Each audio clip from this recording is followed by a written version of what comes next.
I saw something super interesting today that I want to yap about.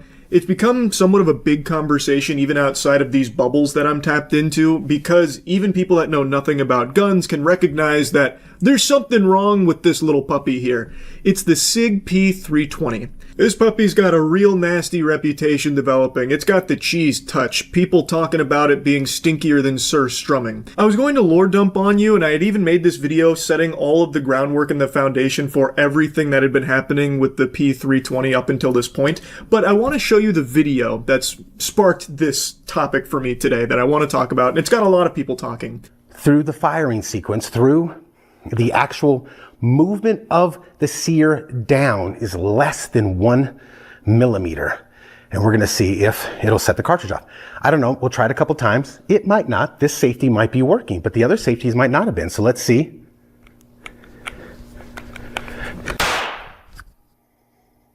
And if you touch the slide, let's see if we can touch the slide and get it to go off. We have it staged at 1 millimeter or less as measured on the table. So this is just a guesstimate. And if we put some input into the slide somewhere, will it go off again? Will it release? Let's see.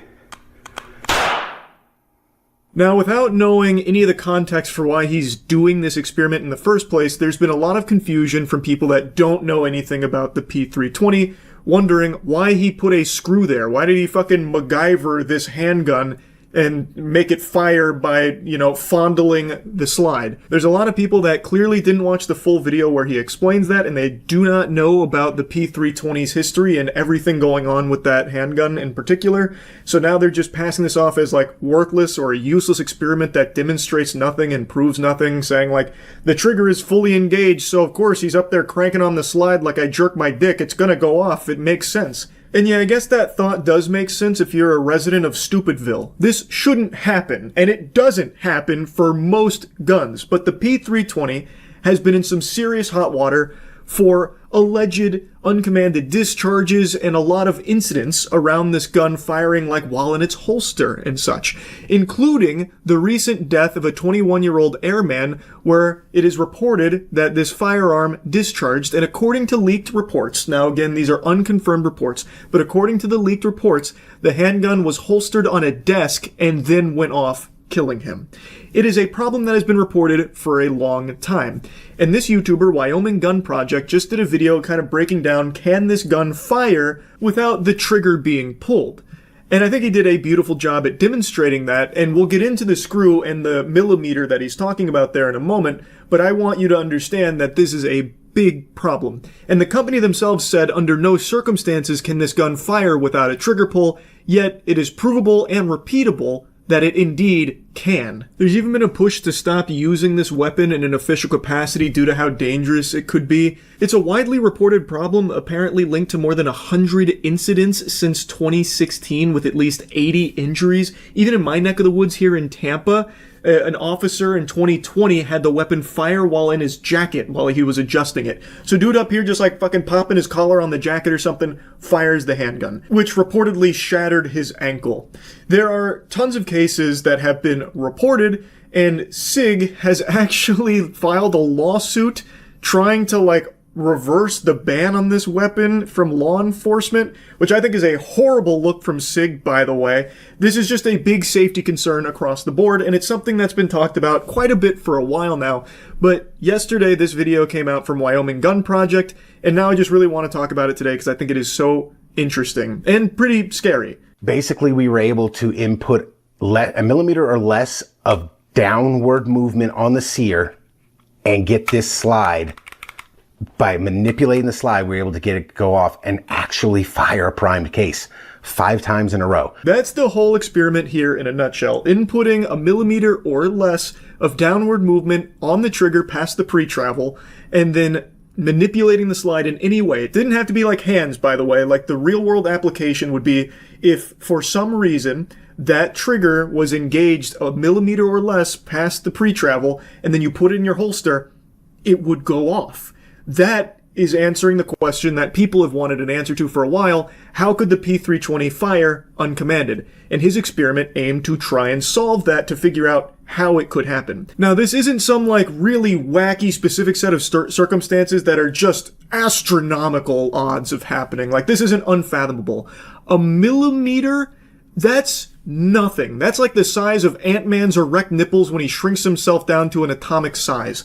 A millimeter or less of movement past the pre-travel, that is something that can very realistically happen over time, like build-up in there. There are so many things that could contribute to that happening, which is probably why there are so many reported incidents of this discharging uncommanded. I have seen some other videos where people have taken their SIG, they've engaged the trigger just a tiny bit and touched the slide, and it's gone off. Now, I just did that for me right there. This was the experiment people were doing prior to Wyoming Gun Project, where they would lightly pull the trigger, not fully engaging it, but lightly pulling it and then tapping the slide, and it would go off. But that's an experiment that obviously isn't the, most reliable, because you never really know. Maybe you put more pressure than you thought, and it was a little too up for interpretation whether or not it was a trigger pull and such. So it wasn't the most reliable demonstration, and instead Wyoming Gun Project went the extra step of showcasing how it can fire without your finger even being near the trigger, if there is just that millimeter or less worth of movement past the pre-travel. So I tried to figure out a way, like, how can we come up with a way where we can gradually increase the pressure on the trigger to the point where this play in this slide makes a difference? Because this is, none of my other guns do this. And for control, let me just show you another handgun that does not do this. This is a Taurus G3. Look how much play is in this slide. Like, literally none. I found that to be pretty weird, with how much the slide moves when you slightly manipulate it, like fucking doing sock puppets on the slide, has it bouncing up and down like it's getting hit with raging wind gusts during a hurricane. I don't know if that's normal for the wobbliness to be set to wumbo or what, but I've never seen it in any of the handguns I've shot either. So, like, for example, this is just a Springfield XD. And if you go to, like, move the slide, there's not even, like, the slightest give in it at all. But again, maybe that's common in some way, but I'm certainly pretty unfamiliar with a slide moving like that. Now, why is that important? That is important because the striker mechanism is in the slide, and the sear and FCU is in the frame.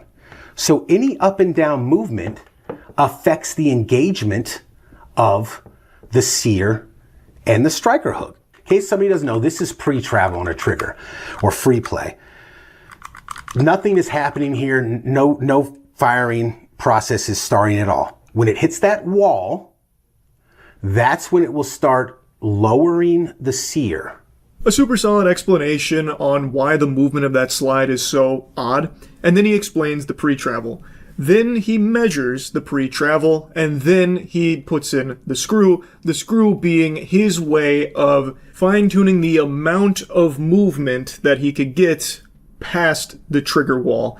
And in this case, it would go off with as little as less than a millimeter worth.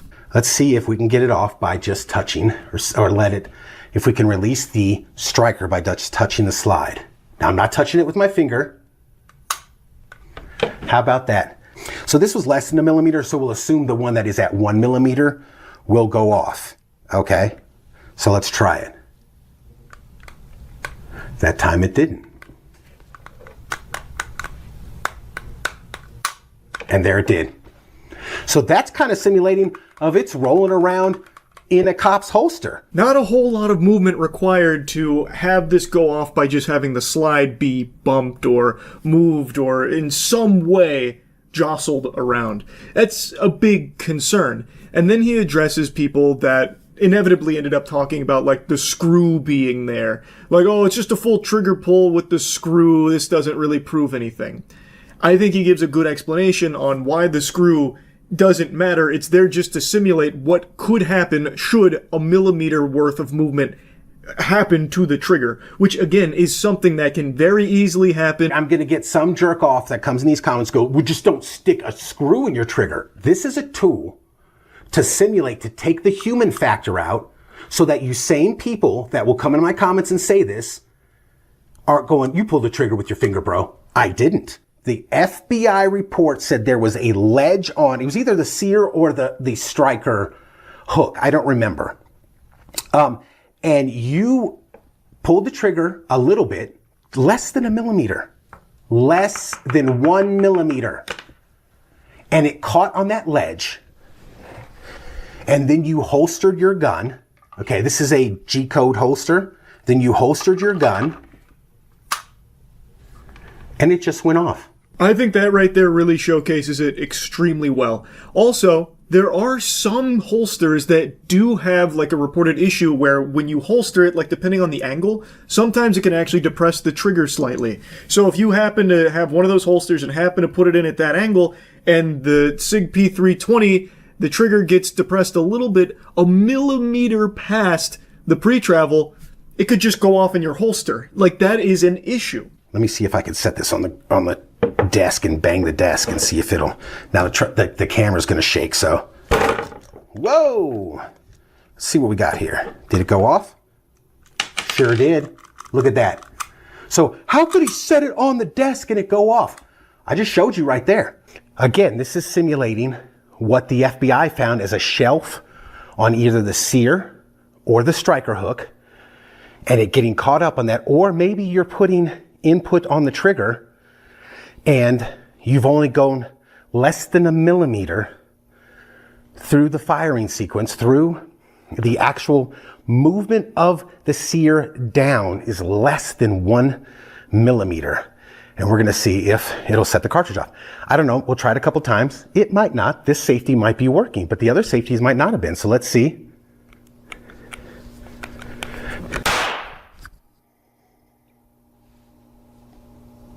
It is pretty crazy to see the desk demonstration there with just how little has to be exerted on it for it to discharge once there is that teensy tiny tiddlywink of movement past the trigger wall. Now, of course, I don't think this is going to happen all the time to every P320 out there, but the fact that it can happen at all is concerning. It is clearly an issue based on the numerous reported incidents, all of these alleged incidents with this weapon. It proves that there are a lot of circumstances that lead to that little amount of movement there, and it's causing it to discharge uncommanded. And it is something that needs some big looking into and maybe a little sprucing up, because it is seemingly responsible for numerous injuries and, at least in one case, a death. So I just found this to just be an interesting topic and a really great video from Wyoming Gun Project. Again, I recommend you check out the full thing. That's really about it. So yeah. I'm sure all of you are familiar with Vince McMahon. Even if you don't watch the WWE, you've seen his name, or maybe you've seen him get hit with a bedpan by Stone Cold Steve Austin when he was in a hospital bed, or maybe you've watched him blow out both of his quads when he tried sliding into the wrestling ring. You've probably at least seen this goober before. And I imagine a lot of you know that there is a very disturbing history with some allegations of horrible things, including a sex trafficking case, and it's very clear, it's no secret, that the thing Vince McMahon cares most about in this world is money. And if the allegations are true, then the thing that he cares about almost as much as money is not his family, it's, you guessed it, poop. Literal shit from ass. That poop. Seems to be a big fan of it, based on the allegations that are out there.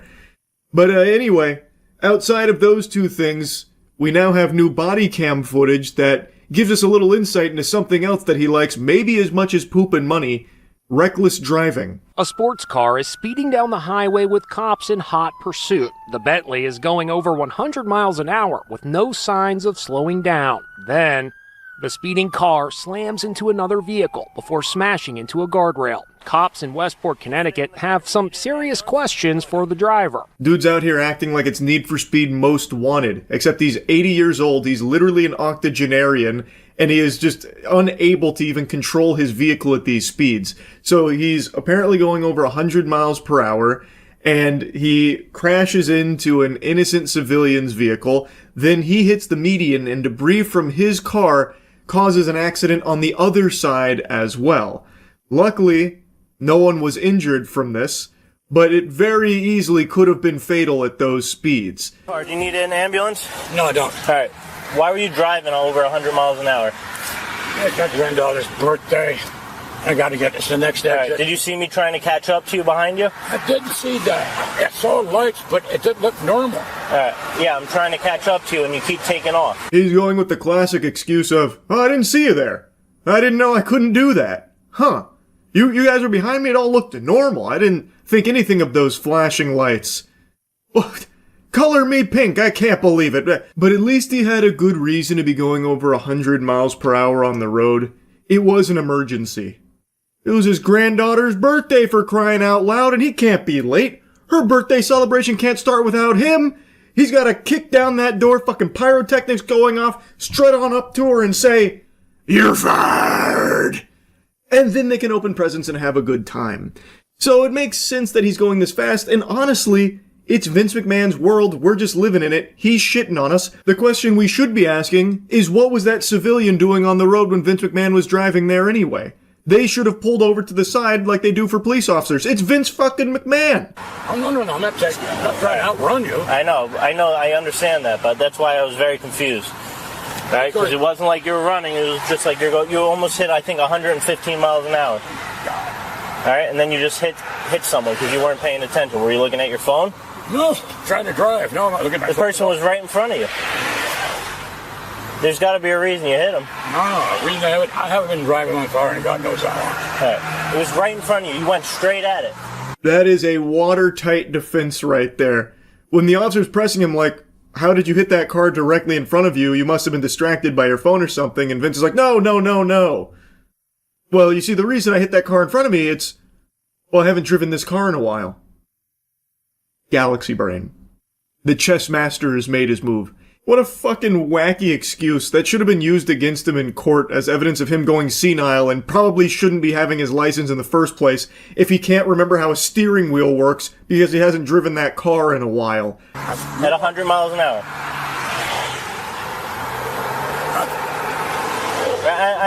I'm just making sure you're not having a medical condition or anything. I don't think Do you need an ambulance? No. All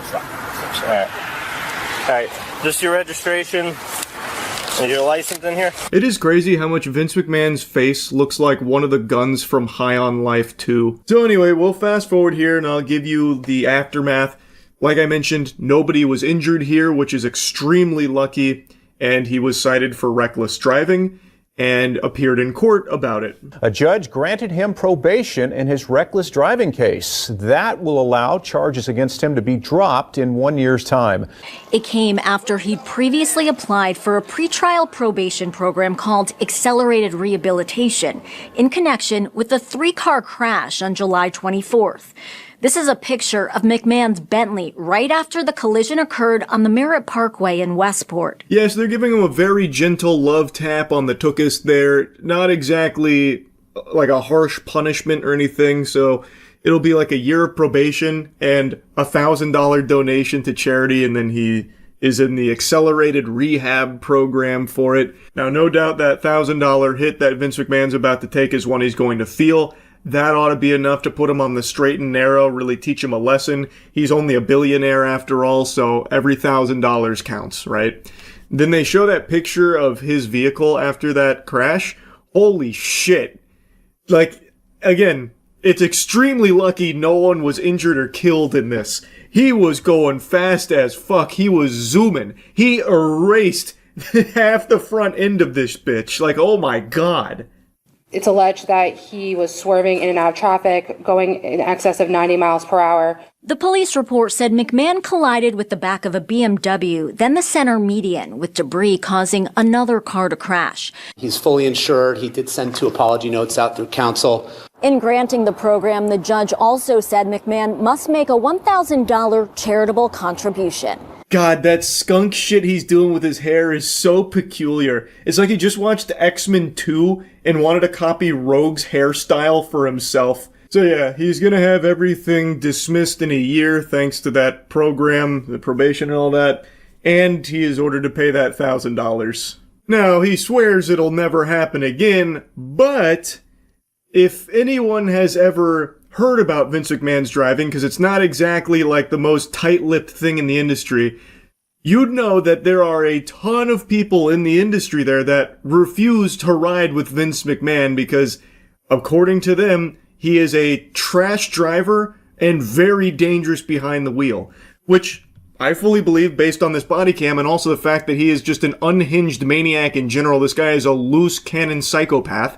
So yeah, I can definitely imagine that him behind the wheel is a recipe for disaster. And it's just very fortunate in this case that he didn't kill somebody. I also saw this post here from the person who was apparently struck. I don't know if her name's public or not, so I went ahead and censored it, but she is recounting how this all unfolded with Vince McMahon rear-ending her, going 80 to 90, she said. And luckily, her and the dog are mostly fine and was able to keep control of the car. And this is also when Jim Cornette came in and said the long list of people who refused to ride with Vince driving, included me and Jim Ross, who told him, "I love my children and want to see them again."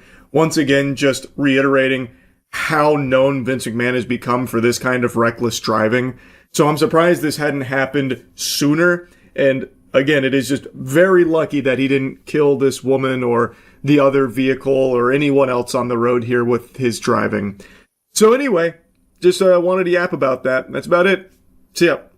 Yeah, I actually haven't been this giddy about something since Jack Doherty got arrested for like 12 hours. I played a Courage the Cowardly Dog fan game last night, and it is a beautiful love letter to the best cartoon ever made. Most of you know Courage the Cowardly Dog is one of my favorite shows ever, and this game was actually really good. Like, very fun, even if you don't know what Courage the Cowardly Dog is. But man, this game was special. This had me, like, feeling all types of things I didn't even know my 31-year-old jaded soul could feel. It had all my neurons activating and tickling me pink. It had me on, like, a nostalgia trip. Had me feeling like that gif of Neil deGrasse Tyson going through the fucking cosmic wormhole. It was amazing.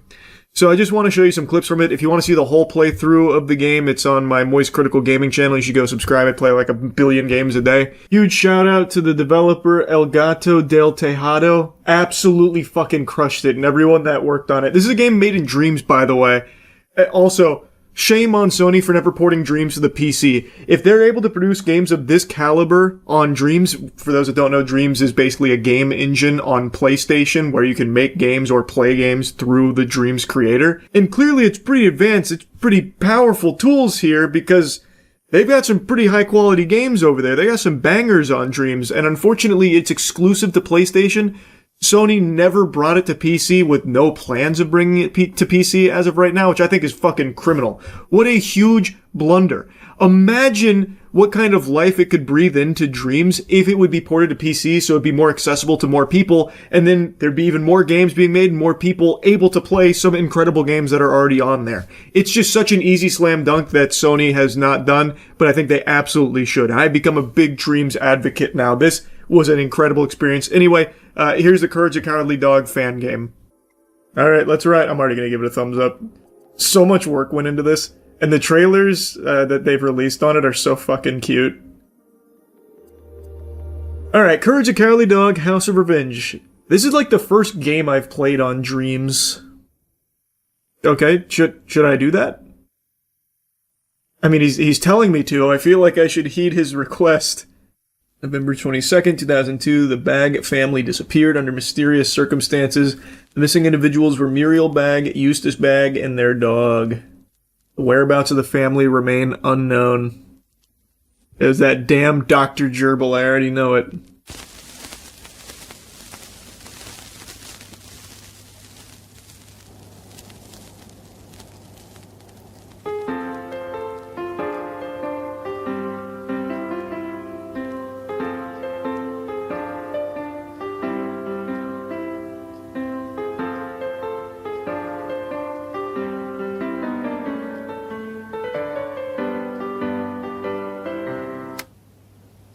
No!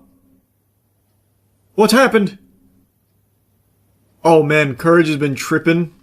Imagined Muriel and Eustace from the beginning. Flashlight. Run. Use. Got it. Oh, I don't have a flashlight yet.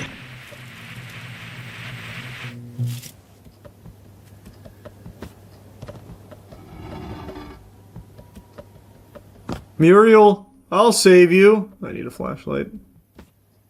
Oh, no speedrun tech there. Oh! It's the alien ducks. Duck Brothers. I remember that episode.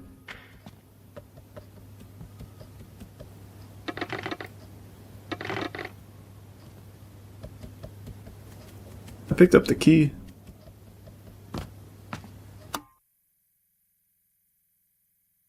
I have to do it from inventory.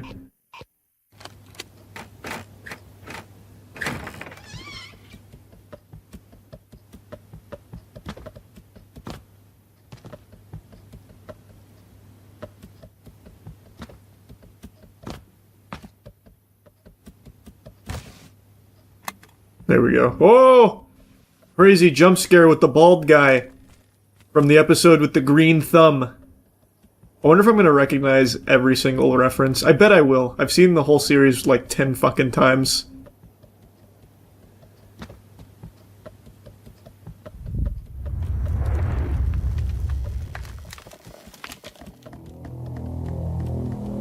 Oh, Freaky Fred! Oh god, no! He's been very naughty. That episode's actually kind of fucked up. From that episode is where I learned the word ebullient. It's when he's being taken away back to the insane asylum. And he's saying goodbye to everyone, and he says, Eustace's ebullient charm. And then he, I think the rhyme is like, his ebullient charm, something something, what's the harm if I was a tad bit naughty. And I always thought the word ebullient was so fucking cool.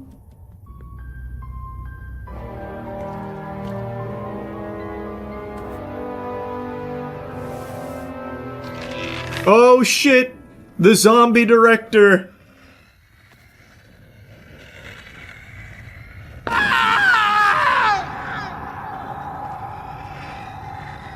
This is so cute, man. Holy. Don't remember those guys from the show. What the fuck? Is this one of Kat's pranks again? Salami guys. Oh god, there's so many.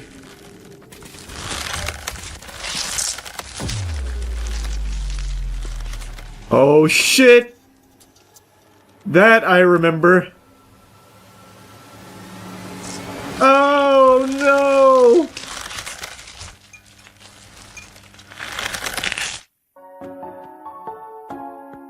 Abandoned as a pup. Aww.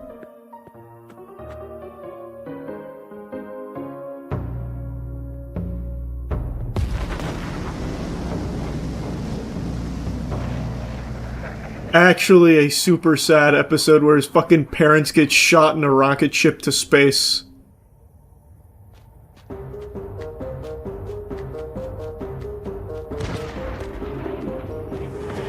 The Tower of Doctors are lost! If I remember correctly, this episode was actually nominated for something. Maybe an Oscar, I don't recall. Such a good episode. It's my favorite in the series.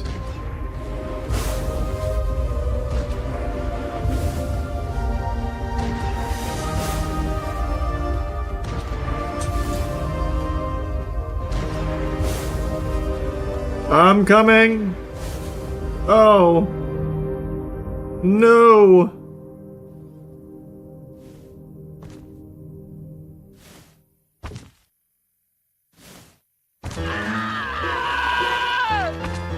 Nice. The big toe. Yeah, see? Oh, I don't need to avoid those. I can just run right into them. Just fucking blast through it. Oh, that's episode 1 of Courage. With the shadow.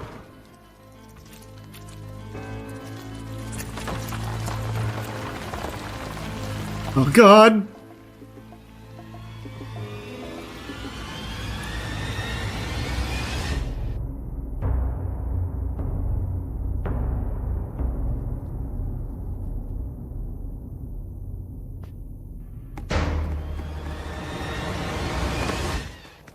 Ah, home sweet home. This is gonna be the tornado. Little Muriel.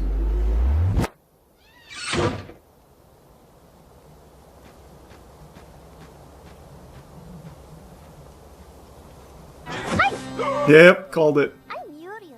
I'm only 3.5 years old. Who are you? You? I wanna go swimming. I want a new doll. I want a new frat cute. I want a tea party. I want a party dress. Play with me. Play with me. Play with me. Too much macaroni. What an adorable little teaser game. Makes me very pumped for the full game now.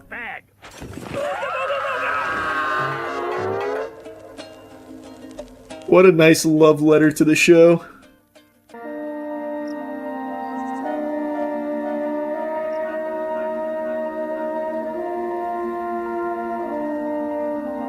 If I remember right, when he was playing with that toy, it was with the robot with the woodworking. Can't remember the robots. Oh, Robot Randy was his name.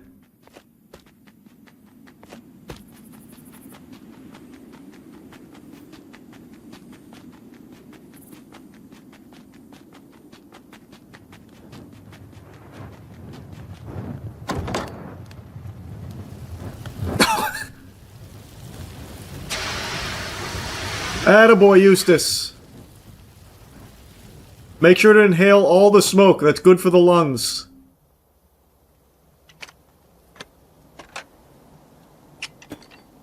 Huh? Know what I have for you? Eyeballs. I knew it, yep. Yep, I recognized the audio. Hey, stupid dog! Bring me my socket wrench!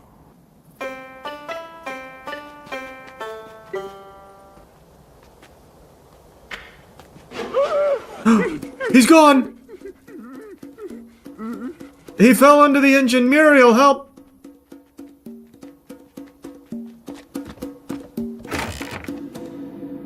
I wonder if this game has cool speed tech like fucking BLJs or something.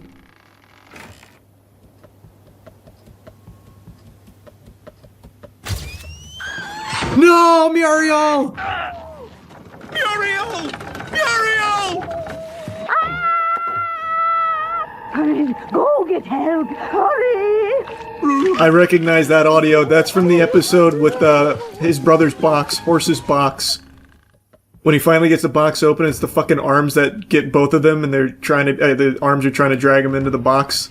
That's when she says that line. And then she says, "Did you hang the clothes?" What a good dog. That's the scene. Oh, fuck! Muriel's in trouble! This must be how it feels for Star Wars fans with modern Star Wars, pointing at the screen going, "I know that! I get the reference, I know who that is!" That's literally me with this game. I get it now. Uh-oh. You dirty bastard. Come back. That guy was one of the, riders when they delivered the demon mattress. So he was in the... That doesn't go here. So he was in the car, well, the carriage that delivered the demon mattress. And that's all he did in the episode, too, is he just looks at the camera and makes that sound.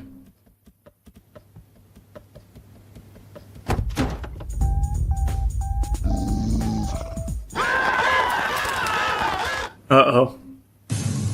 He's gonna kick my ass! Oh, I thought I could run around here. I still gave him the slip. He's... Okay, I didn't expect that. Okay, let's go into the basement. I've really underestimated this guy. Search found.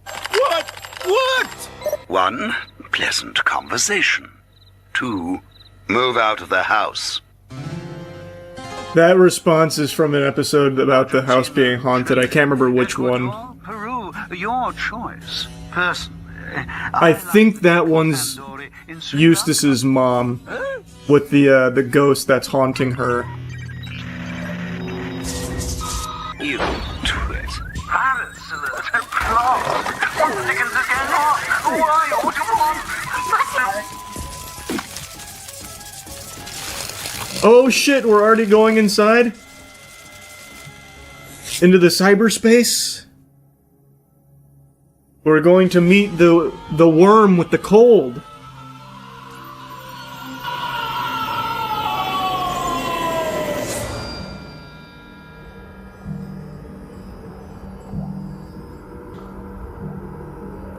My plunger's gone. They didn't digitize it, they didn't mint it on the blockchain for me. But my computer turned me into a fucking NFT. And if I remember right, the cure was vinegar. It frees him from his cold. Take this! Oh, what the fuck. Okay.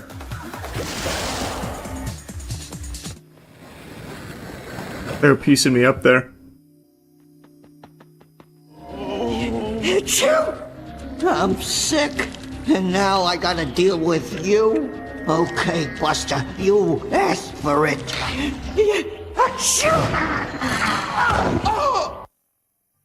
I just get one tapped?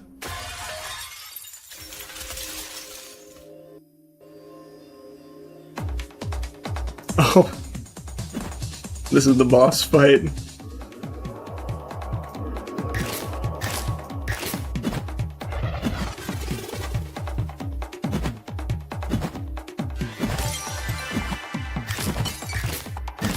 There we go. That was huge. Good DPS.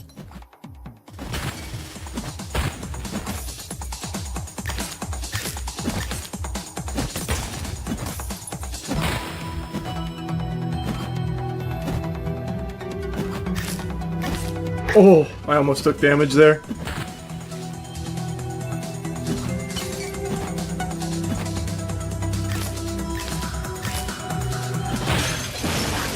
That music they were playing right there. That was a remix of the Hunchback Bell music from the episode.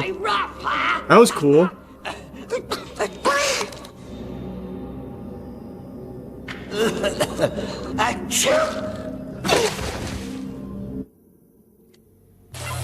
The amount of times you've glup shittoed in this game makes me think you made it.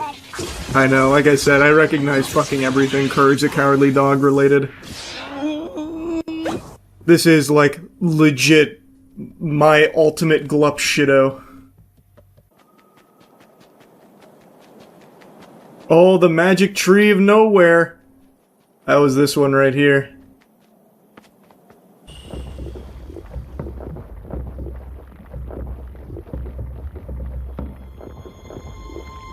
This is probably where Eustace is. Still enjoying his lap dance from her. Oh, the mallet! Okay, now I can kill the chickens. And I guess I can bonk the fuck out of her, I suppose. Oh, Eustace.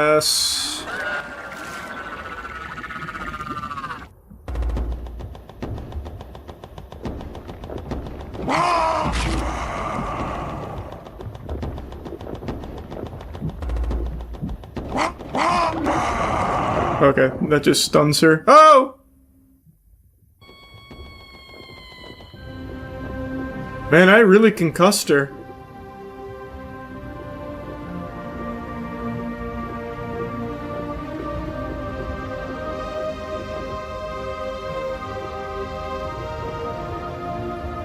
I'm no longer connected to the Dream server, huh?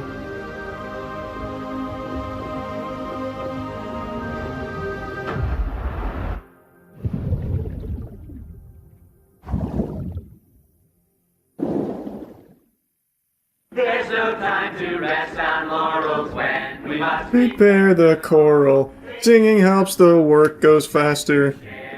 And pass the plaster. Yeah!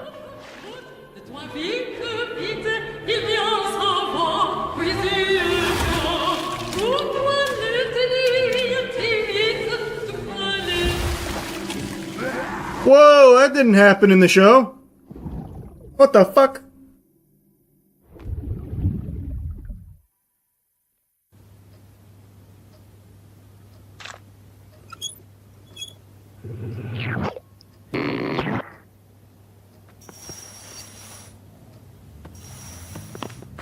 Do I still have my mallet? Nice.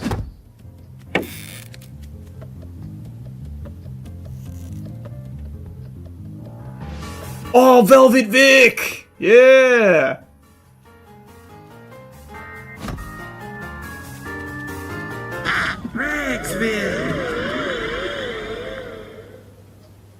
Let's go. I remember that episode was actually really creepy to me.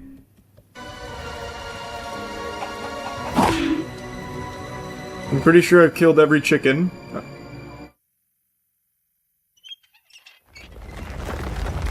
Oh, the weremole.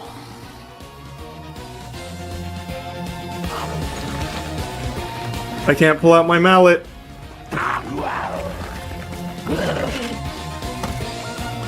Okay, what the fuck?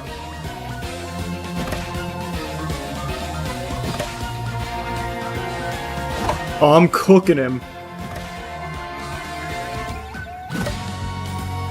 We're both feeling it. Hold on here. Let me just heal. Just in case. Oh, shit. Oh.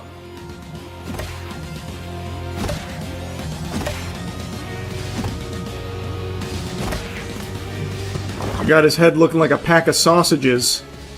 Or pack of hot dogs. Well, I guess you could find a pack of sausages, maybe.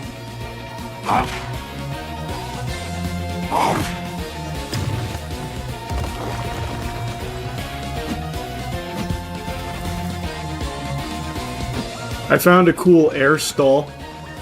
That's good tech. Oh, he didn't like that.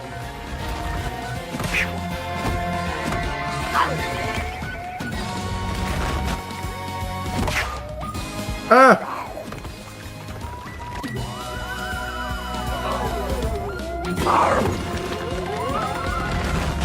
What the fuck? How'd that hit me?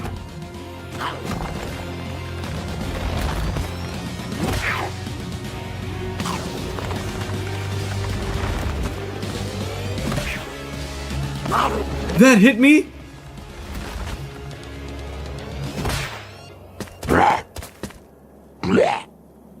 There we go, crushed bones.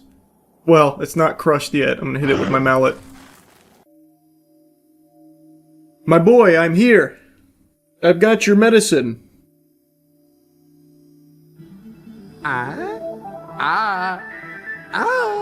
Is it organic? Just shut up and eat! Well, Vinegar? I love vinegar. Why didn't you say so? hey, I can breathe again, hot diggity! Wait, what? They cut out that whole scene. Damn! That's what he says right before diving into it.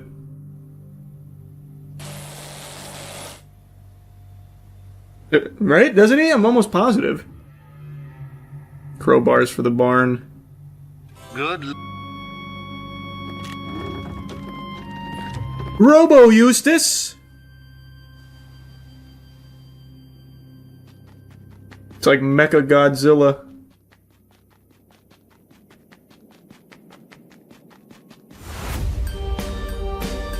Oh, it wasn't a robot at all. It's the Great Fusili. How now, brown cow? That's what he says. And then they all clap.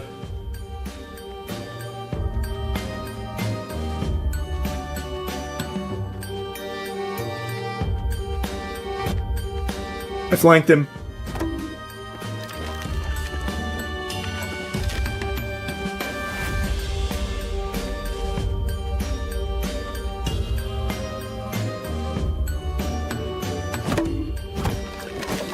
Oh, I got greedy.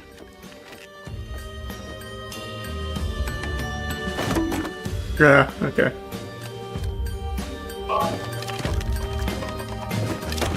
Really?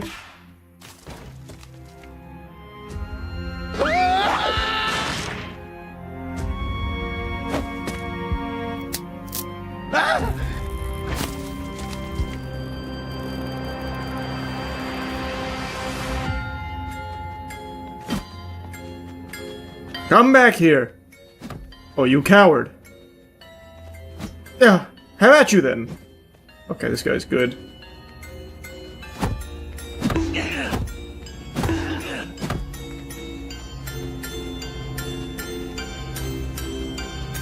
Oh, what?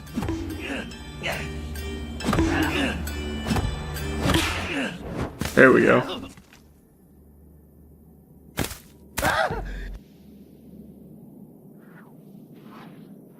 How the fuck does the ace of spades help me now? Unless I slide that into Velvet Vic's butt crack or something.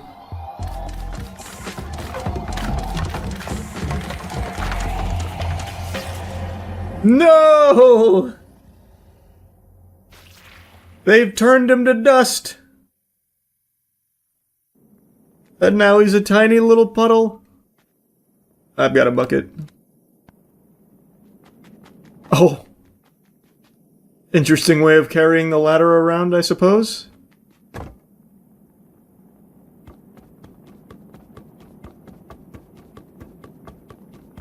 There's the bells.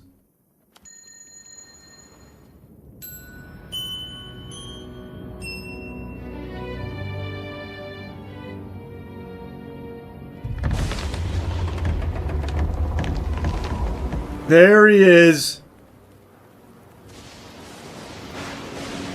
This is about he's so ugly and he's going door to door looking for a place to stay to get away from the rain. And he keeps knocking on doors and they're like, "You, sir, are the ugliest thing I have ever seen."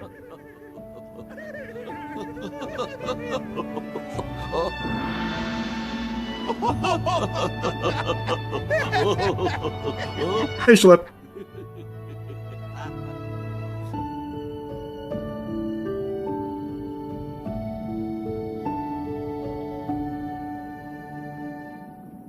I like when he called Eustace bald. Yeah, that was his roast session.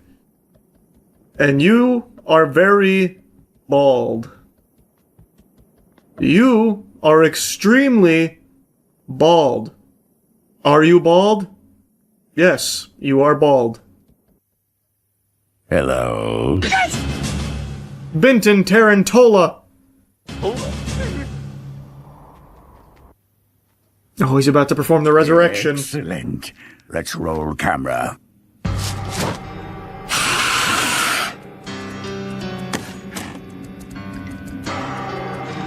Uh-oh. All the bad guys are coming.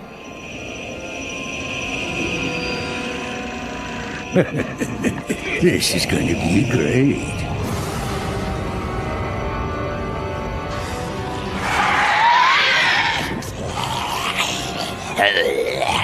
You assholes.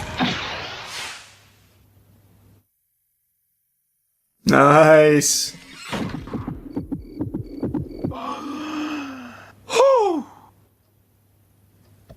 Okay. Oh shit! Oh, what the fuck? Ah, I'm actually stuck. Okay. Not that way. Got it. Oh boy, everyone's here. Oh, nice. Thanks, bud.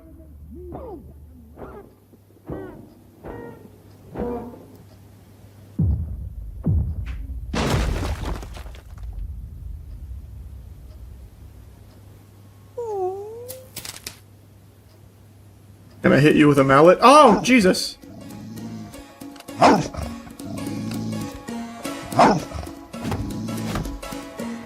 What the hell was that? I'm hitting him with the 360s.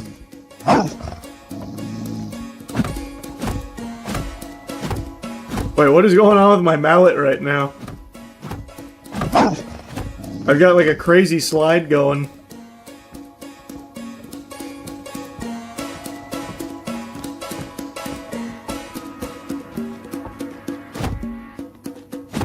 Wow, he killed that guy, huh? That's good. 1963.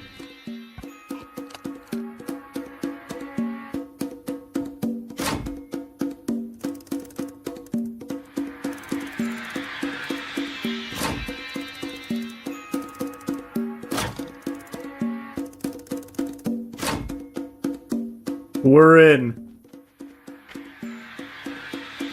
We got a bag of money. That'll go to Shirley. Uh-oh. He's coming back. Okay. Okay. Really, bud? Okay, he's fast. That's it. I'm getting me mallet. Ow, Jesus. Hap! Oh my god. Oh, I thought it worked. I gotta get inside. I gotta get inside. He's beating my ass. Beating my ass with that Buick.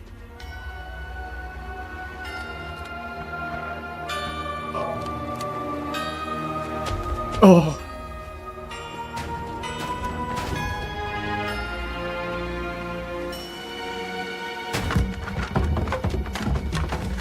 What the fuck is happening? Is he crashing through the house?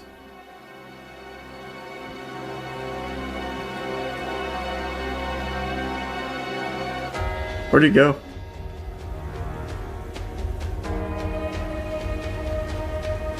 Oh, I see his lights. Alright, I can't go inside.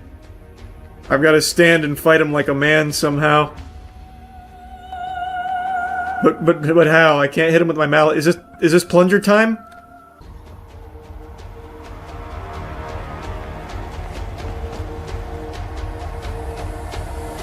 I got him!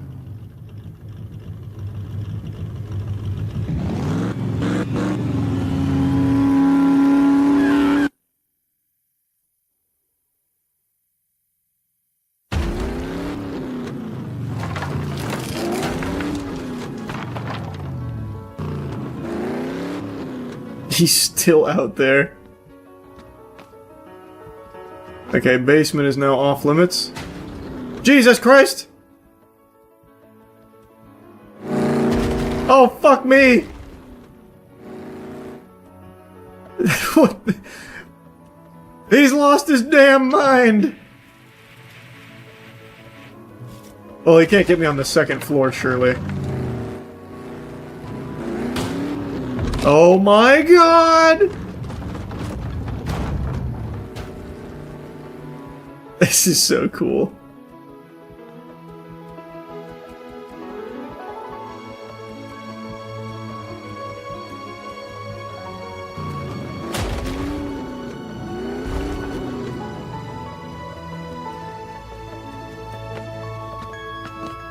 Okay, can't get upstairs. Alright. Alright, tough guy.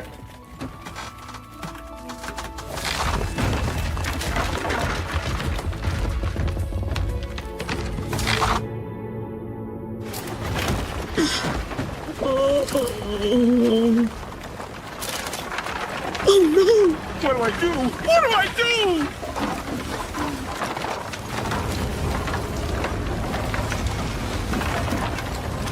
Nothing a little WD-40 and duct tape won't fix up.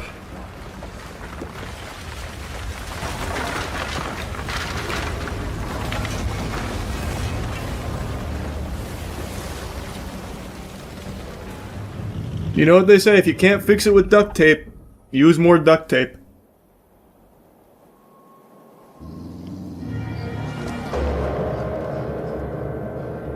Nice! Good teamwork.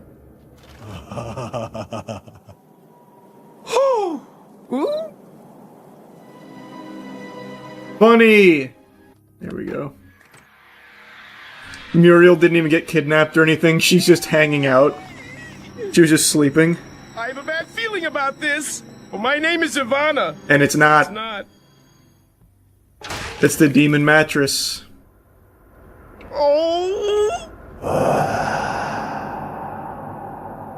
Oh, we're gonna have to do the exorcism chant. Closer. Closer.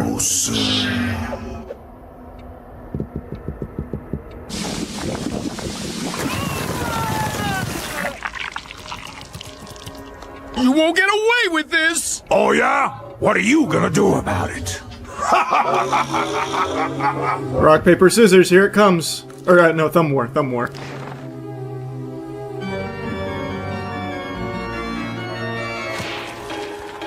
Oh, wait, what the fuck? Oh, just right into the exorcism. Rubberbaloo, rowdy roo, rory roo, ruff, rimbuck roo, roo, roo, Rowdy roo. rippity roo, rick 'em in the Okay, wristband, roo, roo, roo. Yeah. This is when Eustace comes in and does it right. Incantation? Rusty Prawns and Timbuktu. Oh, wait, what the fuck?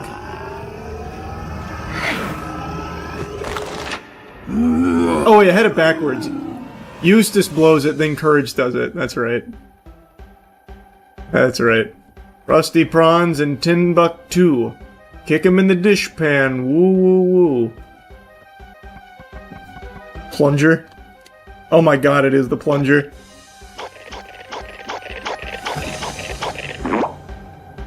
I did it! And now I flush it? Oh no, wait, there we go. I just didn't go to the right spot.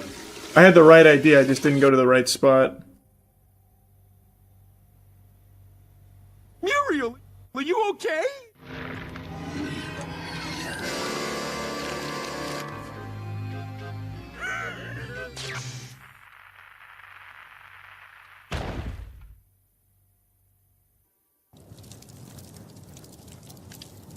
Okay, I will unleash forces. These are powerful forces. Very powerful.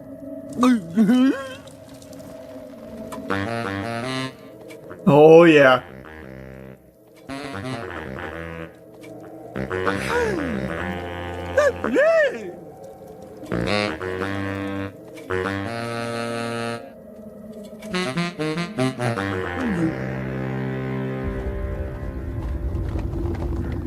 So it begins.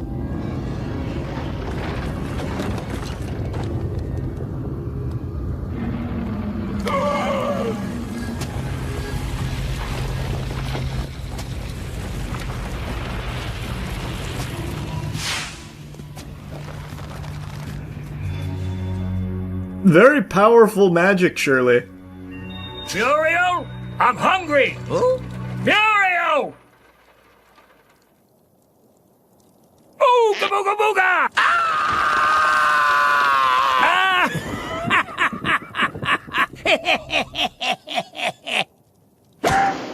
Ow! What did I do?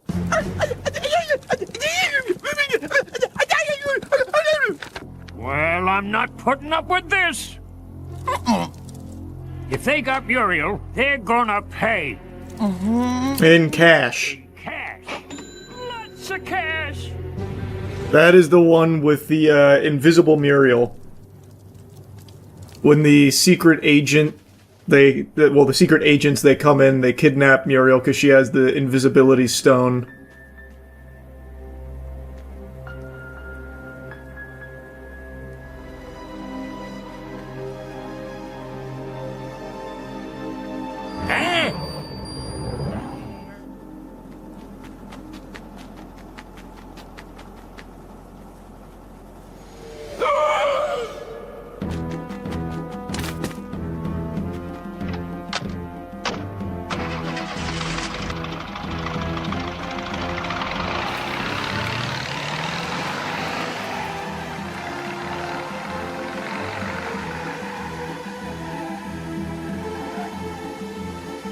Oh, fuck! Fantasy Flan! God, that was so good. Holy shit, that was so good. Have you seen people speedrunning the Scientology HQ? I have. Don't know why they're messing with them, they're scary. Don't they have a whole town in Florida they control? You're talking about Clearwater. Kind of. I'm starting to think maybe Scientologists aren't as scary as people led me to believe for like the first 30 years of my life. Because you got the TikTokers now just running in there, causing a commotion. They're not getting fucking killed or anything. They're not getting sued into oblivion. Maybe the Scientologists just don't have that kind of motion anymore. Or maybe they never really did to begin with. Maybe Xeno didn't bless them with that power. They stalked the South Park creators for like a year. Well, they're not doing that to any of the TikTokers that are making a mockery of them. So I just don't think they've got that dog in them anymore. They're letting Hulkmania run wild in the Scientology hubs. Would you ever join Scientology? No, man. This shit is whack. You did just remind me, though, of Braille.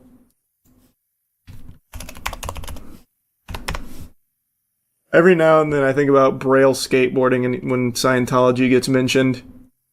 I was actually stunned when I first learned this, because this channel is how I learned to skate. I think everyone was shocked when this huge plot twist happened.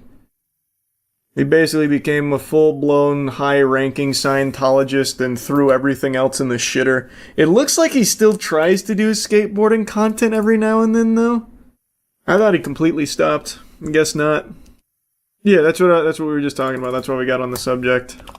Online, and unlike many of the ones I cover, I can actually get behind this one. Scientology speedruns. A bunch of TikToks are going viral where these people will literally just run straight through the Scientology building and then see how far deep they can get into it before getting caught and kicked out. Typically, I'm not a fan of these pranks where people just throw those glasses on then bother people for views, but when it's Scientology, I think we can all agree they deserve it. Anyways, since so many of these videos are going 37 viral, that means more and more people are going to try and do it, so I'm excited to see where this goes. Someone told one of the creators to get 30 people to do this with them, and I'm just waiting for that. I also want to see how far someone can go. What does the top floor of the Scientology building look like? Is it like Tom Cruise with a final boss health bar on him? I bet you will it's an find alternate dimension. It's Xenu's throne.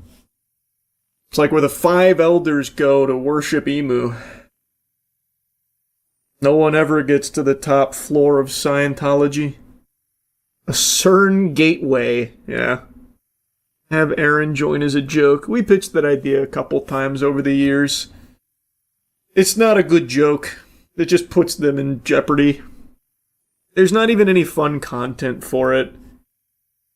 It's just a bunch of fucking twerps and gullible people who got scammed. It's actually pretty sad. Like the average Scientologist that's just getting hosed. There's not even cool content to be made with it. You watch the Scientology audit on YouTube who just yells at random employees outside their HQ and tells other people not to go in it? No? What? Wow. Scientology audit, streets of LA. Damn, these views are crazy.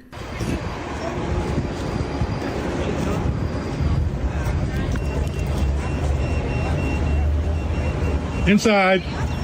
Inside. What the fuck? No way, right?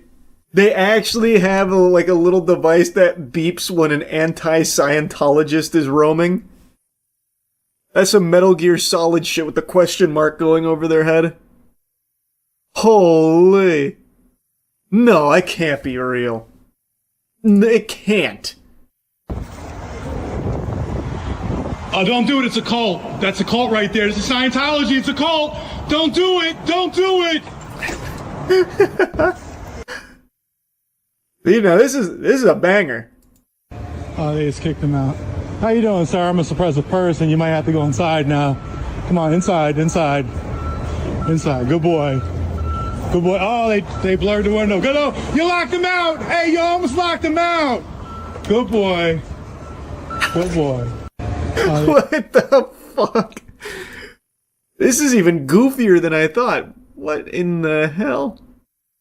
Scientology stalker. He took my knife and he pulled it on me. Why do people keep But guess what? Why do people keep on taking your knives? Because of you. It's all a joke to you. I think you made a fool of yourself. But what isn't a joke is I did. You were unsuccessful. I did nearly kill myself because of the PTSD oh my God, you're crazy. You're crazy. Because look at him. He's crazy. He's PTSD talking about guys. Stay away from him. Joey's talking about killing himself. You attacked Joey, me with can you your stop cell talking phone about killing yourself? Why are you talking about killing yourself? An eighth of an inch of my fucking eye. We got a crazy person coming through. We got a crazy person. Is this even Scientology adjacent? What the hell just happened there? He got PTSD because the phone was near his face? The Scientology office? What the fuck?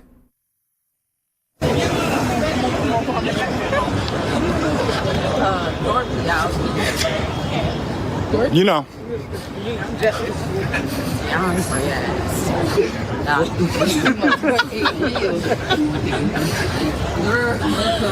You two, both of you. You're gonna go, he's splitting up. He's leaving you. He's leaving you. Get inside, quick. What are you doing out here?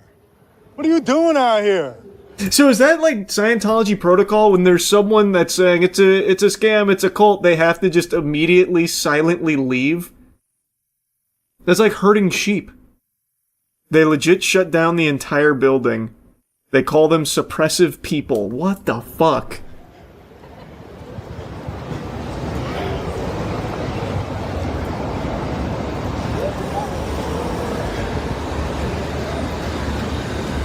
Where's he going? He's not retreating. You Oh yeah, he over is. and show me your tummy.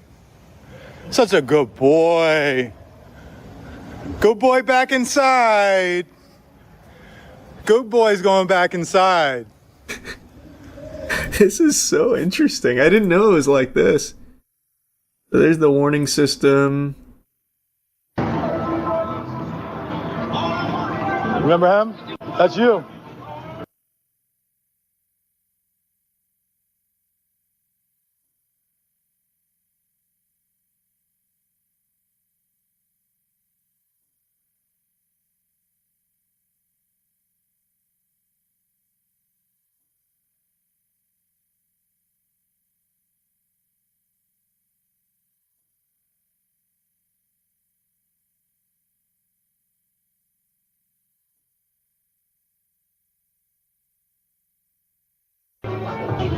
He's a good-looking guy, right? Probably, man. That seems like that was just a normal guy that got fucking roped into the cult. No way out. Damn.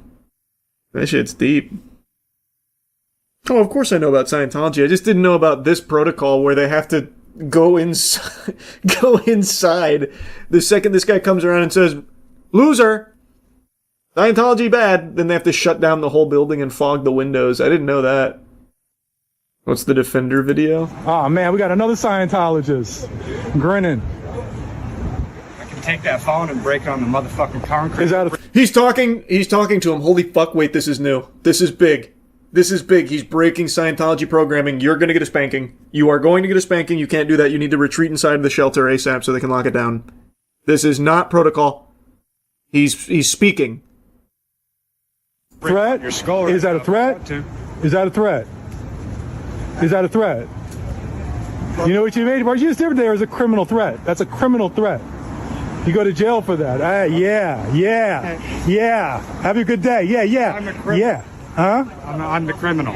Well, I mean, yeah. If you go ahead and break my, or you threaten to break my phone, that's called an assault. It's called the First Amendment. I have a right to. Them or no? Do you see any threats? He's not threatening them from anything I've seen. He just says, "Boo, boo, boo." You can do that.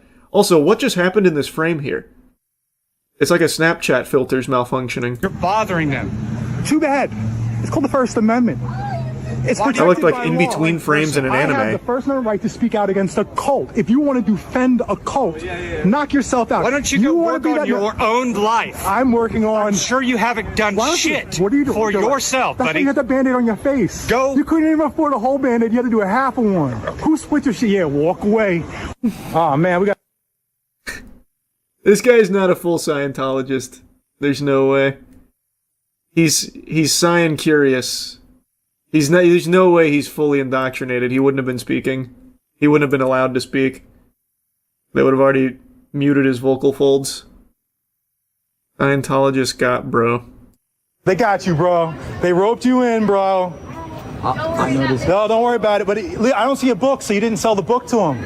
No money. Oh, she's shipping it, huh? Bro, they got you. She bro. said. She said You know words. They got you. You know. Yeah. Let me. Can I look at the questions? And how much do they charge you? See, Oxford capacities, right? They make it sound like it's part of Oxford University. It's not. It's just, why did it say Scientology capacity? So that's their personality test. They use that information against you. They told you you need help. And they told you we're going to need, buy the book for $75, take the seminar for $125, but you need them. This guy knows his shit. Go in there and take that test, they automatically say you need them. Always. It's a standard answer. It's a scam. How much money did they get out of you? They got $20. Ah, man, bro. I just take the lot. They wouldn't let me go. They wouldn't let you go, right? Yeah, how long were you in there? At least like 2 hours. Like I've been. They got you, bro. Damn. Well, it looks like he's not going to be a member. Wow, this guy, he knows his shit. That guy was even saying they wouldn't let me go and they got $20 out of him. Saved his life, probably. Well, it seems like even before the Scientology audit guy started talking to him, it seemed like he wasn't really in it. Like he said, they just wouldn't let him go. Honestly surprised you've never seen this guy. I had never even heard of it. I just know about the Scientology speedruns that are blowing up right now. I didn't know that there was a whole auditor forum here. His son is a Scientologist himself, so he spends his life doing this all day. He hates them. Oh, that's gotta be awful. Oh, that's sad. Is that the actual lore behind this account? Because that is very sad, then. W fanfic if fake. A good lie if you made it up, I suppose.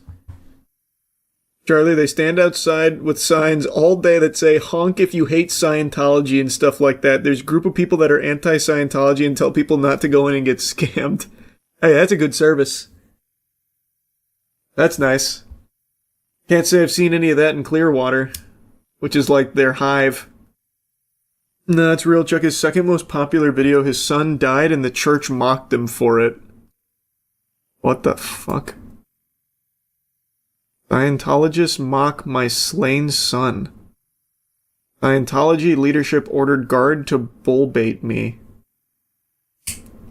Oh, that sounds truly evil. Criminality, you died in the end. You should have been a better father. Oh. You really should have. Yes, my son died. See, this is my son died because I'm a bad father. He wouldn't be going around and getting himself. Well, what are you talking about? Gunfights? My son didn't get in a gunfight. So the Scientology security guard made up a few lies about my son that I don't appreciate. The first lie is that he claimed my son died in a gang war. That's false. The second claim is that my son died while in a shootout. That's false. This is extremely sad.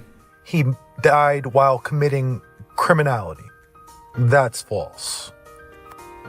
And the fourth claim is that my son died because it was my fault for teaching him said criminality, which again is false. So let's actually look at the facts of the case. Okay, so first off, my son was murdered in June 2021 while he was in the process of moving.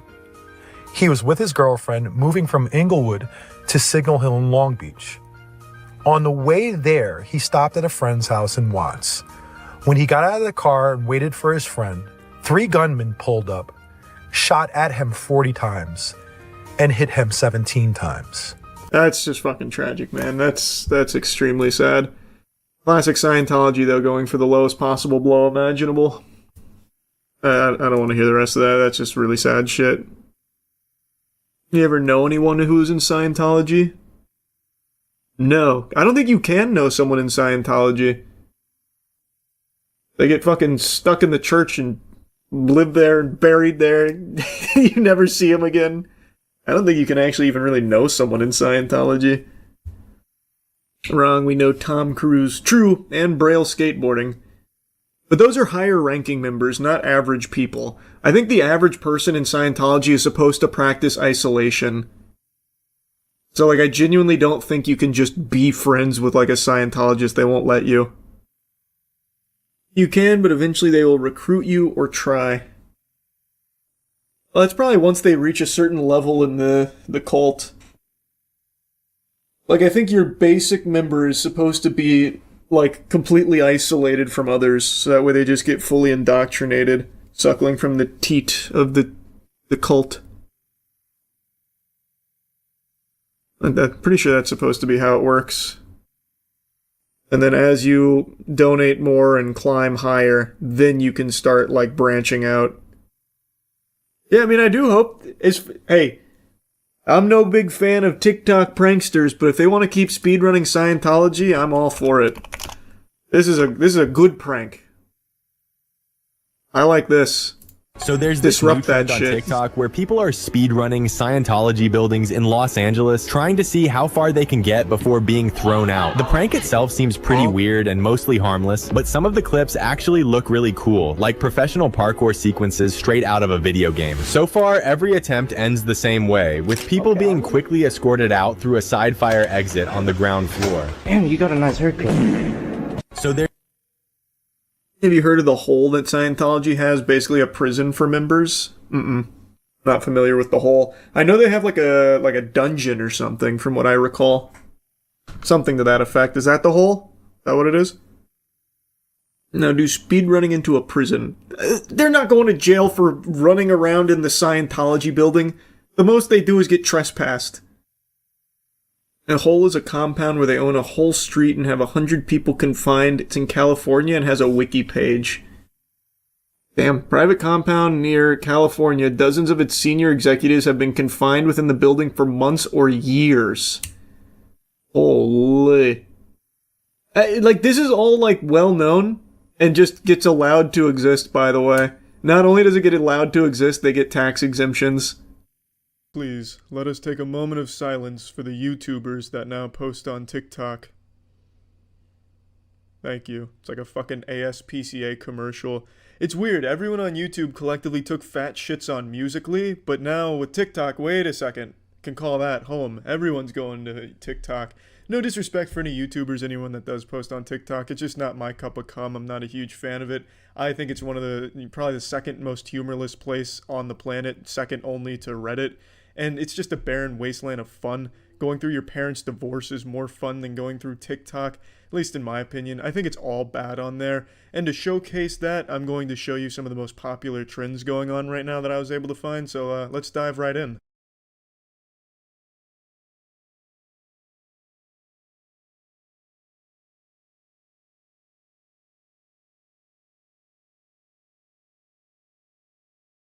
Bravo, that was a fun TikTok for everyone to enjoy, especially the janitor, the worker that's going to have to go and clean that up because your affluent ass definitely isn't going to be bothered to do it. That really kind of sums up the comedy on TikTok. This will be hilarious, just pouring this liquid into the glass until it overflows and gets on the floor and makes someone else clean it up. Yeehaw, baby, rebellious 9-year-olds for the win, except I'm 24 years old and I have a kid and I'm really trying my best to be famous on the internet. Better do this challenge on TikTok. So you'll never guess the name of this one. It's called the Spill the Drink Challenge, and there's music that plays, but I can't play it because it's a copyrighted song, but it says, hose, and that's while they're pouring it the whole time, and it's drawn out. The shit is genius. A fucking masterpiece. A beautiful challenge, just doing it right there in the middle of McDonald's, making sure to get everyone in the crowd involved, you know, getting water or Sprite on everyone, which is exactly what you want when you're just going about your day, trying to get some cheap-ass food. Yep, that's what I want, to feel like my feet are getting pissed on. Great stuff. To be fair, this is the only one of this challenge I saw that was done in a public location. Everything else was staged with their family or their friends in their own house and using water or Coke for the most part. So this was just a real pioneer who decided to take it to the next level and do it in public and make everyone uncomfortable and be a public nuisance for the internet clout. I'm not going to play any more from this challenge because you get the idea. Every single one is just staring at the camera and overfilling a glass. It's fucking awful. Let's move on to a different one. You're so bad. And baby, I want you so bad, yeah. You're so bad, yeah. And baby, I want you so bad. You're so bad. And baby, I want you so bad, yeah. You're so bad, yeah. And baby, I want you so bad. I should have warned you to come in here with a change of panties, because we're all getting wet with this challenge. This is the You So Bad, I Want You So Bad challenge. And I'd be lying if I said I didn't put butterflies in my nutsack. Man, what a confidence booster. It's like, damn, all these dudes looking at me like this, saying they want me, I'm so bad, and they want me bad. Like, god damn. You're so bad.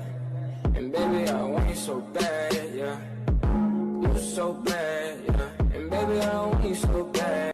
Yeah, there's no doubt about it, those are children. Those are kids. I feel like even having watched this clip in the middle of a compilation puts me on a list. I also don't really know when Bass Pro Shop became like acceptable fashion. When I was growing up, the only time you'd ever see anyone in Bass Pro Shop gear is if they were kissing their sister and 40 years old with a beer belly. I can't imagine kids now are wearing Bass Pro Shop merch, but hats off to Bass Pro Shop for breaking into a younger demographic. You so bad, and baby I want you so bad, yeah. You so bad, yeah. And baby I want you so bad. There's no greater mystery in this world than the one that you see before you. How do you get more than one person to be in your shitty TikTok?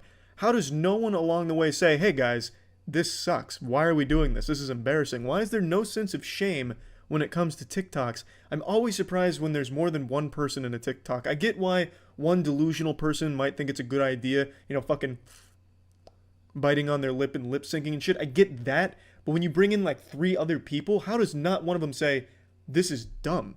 This sucks shithole. But hats off to them. You know, you got 3 dudes gathered around with their red Solo cup trying to give the illusion that they're drinking alcohol, but they're clearly under 21, clearly under 18, so they're most likely just in there with fruit punch or root beer. And then you have one dude dance around the back. I mean, even scripting that and telling your friends what you're going to do, how does no one just say, no thank you, this is embarrassing? But whatever, group TikTok effort, very popular, hats off to them, they're having fun. I feel like such a fucking boomer shitting on new generation entertainment, but I just don't get it. I don't know who's scrolling through TikTok, stops on this one, gets a big old smile on their face and leaves it a heart. Like there's no joke there. I hate when the joke is the song or like a goofy dance. I hate that. I fucking hate it. That is my least favorite form of comedy. Big on Instagram, big on TikTok, was big on Musical.ly, which is TikTok. Just not for me. We'll move on from this challenge though and go to another doozy, another real banger of a challenge. That are on TikTok to look at girls, but I have to wonder who goes on TikTok to look at girls. What the fuck is the point of that when the internet exists? There's millions and millions of girls on the internet doing all kinds of crazy shit. You can find pretty much anything to suit your degenerate taste. Brazilian fart porn if you're into that. You can watch a girl put Fruit Loops into her gaping asshole while another girl puts a spoon in there and eats them out. You can watch a girl putt golf balls into another girl's gaping asshole. There is anything. The sky is the limit. Why go on TikTok? Why roll those dice? Those girls could be 14 years old, you fucking weirdos. It just makes no sense. I don't know who's going on TikTok to look at girls. I thought TikTok was supposed to be for like humor and shit, but it's clearly not because there is no humor. It's fucking awful. Let's keep going. Catbug! I need a bath. Yeah? Some yogurt. Yeah? And a place to go. Doody! If that's not illegal, it certainly should be soon.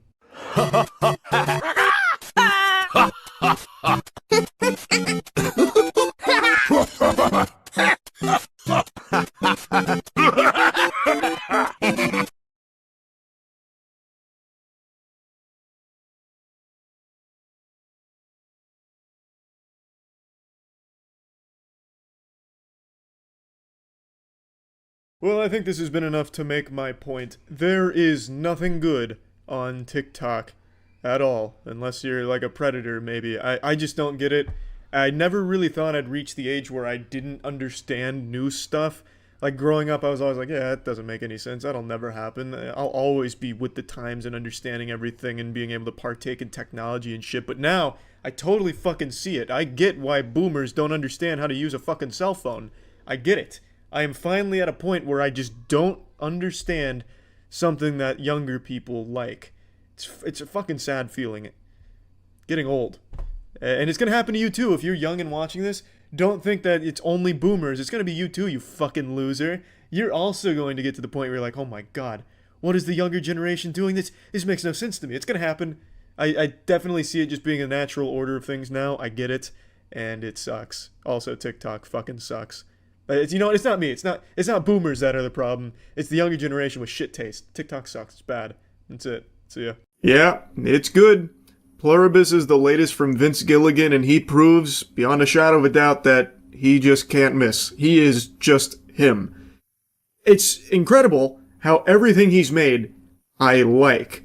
More like Vince Gurglin, because I am gargling and swallowing everything he puts out with a smile on my face. This man just knows how to tickle me. He is able to put out things that I just really, really enjoy. The only thing he's made that I can even think of where I had, like, multiple complaints was El Camino, and that really did feel like it was kind of more of a paycheck as opposed to a passion project that he wanted to see through.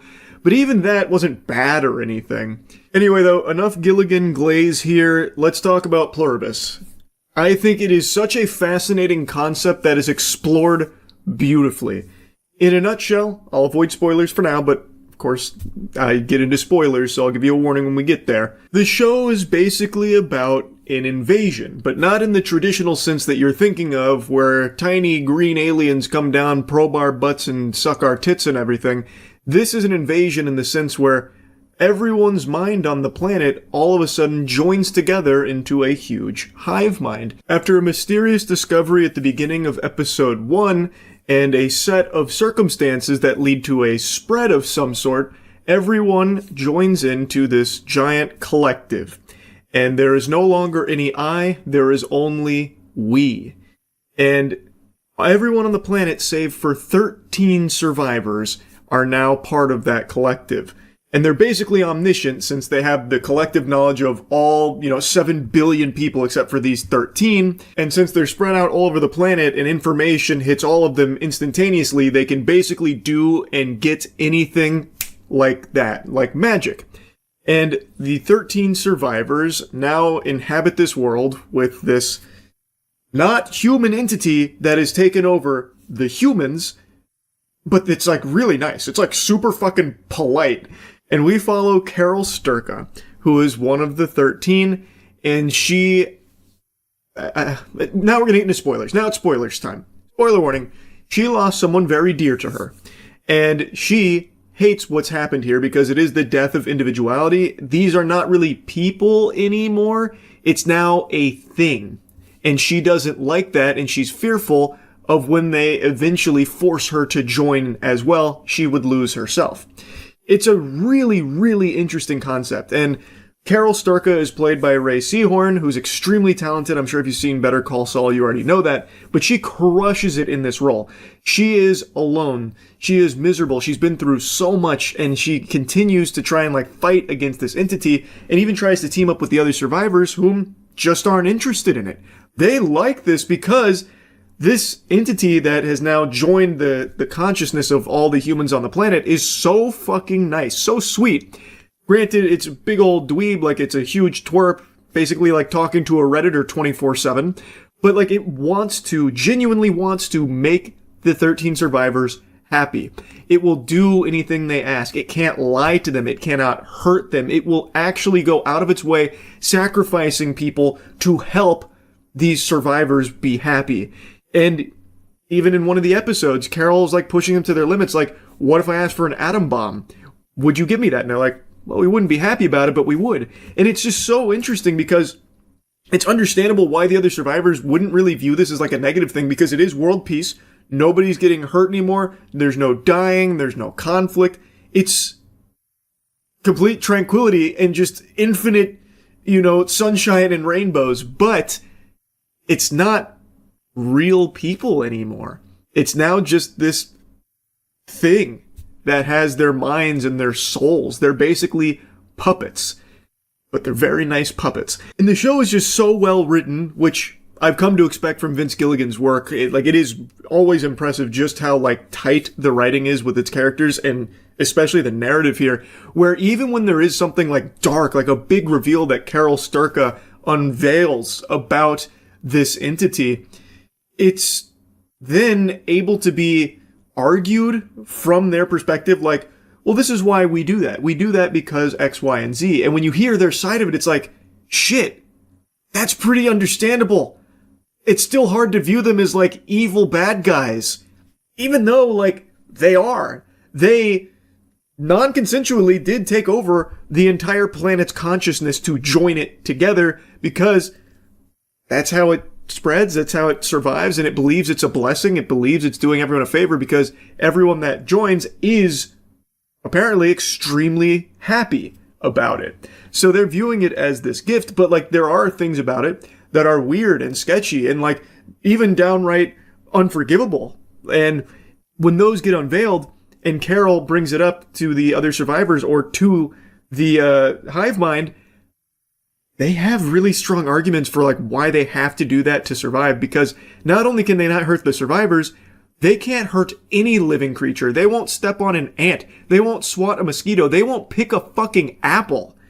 So like it's so fascinating watching them explore this concept, because it is a bad thing. All the people on the planet no longer have their own agency. So like if one of the survivors, like one of them we see, asks them like, hey, I want you, all fucking 20 of you women, I want you all to come over here so we can fuck.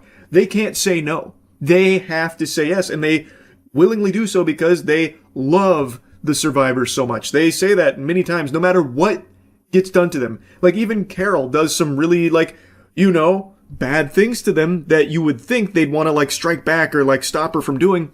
They don't. They still love her.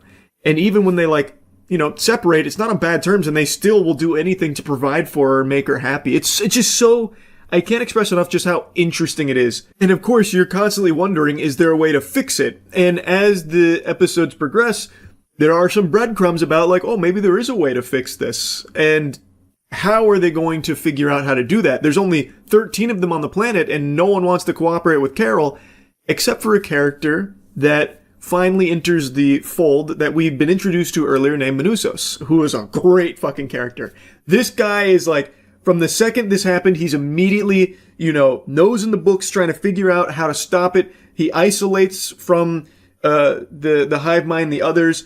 He doesn't talk to them, doesn't interact with them. He is just constantly trying to figure out what he can do to fix this and save the world. Eventually, he gets some tapes from Carol, and now, at the season's conclusion, they are going to team up to try and figure out how to stop this, how to fix this, and bring everybody back. Because it seems like an impossible task. Yet, there were little glimmers of hope that there is a way, and Menusos got very creative with exploring and understanding how this joining worked in the first place. And I'm so curious to see where that goes in season 2, which I just read isn't exactly right around the corner, which is a little disappointing. But anyway, I have very few complaints about this show. As you can tell, I really did enjoy it a lot. It's not a show I think everyone's going to like. It is a slow burn. A lot of this is very much spending time with Carol Sturka, processing everything and grieving what she's lost and trying to come to terms and trying to figure out how to live in this new world while also trying to fight back against them. And then also the confusion that comes with it, because they are extremely nice and none of the other survivors seem to think it's a bad thing. They view it as like the best thing that ever happened to them and the planet as a whole. So like, then it gets confusing with, well, maybe she's in the wrong. And even you as the viewer, since you keep seeing how nice they are and how they're able to explain things that would ordinarily be like inexplicable, you start to wonder, well, are they even really that evil in the first place? Like, it is just really well done. I think they have crushed it. And I really like Menusos' character as well. I know I'm highlighting Carol because she is the main character, but Menusos is great. Like, I think he has been such an interesting contrast to Carol's journey, where Carol from the very beginning immediately was like cooperating with them, not because she liked them or anything, but because she was trying to understand more about them directly and try and figure out how to fight them. Menusos, completely on his own, fucking pulled himself up by his own bootstraps, dusted off his shoulder, just got to business, and anytime they even tried to interact with him, he told them to fuck right off. He would even threaten to, like, kill them. He wants nothing to do with them, and he tries his best to avoid taking things from other people, even though the people aren't there anymore. So he chooses not to. So instead of flying from Paraguay all the way to Carol, which he could do with the others, even offering it to him, saying like, hey, we can get you there in a couple of hours. He's like, nope, you can go kick rocks, eat dirt. I'm going to make this long journey and hike through extremely dangerous conditions here to do it myself. It's very cool. I like the show a lot. Like I said, it's not going to be for everybody, and I know that. Now, all this being said, I do have a pretty big complaint. Since there are so few survivors in the show, there's not a lot of opportunity for characters to be interacting with one another. Now, of course, there's a lot of individuals from the hive mind, but that's all the same character. That is one character, even though it's got a bunch of different faces. So even though Carol spends a lot of time with, Zosha from the hive mind and interacts with other characters from the hive mind, she's still interacting with just that same character. Same with all the other survivors we see interacting with the hive mind. That is still just one character. So I feel like we miss out on a lot of like character interactions because it's mainly Carol and the hive mind and nobody else until Manusos gets there, and then we get to see Manusos interact with the hive mind. But again, the hive mind is one character. So instead of like in Breaking Bad or something where there's a, big cast of characters that you see interact pretty often, here, not so much. And even from the survivor side, outside of Manusos and Carol, there's really only one other survivor that we see a handful of times, and he's just basically the pervert, this is great, I get to fuck all the time, and I get to live in Las Vegas, and everything's at my disposal, like Air Force One, yippee. Other than that, the only other survivor we see is one that is very energetic, enthusiastic about joining the hive mind, and that's it. And they don't interact. We don't see a whole lot of interaction. So that was just something that kind of left me feeling a little underwhelmed with how little we see characters themselves talk to each other. But that's also kind of the point. Carol is alone. And even with the hive mind being around, that's not really a person there. You're still alone. It's kind of like using ChatGPT as your best friend. It's there to just make you feel good and just like do what it can to keep you hooked on it. That's kind of like interacting with the hive mind in Pluribus. It is literally there to just always be your yes man and nothing else to make you try and feel good. And that's it. So like you don't get real character interactions, so it does feel very isolating, which I think is a good thing, but also from a viewer's perspective, I just would have liked to seen more with characters interacting. And now that Manusos and Carol are like teaming up, I'm sure we will. And the little bits and pieces we got of that at the end of the season were good. I'm just hoping for more going forward, that's all. That's like my only complaint about season 1 of Pluribus. Overall, I think it was just a great series. I highly recommend it, but I don't think everyone's going to like it. It is slow. But for me, that's not a big deal, so Pluribus I thought slapped. That's about it. See ya.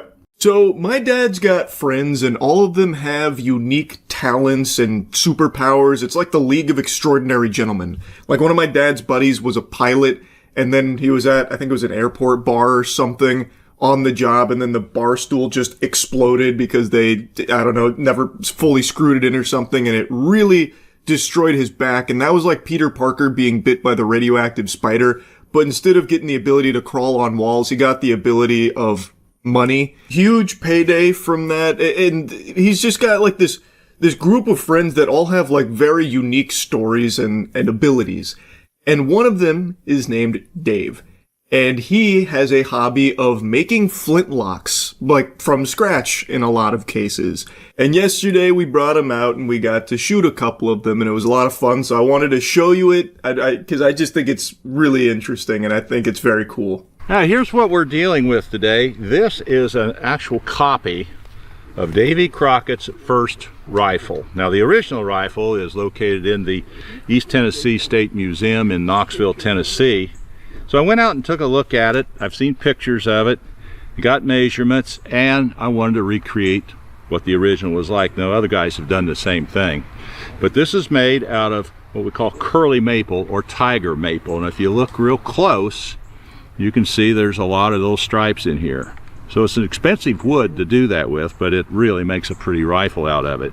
So I got brass on it here, brass patch box down here. Real quick, I want to come in here and do a bit of glazing because Dave doesn't really brag about his craftsmanship, even though it's genuinely incredible work, so I'm going to brag for him. Everything you see on his flintlocks, we only shot 2 in this video, spoiler, little spoilers there, but everything you see on his flintlocks, he makes himself freehand. That includes all the brass work. It includes every ornate engraving he does in silver. He does gold trimmings. All of it he does freehand himself. I think it is amazing. And we're all brass trigger guard. This is what we call a double set trigger. And I'll talk about that when we get ready to shoot it, what it does. But basically what you do is you cock it and you can fire it by pulling this trigger, or you can pull this back and set it, and then you have a hair trigger here. So when you touch that, it really will fire, so you better be ready. This is called a flintlock. This is the was used for a long period of time in the history of rifles and guns, and it's got a flint here. It hits what we call the striker, and when you pull this back, you fire it, this rock or flint will strike on that, set off the powder in here, and the gun fires. Later on it went to what they call a cap lock, and it had a little cap that went on here and got rid of the flint, and then it finally ended up going to cartridges, which is what we have today. But this is a flint lock. Takes a little while to load these things. This has got about a 42-inch barrel. It's a 50 caliber, and it's a rifled barrel. So these were fairly accurate back in the day. But anyway, enough of the talk. Let's see what it's going to be. Oh, by the way, I want to show you this. This is something that's not common. But what I did is when I built this, right here on the side plate, I put Davy Crockett's name on there. And that's his actual signature on there. I was able to make a copy of that and copy that on there, so that's what his signature looked like. That is so cool. He also does all the woodwork too. He's selling it short on just how nice it looks. Well, we did. We also did a lot of carving on this. This was common on this thing. This rifle originally was probably made in Pennsylvania, in York or Reading, somewhere around in that area, which was common at that time. That was where all the rifle makers were, and we did all the carving here, which is exactly like what they had back in the day. So if you go to Knoxville, go to the museum, you can see the actual rifle there. So let's see what it's going to sound like. What were you gonna say? I was gonna say we need you in every video. I know, wasn't that good? It's almost like you're a professional or something at this. You should also see his whole collection. He's like the fucking Kakashi of flintlocks. He's able to copy like every rifle ever. He's working on George Washington's pistol as well. The thing I have is I got black powder. I have it in here. This is a 2F powder, which is a heavier grain. And to be safe, I always measure it out like this. And the rule is always remember powder patch ball. And the reason for that is if you get it confused, then you got a problem. So you put in your powder. Okay. Now you take your patch. Put it up here like so. And then you take your ball. This is a 50 caliber ball, lead ball. You lay it right on top like so. Try to get it as centered as you can. And then we have what we call a starter here. This will help you get it down in here. And I've never fired this thing, so it's going to be all new. Well, that went in pretty good. We'll push her down. Make your ramrod.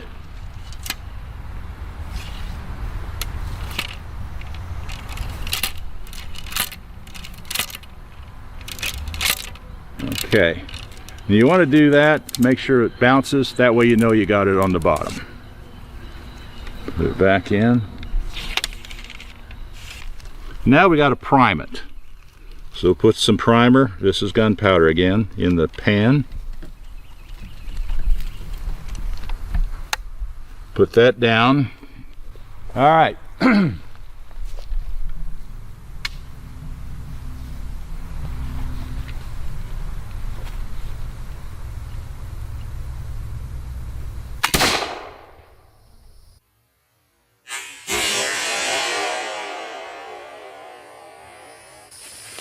Well, you hit the target because it moved. Yeah. Didn't blow the tree in half. That's a good start. Yeah, that's great. You straighten that target. So at the time, we thought that Dave's shot was that like super clean, precise hole at the top, and just assumed, man, that fucking ball must have traveled at the speed of light there to have a perfect hole like that go through it without like the normal things you see when you shoot a paper target, where of course it like blows it up a little bit. So we just assumed that was that, but clearly watching it back on the footage, that hole was already there. What it actually hit was the metal stand and ricocheted off. So in the slow-mo I played there, you can see it hit the stand, I'm pretty sure, and bounce. Obviously, we couldn't track that at the time in the thick of it there in the fucking Thunderdome. So that was the first shot ever out of that gun. Yeah. Wow. And I've never, you know, I just rough set the sights, so I mean, I have to take it to the to a range and set it up, and then adjust the sights on it. But Charlie will zero it in for you. Yeah.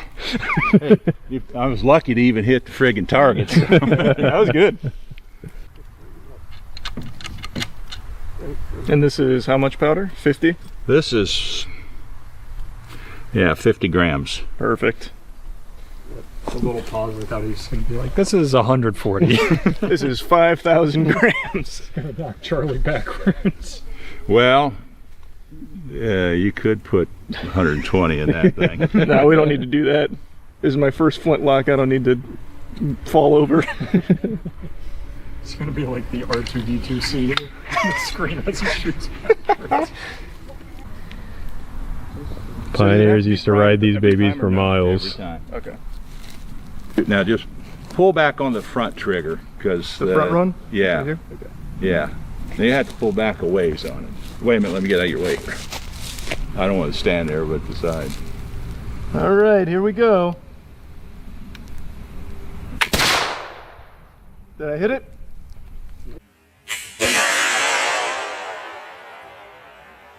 Hit something. Holy. Oh, that smell. That was cool. You like the smell? I feel like this is like a gas smell kind of thing where you probably either like it or hate it. Nothing like the smell of gunpowder in the morning, right? That smells kind of good. It was a kick on it. There was no kick. No kick at all. You can one-hand it, come on. Oh, yeah. You missed. Oh no. Totally missed. I felt like I was right. Oh, wait. Wait. Oh, yeah, you got it right there. Oh, You bullseye. Yeah, on the little target. I never. That's what I was aiming for. He was trying to scare him, go over his shoulder, you know? Right there, look, Danny. Right there. Yeah. Hello. Right there. You got a bullseye on the little target right there. Yeah, I zeroed it for you. What were you aiming at? Literally anything in this direction. The tree. Is that really where you were aiming for? Absolutely not. Where were you aiming? Genuinely anywhere in that vicinity. Have you not heard of aim small, miss small? All right, I'm going to shoot in that 30 square feet. If I can get somewhere in this direction. I just want to. Sailor's log, just want to make a note. That is exactly where I was aiming. All right, you have to tell us before where you're aiming. Yeah. Okay. I will. I'll tell you exactly You where I'm don't at. get the Charlie specialty. I can't believe you hit the bullseye in that little target. Well, you best start believing it. Yeah, well, sorry, bud. Guy's incredible. Yeah.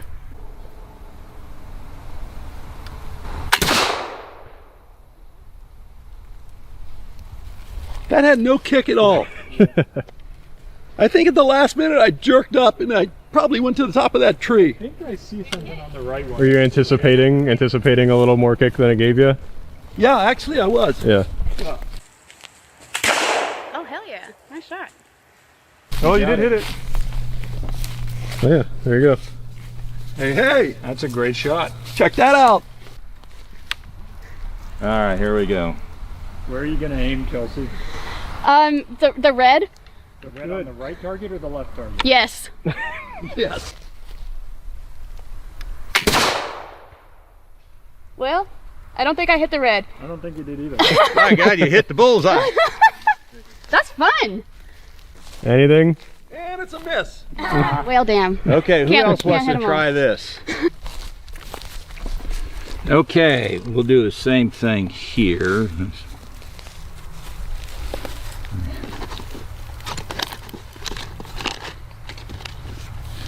That is insane that you built that by hand. It's incredible. It is so nice. Yeah. Okay. All right, let's see what we can do here. We'll just use the same powder. And is this a replica of a specific one? It's or? just a Kentucky pistol. Okay. Yeah. It's not a replica of any particular one.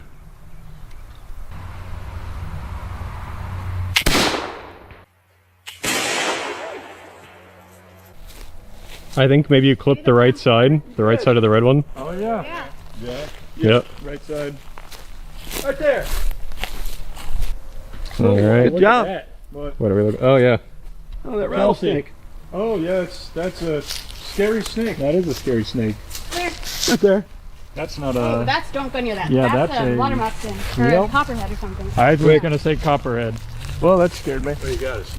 Probably heard the noise of a flintlock and was like, I don't really want to be around here. I'm gonna... Let us know in the comments what kind of Yeah, snake you tell that us was. what we just saw. I think it's a rattlesnake. And scale 1 to 10, how dangerous?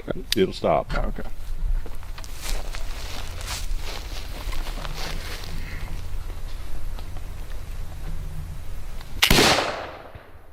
That was a miss. I think I saw the leaf go flying off. I saw the. Really? It looked cool though. I thought really cool. I thought I was right on the money, to be honest. I saw the patch fly out. Keep an eye out over there. Yeah, be careful of the snake.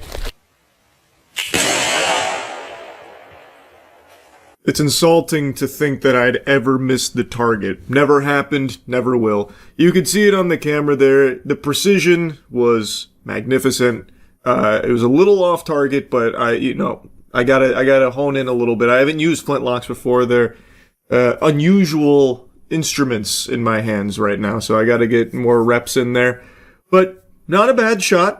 It's about where I was looking. That's about where I was aiming. You know, that Dark Tower shit. He who aims with his hand. You know, that kind of vibe. Hey, look right there. Isn't it weird Yeah. how every time the camera turns away, Charlie magically just... Yeah, how about that? Oddly, like, finger hole Yeah, shaped. look like. Big thanks to Dave. Yeah, really appreciate it, man. Thank you so much for bringing Hey, him out. This was fun. This It a lot was of fun. great. I'm glad to see you guys take advantage of it. Now you see what it was like about 200 years ago. Yeah. But how guys had to fight. Can you believe that? Because each one of them had to do the same thing. So It was so fun, man. His work really is just so impressive with these homemade flintlocks, his home brew here. So yeah, anyway, thanks to Dave again. If you're watching this, Dave. Anyway, that's really about it. Yeah. All right, so we got first round. Good shit. What the fuck? What? I don't understand why that happened. Microscope quite a lot. These two teams are very different in the way that they approach Rainbow Six Siege, right? Canadian, a dedicated hard support for a while. Is the YouTube stream not going live right now? Same role, but they've let the dog off the leash. Here What am I streaming to? Spoit has been moved to a more aggressive, more forward fragging role, and because of it, his numbers have flourished. Now, this weekend it's been the Ambi show, but let's not forget that you needed Spoit, one of the best rated players during phases 1 and 2, to get you here. So the YouTube stream is not live. Hold on. Early picks, and the Let me rest of the team start and continues stop to it. frag. Everything is going well for Shopify Rebellion at that point. Spoit was crowned a major champion in Berlin back in his very first stage How about of now? competitive Rainbow Six. He ended that tournament with an EPS of Oh fuck! 108. That's the wrong one. This final with the God damn it! same rating, an EPS of Son of a bitch! I see what happened. I accidentally went live on an main. exceptional stat line Fuck! for Spoit, and it's been a big reason why SR have gotten this far. I don't know if you saw the graphic that was shared with Shopify Rebellion before yesterday's matchup, but or it might have been 2 days ago. They tend to. It's fine. It's fine. It's fine. It's fine. Battle of the Spoits, where during kickoff he actually had 1 fewer kill, but 30 more deaths. So far more efficiency here. And Okay. It's fine. It's fine. Things up. For Dark Zero, though, the stylistic difference. They've got 3 to potentially 4 dedicated support players, and you've allowed Newers and NJR to run roughshod over your. Yeah, I didn't mean to. It was an accident. It's fine. It's fine. We got the streams up now. To catch up. Okay. Thank you for the raid, Alois. That was a lot of fun. Let's do it again. Let's do it again sometime. I really enjoyed that. Good information to start things off. Okay. There's a heavy roamer Okay. coming through. All right. Newers, of course, the primary roamer, the primary entry on Dark Zero. He's going to be the first one who likely comes into contact with this roam clear from SR. They don't have to full clear this whole map. We see teams go pretty direct just through cafeteria at times, but it does look like the Rebellion want to clear out some of these roamers before they go for their execute. Newers a little bit solo here at the top of the stairs. So we got round 1. Let's keep that good shit coming. Time and gain some valuable information. If you watch the reveal panel that went on right before this, say goodbye to the Dokkaebi you know and love. She is seeing some changes, so the last real window before somebody lifts that Dokkaebi. Yeah, Rebellion is my team. Sitting between That's these us. two teams. It's our squad. It's been a good run for that Korean operator, but a new look is never a bad. 5v5, they really haven't actually committed to this roam clear, Parker. They're okay with there still being some defenders up above. They can maybe try to sneak a plant in under some smokes or some other utility. Spoit inside a cafeteria. There's a player just on the other side of this wall. I believe that's Fault's close on the window. If Spoit's not ready for this, this could be a massive blunder, but he repositions. Yep, this is grand finals, baby. Still have the pulse, though, but in a different player's arms. That's Kino now upstairs, gaining a ton of information here. Logic bombs will go off. So Kino will be known for the time being. Second round in a row. Dark Zero will strike first. Newers takes down. Nice, Ambi. Fuck yes. God, I love Ambi. Thank you, Ambi. Surf, nice. Rexon, very nice. It's Kino and Newers now in. Ambi, let's fucking go. Oh my god. Woo! Yes, clean. Once again, Parker, we haven't seen the primary site for most teams up on the top floor, but down in the basement, SR, they take their time with that push. They again lose the opening pick. Early attack coming from DZ. You guys hear me? Yep. Go back to supply. We're gonna fight to see you guys stop. Don't give them. Oh god, good work. We're fragging. As we can, but I'm sick of doing this. We're just giving them space and let them take our ass. Fight them on so supply. if they side ISO, what's our plan? Go flow down and fight them on it. All right. And then especially like before they even do it, like when they are clearing off that, I want to get more aggressive in the mid around here. Like don't let them just poke around for free and keep poking around and going to what they want to do. Yeah. Start looking for early kills. Yeah. Start looking for the early kills. The micers on these guys. Try to break their own boarding source for them. Heard. Let's go supply base then. After that, kind of read it as seeing how supply goes. I think you go back to basement. You could also maybe go to like fucking man or kitchen. Just whichever one you want after that. I don't know if I'm playing Lego Batman or not yet. Striker. We'll see. Supply base, sure. I'm what? Supply base. You go Azami. You run the mirror book? Coach Callout not mincing words in that tack time, a little frustrated, even just 2 rounds deep into the series, but wants to cut out some of the crap, right? Banning out that Ram is a possibility for them if they don't want to deal with that vert pressure that SR have been playing so well, but really just needs to get the team back on track here. Down 2-0 on the defense for Nighthaven Labs, even though this is SR's home. All right. As a team, you can't be happy Cooking like that. No, not at all. Very disappointed dad vibes. Yeah. I felt like I was ashamed. I feel like I wasn't pulling my weight there. And just a small note, we are a community, and of course this is a match that is celebrating Dark Zero and the Rebellion, but I don't know if any of you saw Fabian welcoming a child to the world over the last week. We just want to wish congratulations to Fabian. He is a new father. Oh, that's sweet. Yeah, you can cheer for Fabian. 5 seconds to go. If there's anybody who knows what it's like to be fathered by Fabian, it's Canadian. That is true. Attackers are heading out. Bit of a history there, but no, of course, we're oh so happy for the coach of M80, Fabian, a huge moment in his life. Kino obviously used to call Fabian dad as well when Kino was on that M80 roster, and we wish obviously him and his partner the best. I obviously don't have children. I have a cat. It's nowhere near the same. Let's keep it rolling. Let's keep it rolling. I know it must be pretty proud moment, but also pretty stressful. So let's get back into this though. Timeout taken and a pretty swift way into warehouse for Rebellion as they open that up. One thing, Jesse, that I've been noticing is the Rebellion have been exceptional with their drone work. This is something that was very evident in round number 1. It is carried on here now, and I don't know if we're going to see any changes from Dark Zero to deal with this. They do have a mute, but I mean, sometimes that's just not enough. Well, clearly it's a completely different setup coming through from Dark Zero. They're playing the same bomb site as round number 1. All right. 3 rounds deep, and we have not been to the top floor of Nighthaven Lab. That's very unusual, but clearly DZ have a game plan with this. There's that Ram that was potentially going to get banned after round 3, already being used by Ambi, hunting for an egg. Oh. So close. But not the head, so it's not good enough. Tagged him a bit. That's good. That's, we can use biblical terms. That's well, I guess David won, so that's David versus David. Okay. Fighting to see. He saw it. He saw it. Let's go, Spoit. And Ambi is the showdown that so many of us have wanted for much of this event, and right now Ambi is winning it quite handily. 3-0, the good start for the youngster, and he's actually in position to break the major kill record. Jesse. Oh, coming out from Newers there. Also a fantastic aggressive player from damn, so close, so close. He's super low. Coming out though, they realize they need to get this top floor control. It's been a little bit too long, Parker, and they're not happy with the 5v5. So in comes the cavalry. Bit of trepidation from Ambi as he now vaults on over. Logic bomb goes off. Rebellion looking to capitalize off this. You saw him? Nice. There you go, Rexon. There you go, Ambi. Not this round. Ambi and Rexon strike for 2. That gives. There you go, Spoit. Spoit's on the board as well. Everybody firing on all cylinders. There you go, Surf. The board, give it to Canadian, and it's a team ace. He does get the defuse kit down. Dark Zero left just up to Fultz, who's come up empty-handed more than we can count. There goes Spoit.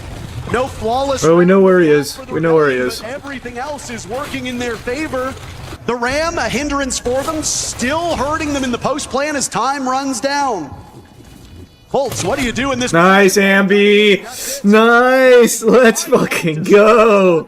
Jesse, I did say Ambi is in striking distance of Uzis' major kill record. Yeah, that's exactly right, Parker. After this phenomenal start, you're right, Solotov. Easy to get them mixed up. Of course, played on the same team for so long, but Really, this has been domination from SR, and you're right. Ambi now leading the kills, 5-0 here on this first map. That brings him up to 170 total across this event. The record 203 set by Saltov at the Copenhagen Major. So there's definitely still a bit of a gap. And if this game continues the way that it has been, if we get a quick 3-0 for SR, there might not be time for it. But it's only a matter of time before DZ. Great fucking start from the boys, man. Holy. Despite not getting the opening pick. How often do you hear broadcasters talk about the conversion rate of those entries? It's been a big talking point for these teams, specifically for Dark Zero, who have been the best conversion team of the entire event, winning 82% of rounds where they get that entry. But so far, they've lost 2 openings. They've been traded back really. Oh, yeah. Come on. They always kind of came out of that early game still with a lead, still with an advantage. So Dark Zero, it's not enough just to get that first kill. They've got to find ways to actually win in the early game and going into those last 60 seconds with some kind Yeah, I'll do Mass Effect for the gaming channel at some point. I got a lot of games on the docket. What was it? It was 7 rounds in a row for SR to send themselves to the grand finals. This will be round 10, technically, in a row going back to yesterday. It's been quite a run for this Rebellion squad. They picked Nighthaven Labs. They presumably will start on the wrong side. The numbers do back that up. DZ has a better attacking win rate on this map, so things will likely get better for Dark Zero when the second half comes in. The Rebellion are good on both sides of this map. Yes, they are a better attacking team, but their defense is nothing to sneeze at either. The main goal for Dark Zero, which might sound very simple, but so far come on. is do not let SR run up the score on you. Something's got to change. You've already used your timeout. What can you do if you're DZ? 4 rounds deep, and I'm going to keep harping on this, Parker. We've seen 3 bomb sites on Nighthaven Labs, and none of them are the traditional primary site of the top floor, kitchen cafeteria being brought out by DZ. And Ambi, this is, again, one of those bomb sites where he almost exclusively runs the snake, so we'll move over to the Goku with that snake. Okay, we see the clash. Again, work some of those opening picks. I believe it was Rexon in that last round who got that first frag, so hunting for it once more. Cleared conference table. You've got the clash at the top of these lobby stairs. Canadian knows this position well. Ooh. Has to be careful, though. Oh, baby. Oh, baby. His life kind of come on. Bolt saw those bullets whiz by as he was being hunted down by 2 players on that top floor. It was a bit of a rough go of it, and I mean, Fultz is not the guy that you expect to be racking up kills. No. He's the Canadian of Dark Zero. But if you're in that position, he almost... Can we get a little vert going? That duel? That's devastating for DZ. Kino remains open the cheeks up a little bit here. Okay, here we go. Little vert. There's a little vert. Without the ram, they're finding good opportunities, but no frags yet. 90 seconds deep. And just patrolling these openings, keep a barriers. They keep it. That's all right. Horizontal coverage, but we'll have here. Okay. Misinputs. How does misinput indeed. And maybe it speaks to a little bit of nerves with this DZ team. Come on. Yeah, obviously this is a big stage. They've yet to find their first round. They're feeling the pressure early here in Salt Lake City. They've got a couple of opportunities still to pull this one back. Again, Kino waiting on the flank for the perfect moment, but everybody on SR remains alive. They can keep somebody watching that flank, but at the same time they hit the site. Oh! Kino in clutch or kick positions many times, and kick unfortunately has happened on all 3 of them. There goes Andy Canadian as well. Come on. Dark Zero striking, I believe like a viper is what people have been saying. NJR and Newers in sunny. It's all right. Come on, boys. Rebellion are stalling out now with not a lot of time left. Here comes the flank. Nice, good shots. He's tagged up. A bit of damage from the DMR of Surf, but retreats back in towards the site. SR need to get a move on sooner rather than later. Rexon yet to die. Ambi was in that same boat, but the boat sunk. So what can you do when come on, guys. Nice. There you go, Rexon. Come on. Let's go, Surf. He doesn't know you're there. I thought he was pushing out. Yikes. Surf doesn't check it. And suddenly Rexon needs to win a 1v2 with 10 seconds to go. This would be beautiful. I don't know how I feel about this one. Oh, yeah, no chance. Down. NJR and Kino both on utility ops. They will easily find him. Yeah. And there's NJR to get Damn. DZ is finally on the They gave us a little gift there with that friendly fire, but then I think we just kind of played a little scared for some reason. That's all right. Come on. Kind of kills coming through. It wasn't the opening frag, technically because of the TK, but I thought NJR was so critical, shutting down the backstab from Ambi early in that round, and then of course ending with the Nitro too. This Team K right on default. Bit of bad luck, bit of nerves, maybe a bit of revenge as well. Tournament in team kills so far in Salt Lake City. He has 2 coming into these grand finals. Nobody else has quite achieved that just yet, so I'm sure it's not intentional, but you know, it does speak to a little bit of chaos. All right, Rexon's hot, Ambi's hot. Fight through it, they win this round, they're on the board. We gotta get Spoit, and Nadian, and Surf cooking. Surf's online now. He just didn't check that corner. He didn't check the angle. Just gotta check that. Team that made the Charlotte Major Finals. NJR winning a major in Charlotte. Fultz, of course, a world champion. Kino winning a major before. This is maybe uncharted territory for Newers and Callout, but if you look on the side of Rebellion, it is very, very different. Even Callout was coaching that Astralis team back in Charlotte, That is right. So I almost forgot. There's so much experience across both of these teams, but also so many heartbreaks, so many frustrations over the last couple of years in particular. It's been too long since we've seen an NA team not named M80 or Beast Coast lifting a trophy, finding success, dominating the international opponents that so often NA seems to struggle against. But now Dark Zero and the Rebellion have earned their place here in the Salt Lake City Grand Finals. DZ, desperate to tie this half. Again, let's get Spoit online. Let's get him activated. That's bare minimum on this line. You want to be racking things up, especially up against the Rebellion, who can be so good defending on this map, but they'll have to earn it. They'll have to work for it here, and we'll start on the bottom floor. Storage, excuse me, actually going to be the bomb site here. So the bottom floor presence a little bit cheeky coming out from NJR. A bit deceptive. But SR have spotted it out early. They're taking a lot of map control. Top floor, basement, mid floor. They're pressuring all different angles, and it's going to make it difficult for this DZ players to group up. And Newers has to wait out that Lions. Drone it. Oh, we caught him on drone. We caught him on drone. All right, good. SR assault.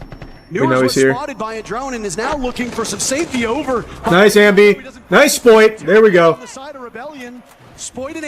That was the crossfire there. That's some good shit. That's some good shit. Quite the leg up for Shopify Rebellion. Just messy from DZ. You can't be affording those frags. Of course, no trades coming out. They're just a little bit grouped up in the hallway. So the window player and, of course, the other hallway player on SR able to group things up. That's the entry duo of Ambi and Spoit. Now, how do you recover from DZ? They cannot sit around and wait for SR to execute 5v3. So they have to go hunting for picks. They have to start getting aggressive. The drone work has just been so good for the Rebellion. Yep, got him on drone. Now we know. Lots of players active. He's on the unstairs. Rexon right now droning his way through, either selfishly or to assist his teammates. I don't know if they've drawn NJR into this rat spot. I'm ready for you. It might be a tricky one. NJR's got a good read on it. Come on, guys. He has to watch a rotate and the door frame, so 3 different areas for NJR to focus on.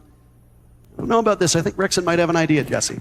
Yeah, they clearly have some kind of a... Oh, nice shot. Let's go, Rexon. The Clash looking down when he had to look horizontal. It's a freebie for Richie now, up to 7-1, and puts... Oh, Rexon knows.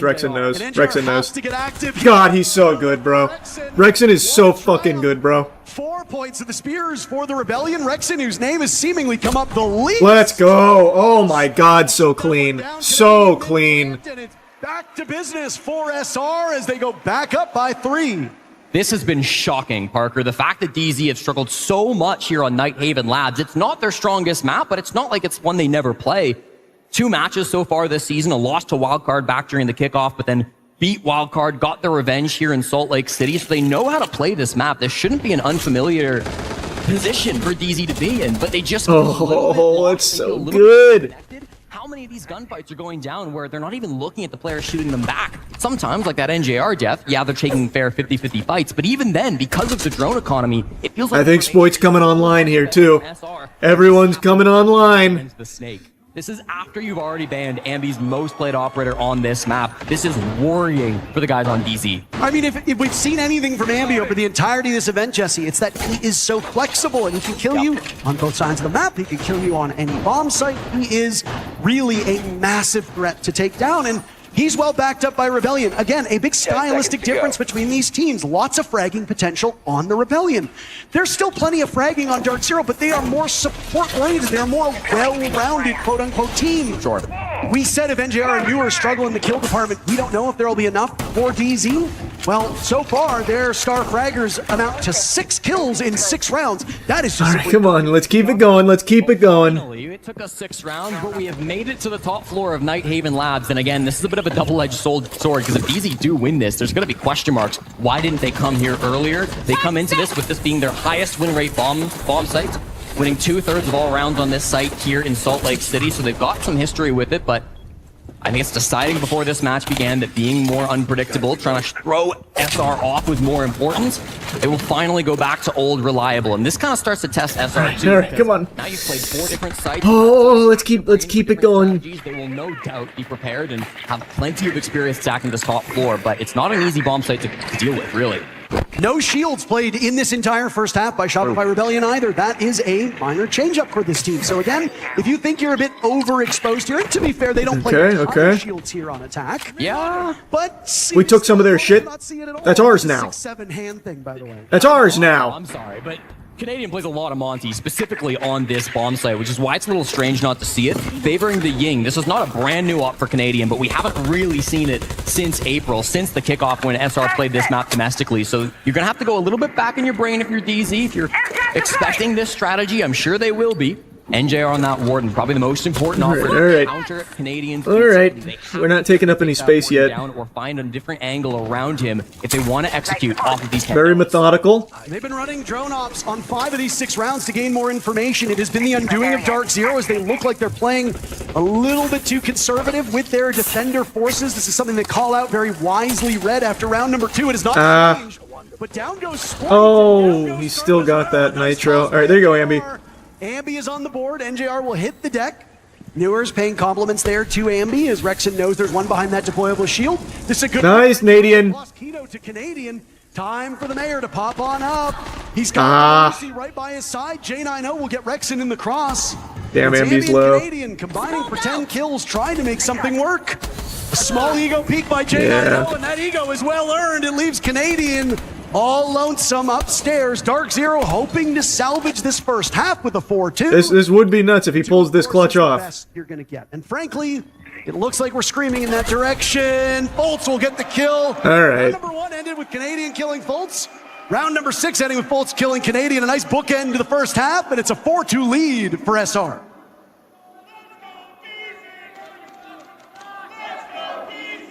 Nah, tell him, Jack. I don't understand what that was. All right. That's still a good half there. All right. Oh, okay. I was confused. I didn't know what he was talking about. Yeah.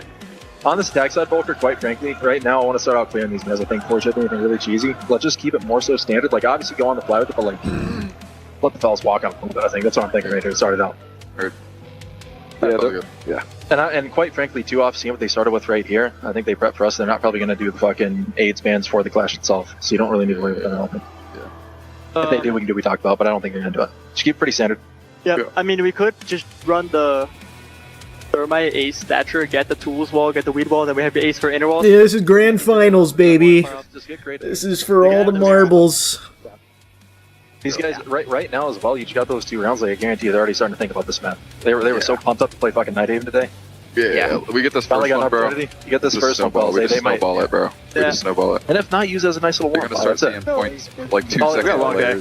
Guys, for basement, they have 2 attacks that we saw. They were both essentially clears. One was just a split, one was a full clear. For this, it's essentially going to be they can bring a shield and fish, walk down with him like a sledge. We just gotta keep our cock on their chin. We were doing so well in that first half. We just gotta keep that up. Yokobi can go lobby or he can go 90 window, okay? So I think the biggest thing to just keep in mind there for basement is it is likely they are going to clear you. The other way they would clear is they flip the shield to lobby with ace. They'll bring like a striker above, like maybe con side or the hatch. If he opens the wall, that is the guy who would go above, okay? And then Dokubi's going to go fish side. So just be aware of that. For kitchen, they basically do a hori. They'll bring the ram above. They like to put a Blackbeard or any kind of shield outside the 90 window, so they might double up there and have a shield and like... Cool, calm, and collected. Those are the vibes being given off by Callout in that halftime, Parker, and it really did feel like they were taking this as kind of a unexpected victory. What's your rank in Siege? Gold 1 right now. I play like 2 or 3 games a day, so it takes a while, but we're doing all right. Solo queue's been quite an adventure. Callout said it. Even if they don't win on Nighthaven, they didn't come into this series expecting to. They're treating it as a bit of a warm-up. So clearly they're confident on the side of DZ, immediately talking a bit about that clash. And as I'm seeing Nomad Capitao bands coming through, you know Canadian's going to be loving that operator. Yeah, and I mean, the old saying, I've said it many, many times this event, you're never in danger until you lose at home. If SR drop this map, and then, like almost every team before them, drop Chalet to probably the best I know about rank 3.0 in the world at the moment. Yep. You go on to that'll be nice, because right now the rank system makes no sense. First sweep to get out of that position. So obviously Dark Zero trying to temper expectations. manage emotions. This is one of the best things that Callout does. He is as much a strategic coach as he's a mental coach. Yes. All right, let's go. Let's go. Come on, guys. Let's go, boys. Here we got the battle between Seth Hoffman versus Seth Mick. Battle of the Seths there at the Brain Trust from Dark Zero and Shopify Rebellion. They've been around the block. The best two coaches, domestic coaches, I think you could say, in North America over the last couple of years. There's no real debate about that one. We had lunch with Lagonis yesterday. How dare you say that about him? Well, again, not domestic, right? No, Fabian's a great coach in NA, but he's European. All right, Spoit, Azami, best Azami in the world. Now let's just keep doing what we were doing in the first half. We were looking real good. They hire me for my hot takes, Parker. That's what they always say, right?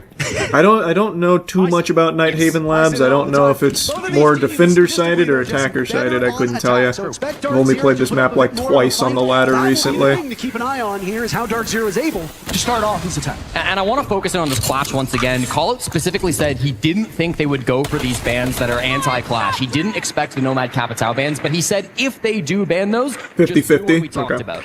I wasn't in the Dark Zero team meeting, unfortunately. I didn't quite make it to that one. So I don't know. Yeah, unfortunately, the invite just didn't show up in time. But we'll get to see front and center what that looks like, what their counter to the clash is. It's always going to be awkward, though. Canadian is keeping this IT wall closed. The impact goes out first to stop that exothermic. And the last exothermic charge from NJR being placed on this wall, if this gets denied, this could be huge. It doesn't look like it'll happen. Yeah, it's all right. It's all right. Opens up. Crisis averted. Canadian walks back a little bit. Decent timing by Dark Zero now to get that wall open, and the jostling that Rebellion were doing will fall short. Didn't even really see the Thatcher be that much of a contributor to that. I think a lot of teams are expecting the Nitro cell out there, and you can blast it with that EMP. Kind of hard to do that with impacts. Pretty much impossible. So yeah. Oh, nice, Rexon. That Nitro cell don't miss. Rexon, the leadoff pick, and now it's Kino disoriented over by Fish. Let's go. The snake now getting chased on down. Nice, nice, nice. Menaced by Canadian. Canadian didn't get either. Good shit, Canadian and Rexon. That was good. That was really good. That was like a horror movie. Good work. Gap with that final round in the first half. Typically, we see teams win this and close it to just a single round. Dark Zero, if they're going to do that, they've got some serious work to be done in the final minute. Feels like things have not gone to plan here on the side of DZ. Now at a two-man disadvantage. They're still getting caught out by these gas pipes. It's going to slow things down even further. They're hoping for a swing to come through, but it's unlikely that anybody will bite. Yeah, we don't need to swing. Holding that we don't need to swing. Window. Newers up the Fish stairs, hoping for a bit of a sneaky frag. They don't know he's here. Is he going to hit? Yeah, I'm a little worried. Now the Dread Mine's up, though. They're going to hear him if he starts to walk through. It's been activated. The Snake of Newers now we know. Making his presence known, shooting through the wall. Dark Zero stalling out entirely, Jesse. 30 seconds have gone by, and there's been very limited movement. Newers existing over on this Fish side of the map. He's done so for so long. He'll walk up, take dry engagements with the F2. You can easily kill multiple. Nice, Ambi. He misses the opportunity. Ambi with the take. Nice, Spoit. There we go! Yes, yes, yes! Good shit! Oh, that was so fucking surgical. The Rebellion 2 rounds away from winning their own map. And that's a statement round win, Parker, as well. That breaks an 11-round streak where DZ have been flawless on their attacks. Back during FaZe Clan, they didn't lose a single attack through maps 2 and 3, and they won their final attack on map 1. So they had won their 11 previous attacking rounds. They will finally drop one. Oh, Rexon hit him with the same Nitro. Against SR. That's a big moment to come through from the Rebellion. Again, you kind of talk about that clash. It was focused on by Callout and attack timeout. They said they had a plan for it. I assume that was something to do with the Thatcher playing on the roof, but whatever the game plan was for Dark Zero, it was not able to come to fruition. SR very confident on that top floor site. Canadian very good. 2 more. Let's get 2 more. 2 players on Rebellion have broken double digits already. Both Rexon and Ambi sitting on identical score lines. 10 kills, 2 deaths, 1 assist. They are eating. God, Rexon and Ambi are fucking frying, bro. They're cooking. The conversation has been around 2 of the players on Rebellion, but them not getting enough kills. But Jesse, there's only so many kills to go around. And right now they're being funneled into the 2 best aimers on Rebellion as of today. It is working out very effectively. Again, Dark Zero, their fraggers being overwhelmed and shut down, and there is just not enough in reserve to deal with here. Things could change. You like to say it. There's 2 halves of each map, but Dark Zero are running out of time. Yeah, no doubt about that. DZ need to change the game plan a little bit. They've already burned their attack timeout back after round number 2. Let's just keep that going. Come on. Even if we do head into overtime, they won't get a chance to talk with Call It unless Super decides to call his tack timeout for SR, but he has no plans of doing any of the such because they're up 5-2. They're comfy. And as far as the storage bomb site goes, man, this is very similar to the last site. And I was going to say, an added benefit of banning the Nomad in Capitao, your Azami on Raptors can play so much freer as well. So it's not just a clash counter. It has a reverberation across this entire map. So Rebellion know that, and they're going to use that to very good effect. And again, like some people might say, why don't you ban the Clash? Why don't you ban the Azami? But you really just can't on Nighthaven Labs. The wall denial is too important. Bandit and Kaid are so powerful to keep these walls closed, and teams just do not like to play up against that. Oh, fuck, that was a little scary. Coming out here. That cross was a little scary. You know Jalen's feeling good when he decides to go for an ego peek on the IT wall. Ooh, and then he just zapped the drone. So Nice, Rexon! 11th kill for Rexon. Down goes Nice, Ambi! Let's go! Rexon again, the Ambi and Rexon show. We go round and round and round, and again, Dark0 suffering through this. 11 and 11 on the kills. Make a wish. It's SR who have been dominating now throughout this map. They are so close to map point. They just need to find 3 more frags, and Canadian will continue. Nice, there you go, Surf. Surf with one or Aquino, and it's just J90 and False to hold it down. If this continues through this series, this might be a quick one for the Rebellion. DZ not looking like themselves. A that's Hail fucked. Mary through the wall. J90 will find Ambi. Could kickstart some offense that DZ is so desperate to find. No. The Clash still on the board. 2 gas canisters in pockets. Fultz taking some damage there, but his position also given away. Dark0, with the exception of that lone pick by J90, is coming. No, watch the cross. Fuck. Oh my god. Able to get Spoit now trapped into the corner. J90 will test his reflexes, expecting follow-up. The jiggle peek with the deagle outs. Spoit doesn't really need to do anything. They can call. Yep, just wait. Yeah, just wait. They're terrified. I mean, it's just Spoit with a deagle, but they don't know what's coming next. Good damage on the Canadian, but not quite enough. Gets knocked back with the can there, but it's not still enough to get the frag. HP low on the side of Rebellion. I mean, he's still got to favor them in this altercation as Dark0 are dragging this one out. They're waiting as nice, Rexon. the hands of the Rebellion. J90's last man standing. 4 targets to find, 4 on the board. That's such good shit. One more here. One more. We're on map point. Woo! Is powering through. This has been a quick one. The Rebellion dominating on their own pick. And again, I really like the team play that we're seeing out of Shopify Rebellion, Parker. It feels like they're working so in sync in a lot of these rounds. Oh, God, yeah, they are. They're working so well together. They weren't getting into really early gunfights, but they were still able to work together when they did go for those picks. I thought Canadian was so critical on the Clash here in this round, really protecting his teammates as they tried to get back to site. This is brutal. They literally had him on the Bs, Parker. They had a suspicion of where he was, but still Ambi gets away with a frag. Again, Canadian is able to kind of block them as they rotate back down through the lounge hatch. Faltz had a really good angle. Nice. It didn't matter with the Clash blocking that rotate back to site. So it just feels like SR, everything is going to plan.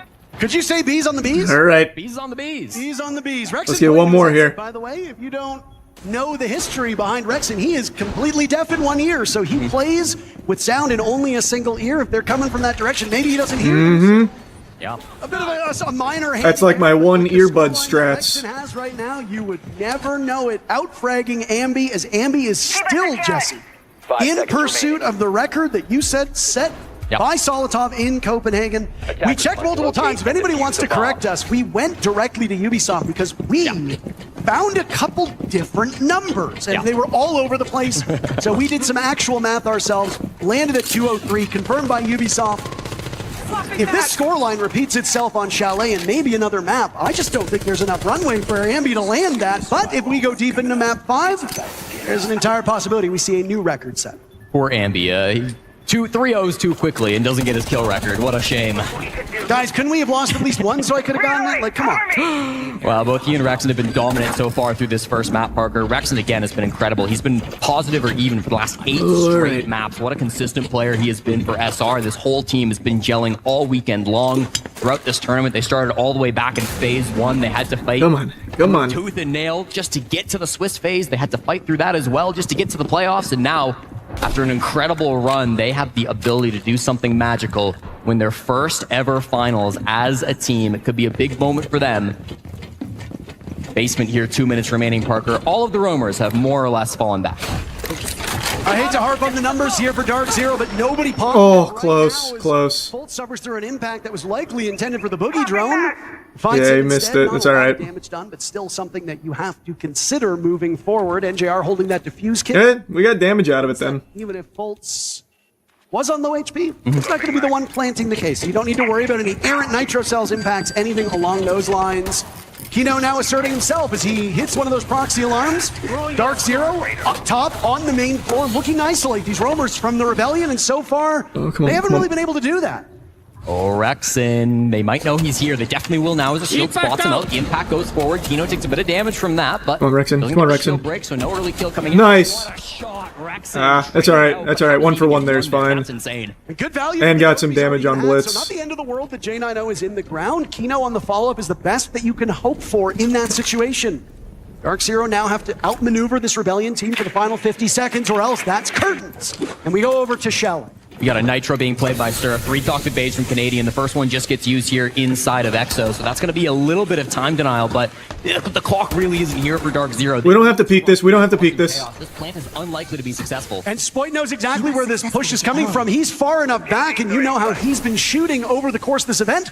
Very quiet, because he's been playing a sheltered role here on this map, but he can still do some serious damage. I'm looking at Kino and NJR here, though. If they fail this one, if Canadian is unable to succeed, that just might be the ballgame. But hold on, Ambi's tucked into the corner. They don't know. Oh, Canadian fuck. waiting it out. Oh, no. NJR the other. A great entry by Dark Zero.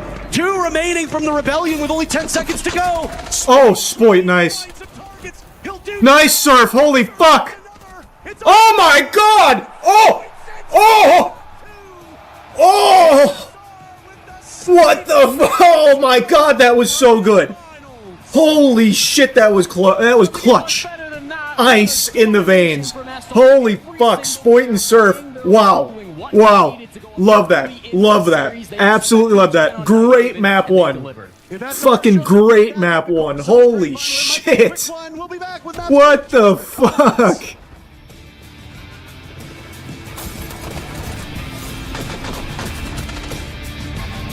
Oh my God. Here, congratulations, of course, a huge moment.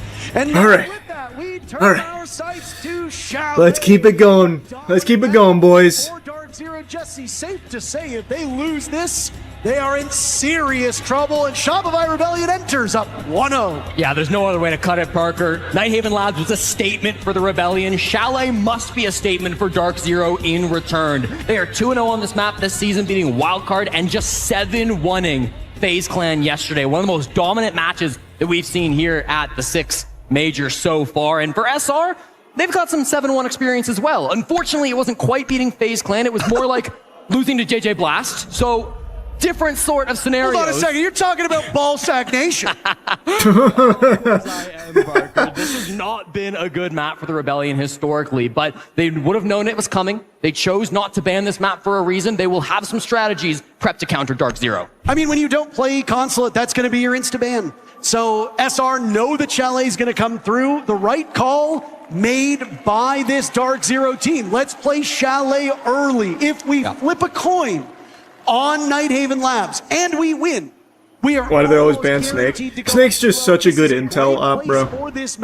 He just gets so much info completely for free, non-punishable. That's why you usually see Snake banned.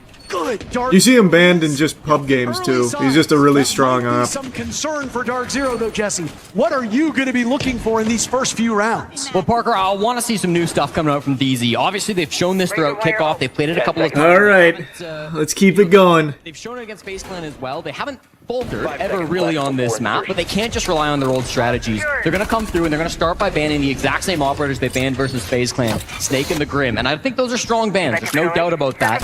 Snake in particular, again, an operator that plays a lot by Ambi here on Chalet. We've seen it every now and again from Rexon as well. Yikes. Not one that we see SR play a whole lot here, so going to be interesting. Yikes. All right. A really rough map stats-wise for the Rebellion. They are below 50% on both attack and defender win rates.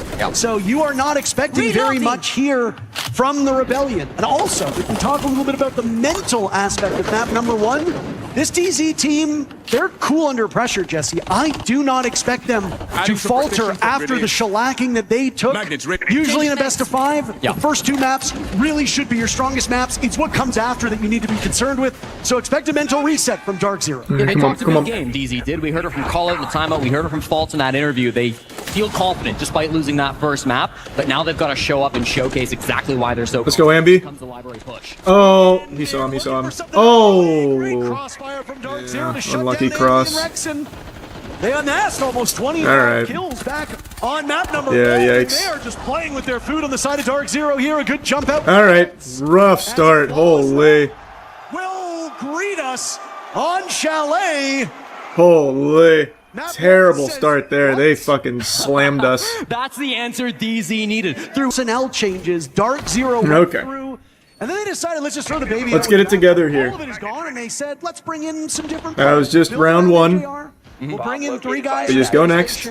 We'll add We take it here. who had some contractual issues with M80. It was not a team decision. They play this map extremely well. I think maybe we just outshoot them, to be honest. And they found their first finals berth with this new roster. Yeah, it's crazy how fast the success has come from Dark Zero, but of course there is still work to be done, and as we load back into map number 2, that work will resume.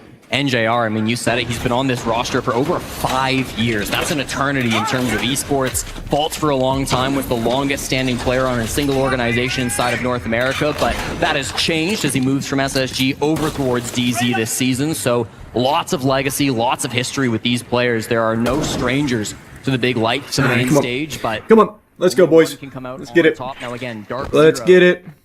Early lead on this second map, Parker, but they need a lot more than that. There really is a lot of history inside of this grand finals, and more history will be written, irrespective of which of these teams win. This is just the 3rd NA versus NA matchup in official Ubisoft circuits. Canadians team has won all of them up to this point. Dark Zero won one of them when Canadian was on that squad. It was a little scary. Those teams will ultimately hoist this trophy. Dark Zero up 1-0 on their map. We are expecting DZ to kind of do the same thing to SR that SR did to DZ on map number 1. This is just such a good map, but Rebellion could still shock them.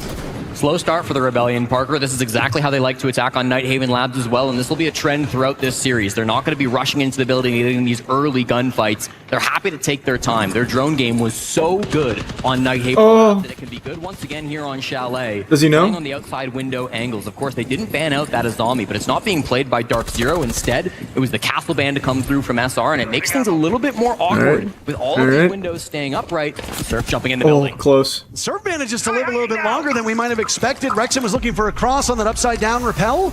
Only J90 will move now. That'll flush him. That'll flush him. There's a grenade from Surf. Its target manages to evade it for now, but he gets Oh. the run. Surf misses a golden opportunity. Damn. That's all right. That's all right. Come on. He's in the middle of the site, Jesse. Yeah, it doesn't have diffuse kit, so can't plant, but that's still massive. Now, keep in mind, top floor control is so important for this bomb site. Even with SR in control of the site, it's not favorable for them just yet. DZ have so many players up above the bomb site who can deny the plant if they start for it. But again, Canadians still outside the building. Before we see a diffuse kit hit the ground. Damn. That was a really key component of Let's get a pick here. Let's get a pick. They have not let off the gas here whatsoever. He saw his tootsies. Absent as well from the He saw his little piggies. So far on Chalet, shield play not as important. Canadian running Twitch and operating. Nice. There you go, Surf. Well, Surf makes up for lost time, gunning down Fultz.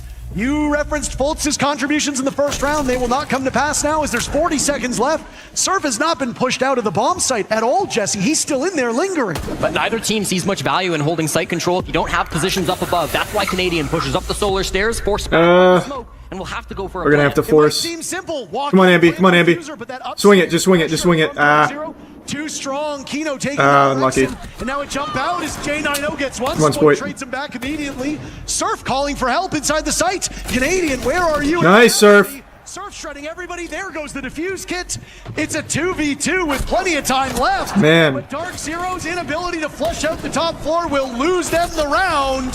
Spoit dies in the hands of NJR. Man. It's all over before that kill comes in. We're playing too slow now. Surf had sight for so long. Discipline on the DZ side of things, Parker. Really solid defense, not panicking when they lose that sight about halfway around, feeling confident that as long as they hold above, as long as they hold below, they're comfortable. You guys hear me? Not starting with the tone either. Okay, listen. Yep. Answer one, One, let's reset. We don't need any, like, going back and forth is fine, all right? What I want to say to you guys is we have so many gaps here, but we have to be reactive to the gaps we have. We can't just sit there for 2 minutes trying to figure out what to do.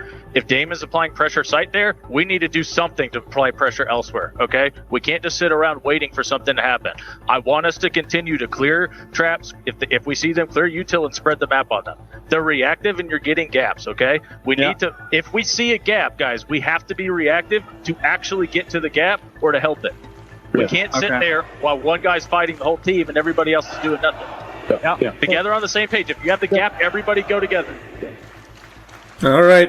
Good coaching. You can see what the audience is up to during the attack timeout. They're getting active. They're showing their All support right, for come on now. teams, but I think Come on now. That was a very winnable round there. We gotta tighten it up a little bit. We gotta tighten the screws. The rebellion. They're creating pressure. They're creating gaps. There are ways for SR to work their way into the site, but they're not doing things in a lot of these moments. How long were we watching, whether it was Rexon hold an angle on the solar window, whether it was Ambi holding the angle down those snow stairs? It always felt like there was somebody in SR just sitting and waiting for a response. DZ have been too disciplined for that style of play. SR have to get reactive to find those gaps and capitalize on them. And I think it's fair to say Chalet is a bit of a reactive map as well.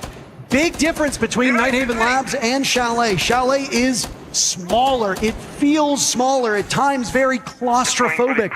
Look at how much map control Surf was able to take, but he never got the top floor away from Dark Zero. What does that do? It means you have to fear the windows. It means you have to fear the jump ins. It means you have to fear top floor control. There's just so many things to account for because at any moment, on a map like Chalet, fighting can break out. Now, obviously, that's true of every single map, but it is especially so on maps like Border. It is especially so on maps like Chalet. And if you could see, okay, come on now, let's get it back. And then they strike based off of poor information or poor entry from the Rebellion, they will eat you alive, and that's what we've seen through 2 rounds so far from DZ's defenses. Well, for our third site, Parker, Bar Games is the choice, and Shopify Rebellion will bring the sends execute strategy. They ran this back during here it comes, run out, they know. Kickoff, and you can see Dark Zero wanting to maybe capitalize on it a little bit. They are happy to get aggressive. Faltz has found a couple of big moments outside the building on this map, but doesn't find anything early on this round. Again, SR, we know exactly what their pushes like to come through. Sometimes they go direct in through the window. When you've got Canadian on the sends, that is an Let's option. get a nice entry here. A nice entry frag would be so big. Just nice pick. Really early control from the Rebellion. It's not being held by DZ. I mean, maybe they want to pick up the pace a little bit and knock this Dark Zero entrenched style of defense off guard. Back onto Twitch they will go. A very incredibly valuable operator. I like that a lot, Rexon. I like that a lot. Even though they traded, it's fine. I still like that. Kino on a beautiful refrag.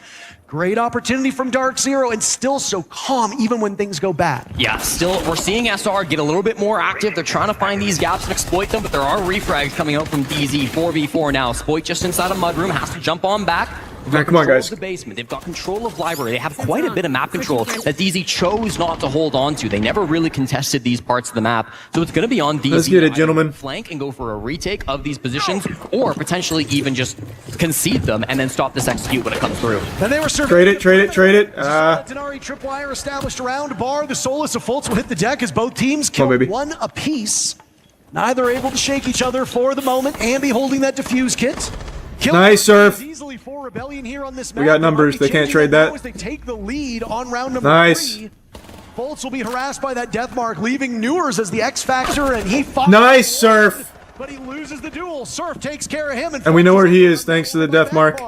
Still being hunted down. His whereabouts known by Ambi. Now just Good shit. Good shit. Way to bounce back. Way to bounce back. Very good, very good. Throughout this very, very good. Feels like he's always in the right position to find a bit of a gap to get things started on the side of the Rebellion, and it finally pays off in a round win for them now. He's played 3 different operators so far through Chalet, played Dokkaebi, Deimos, and the Ace, and that's expected to come through from Surf. He's played more different operators than any other player at the Salt Lake City Major, 46 different ops across the first, second, and third phase here at the Major. So he's such a thorn in your side at all times. They will ban out the Ace, of course, one of those 3 operators that he played just recently, so clearly feeling a bit of pressure with how good he's been, but even still, he will have such a wide arsenal to go through these next all right. on the attack.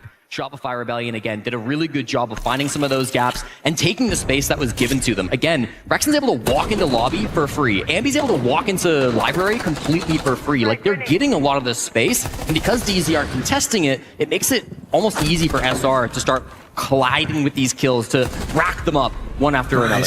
I mean, okay. Now let's keep that going. That was good. That was good. If you can drone them out and put them into unfavorable... See, a little bit of aggression there, I think, is exactly what we need on this map here against them. Rexen going just right down the pipe there for that entry is good. That just opened it right up for us. Obviously, Rebellion have been eschewing the shields, Jesse. It is a bit abnormal. I know that we've been talking a lot about Canadian playing these shield operators, whether it be Blackbeard as part of their arsenal or Blitz and Monty being far more common.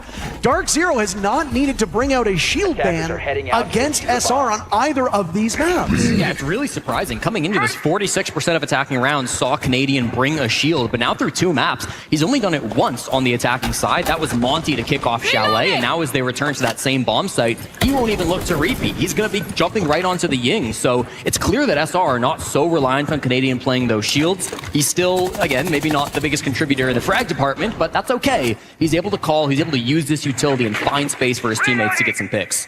Well, back to the bomb site that started off this affair, and it was a flawless win for Dark Zero as they patrolled all of the main arteries of this map, especially that top floor. Rebellion were hoping for some early picks, if you recall, looking to carry the momentum that they earned in map number 1. They really do give a lot of space around site. End up happening. Then it was won flawlessly by DZ. Very little that we saw from DZ that looked bad. And hey, history's repeating itself. J9 and Fultz with the 2 opening picks. They play that site so well. Knocked astride as the 2 tips. All right, maybe Spoit, Surf, Nadian pull off a little miracle here. In the ground. Yeah, so good. Again, this used to be a support duo back on SSG, Fultz and J9O, but they've played a much more active role since combining their forces with NJR and Kino, and it's really been paying off. These guys have incredible gun skill, and especially when they're playing together, that chemistry that's been established over years of playing on SSG has been so big for them. Yikes. Everybody getting active. Oh, well. All right. It's all right. Come on. Just go next. DZ just have 2 more to find, and they will go right back to the lead that they had prior to the start of round number 3. Spoiled Canadian. Often coupled together. Canadian gunned down by Fultz. Fultz having a sensational game so far. 6 picks for the captain, as it could very well be another. Oh, yikes. A 4K from Fultz to give us a flawless round. Oof.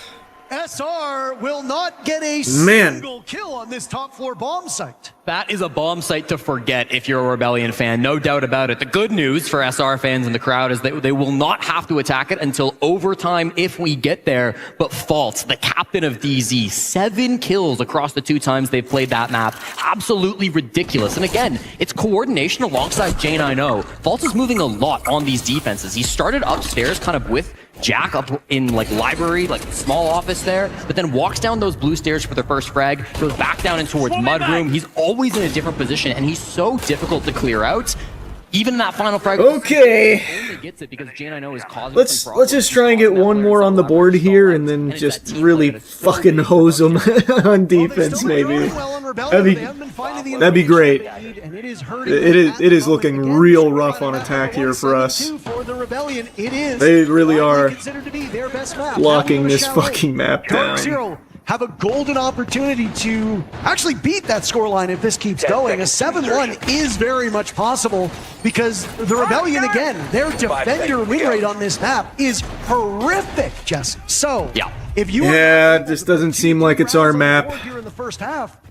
I really think what we should just be looking to do, knowing that this is their map, like they are fucking specialists here, and we are not good at this map, I genuinely think we should just be looking to take fights, aggressively take fights. Powerful, especially on this kitchen bomb site, because you can keep that top wall closed inside of office. Just simplify it. Closed inside of fireplace as well. Like, there's a lot of good places for those flaws. Expecting a bit of a different defense, Dark Zero will not oblige. They bring much a similar lineup as they did previously, with Newers lurking around that mid-floor, going for a bit of a cheeky play. And that's actually kind of what we're doing right now. See? That shield down goes Fultz, but they trade it so well. Surf dies elsewhere. Twitch drone off the board. Could be. Come on, Rexen. Come on, Rexen. Nice, Rexen. Very playable. Very playable. He's gonna. Yep. He's gonna. Nope. No. No.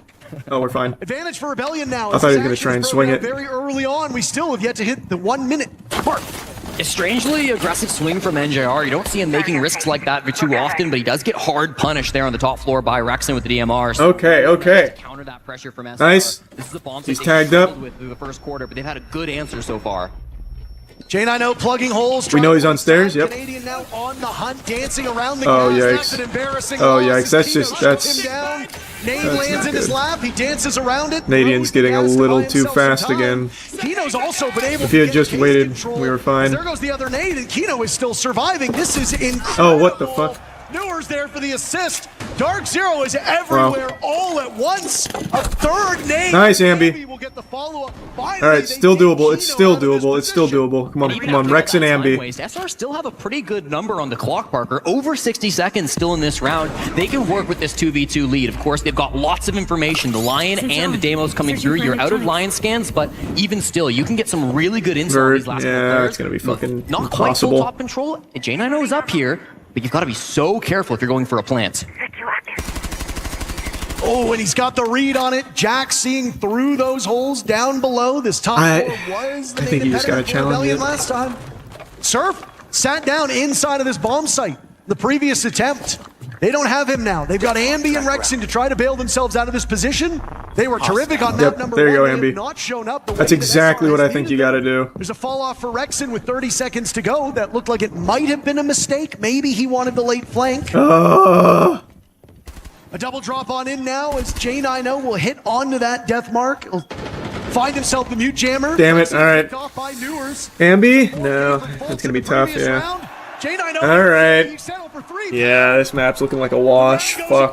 They play this map way too well. They are demolishing the Rebellion. If Nadian just slowed down on stairs there, I think we had it. Bottom Parker again in that He didn't need to 2v2. push I get a that. little bit worried because the Deimos tracks are there for SR, but Dark Zero, they are never really predictable. Right when they start to send a player up towards the top floor on the side of the Rebellion, DZ drop that hatch, they retake the site control. Brilliant shots being hit by both Newers and J90 in that 2v2. Some big moments coming out to clutch that one up. And of course, Kino, you have to highlight his play in that round. Phenomenal on the smoke. Often thought of as one of the best SAS players in the entire If we can get one more here, it's still doable on this map. and his time delay right here on the stairs. I mean, this was crazy. The fact that he doesn't get blind by the blitz there is insane. And then he just uses that to completely dominate the rest of the round. All of SR's attack has to turn their focus onto Kino, and he just makes them pay so much. I mean, that is a tough position if you're not coordinating very well on library stairs. I mean, those grenades had no real follow-up other than the blitz, and I mean, that's a good bet, right? You drop an anvil on his head, you've got the blitz there in tow. Usually that's enough. That was not the case. And Kino is able to survive far longer than anybody thought he would. I mean, what Kino did wasn't particularly flashy, and we're not going to really remember that round for kills on his part, but we talk about impact versus kills. That is a very high. I think that's the right idea, though. I think we just have to play aggressive. Just fucking send it at them and just try and outgun them. They're too good at this map. I think if we just try and take fights, it's our best bet. In the final round of this first half and hope to stem the bleeding. Only the second round the Canadians played a shield again. We're going to keep tracking that stat. Both times now he has lost, once on the Monty, once on the Blitz. So keep an eye out if he does try to move back over towards that strategy. Is it something that DZ are just too strong at countering so far? That seems like what it is. For now, though, they'll put him on the Ying and they'll start to go once again for this bar game site. It's a similar defense from Dark Zero. They're again not holding inside. Let's just try and get one more on the board here. Instead, chosen to extend throughout that mid-floor. Couple players up in sort of office too. Newers, the main culprit here, 5-1, holding the window as well. Can really get some cheeky plays, especially Come on, boys. backing him up.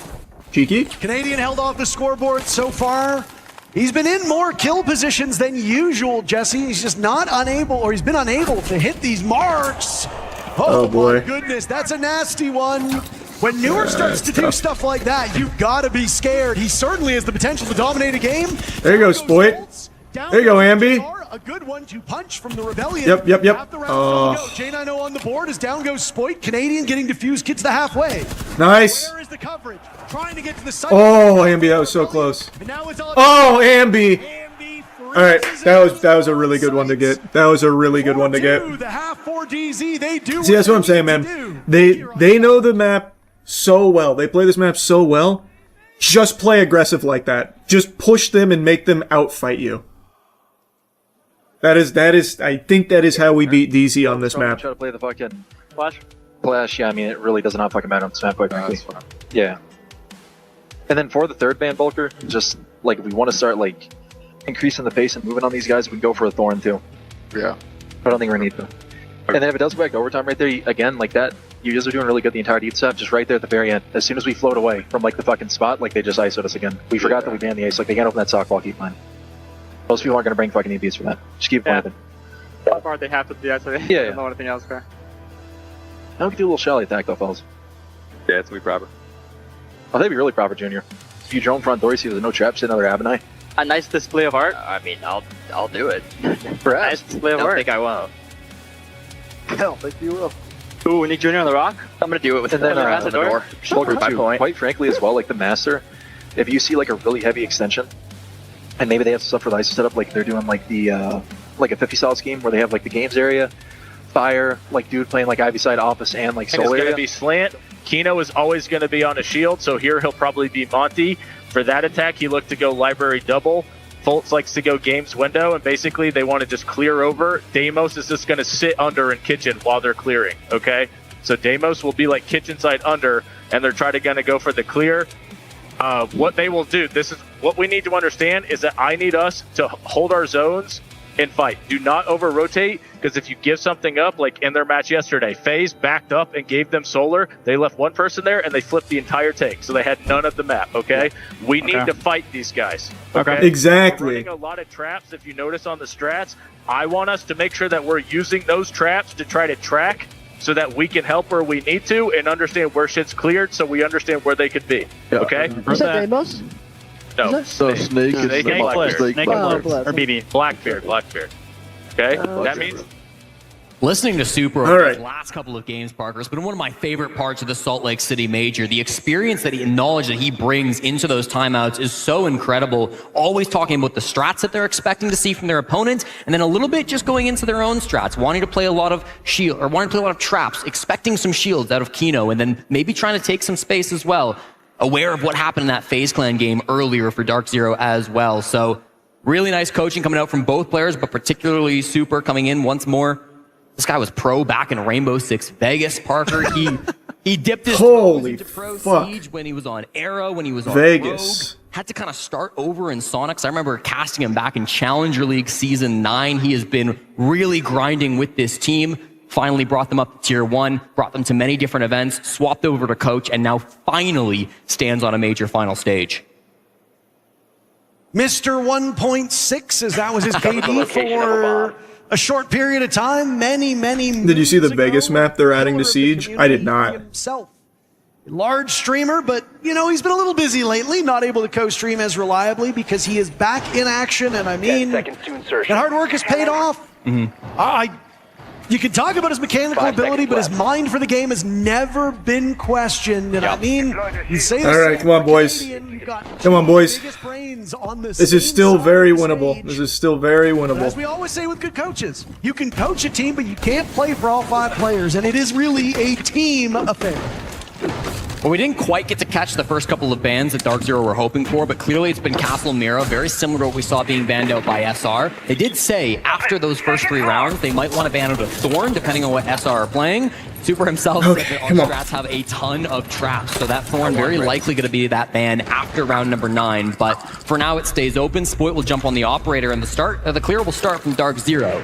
Bomb site over towards Master. It's going to be on that top floor site. You can see clearly Dark Zero wanting to take this library side before anything gets too crazy. And they're very quick to the punch here. 45 seconds chasing down the No. All right, good trade, good trade. That's the blitz down. That's a good trade. Oh, we needed that one though. Oh, yikes. Ambi and Rexon having a tough one. There goes Spoit as well. Yikes. If you read into the numbers and you think Steamrolled. Eek. underwater on these defensive numbers, All right. you can just go in quickly and overwhelm them. If that was the plan for Dark Zero, it's working out very effectively. Oh boy. Yet to find Oh boy. have to turn that around. God, they're so scary on this map. Oh my god. Oh my god. One of the most dominant rounds so far in this series, and DZ are now 2 away from taking their own map. Yikes. All right. We just go to the next map, I think. It's not something I would wish on my worst enemy, and certainly for SR. For me? Well, yeah, I wouldn't even wish it for you. Thank you. No problem, buddy. 5-2 now on the scoreboard, and it really does look like an explosive execute. You see the difference in pace between Dark Zero and SR. It took Rebellion a long time to get in the building and get those opening picks. You said it, 50 seconds deep, and Kino gets that opening frag then in onto Ambi. At the same time, NJR did a great jump in. He actually vaulted in the mezzanine window with the glass to be able to get a smoke pick onto Rexon halfway through there. So some shenanigans on the glass. DC, a very deep strap look on this map, and they showcase it early on Chalet. I mean, at this point, you do have to wonder if you just mentally move on to the next map. I mean, I'd say just try and get some kills and go next.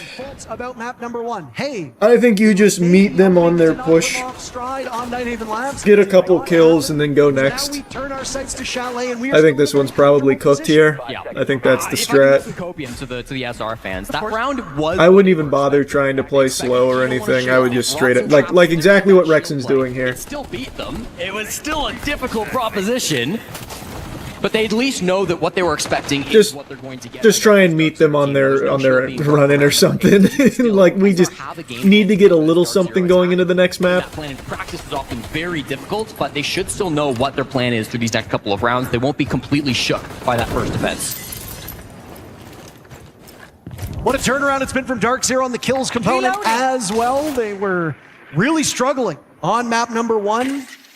Yeah, we ate their lunch map 1, they fucked our butt map 2. This was their pick, so that's expected to happen. I mean, the scoreline should suggest that, but just because you're even in round count doesn't mean the kills are going to be coming your way.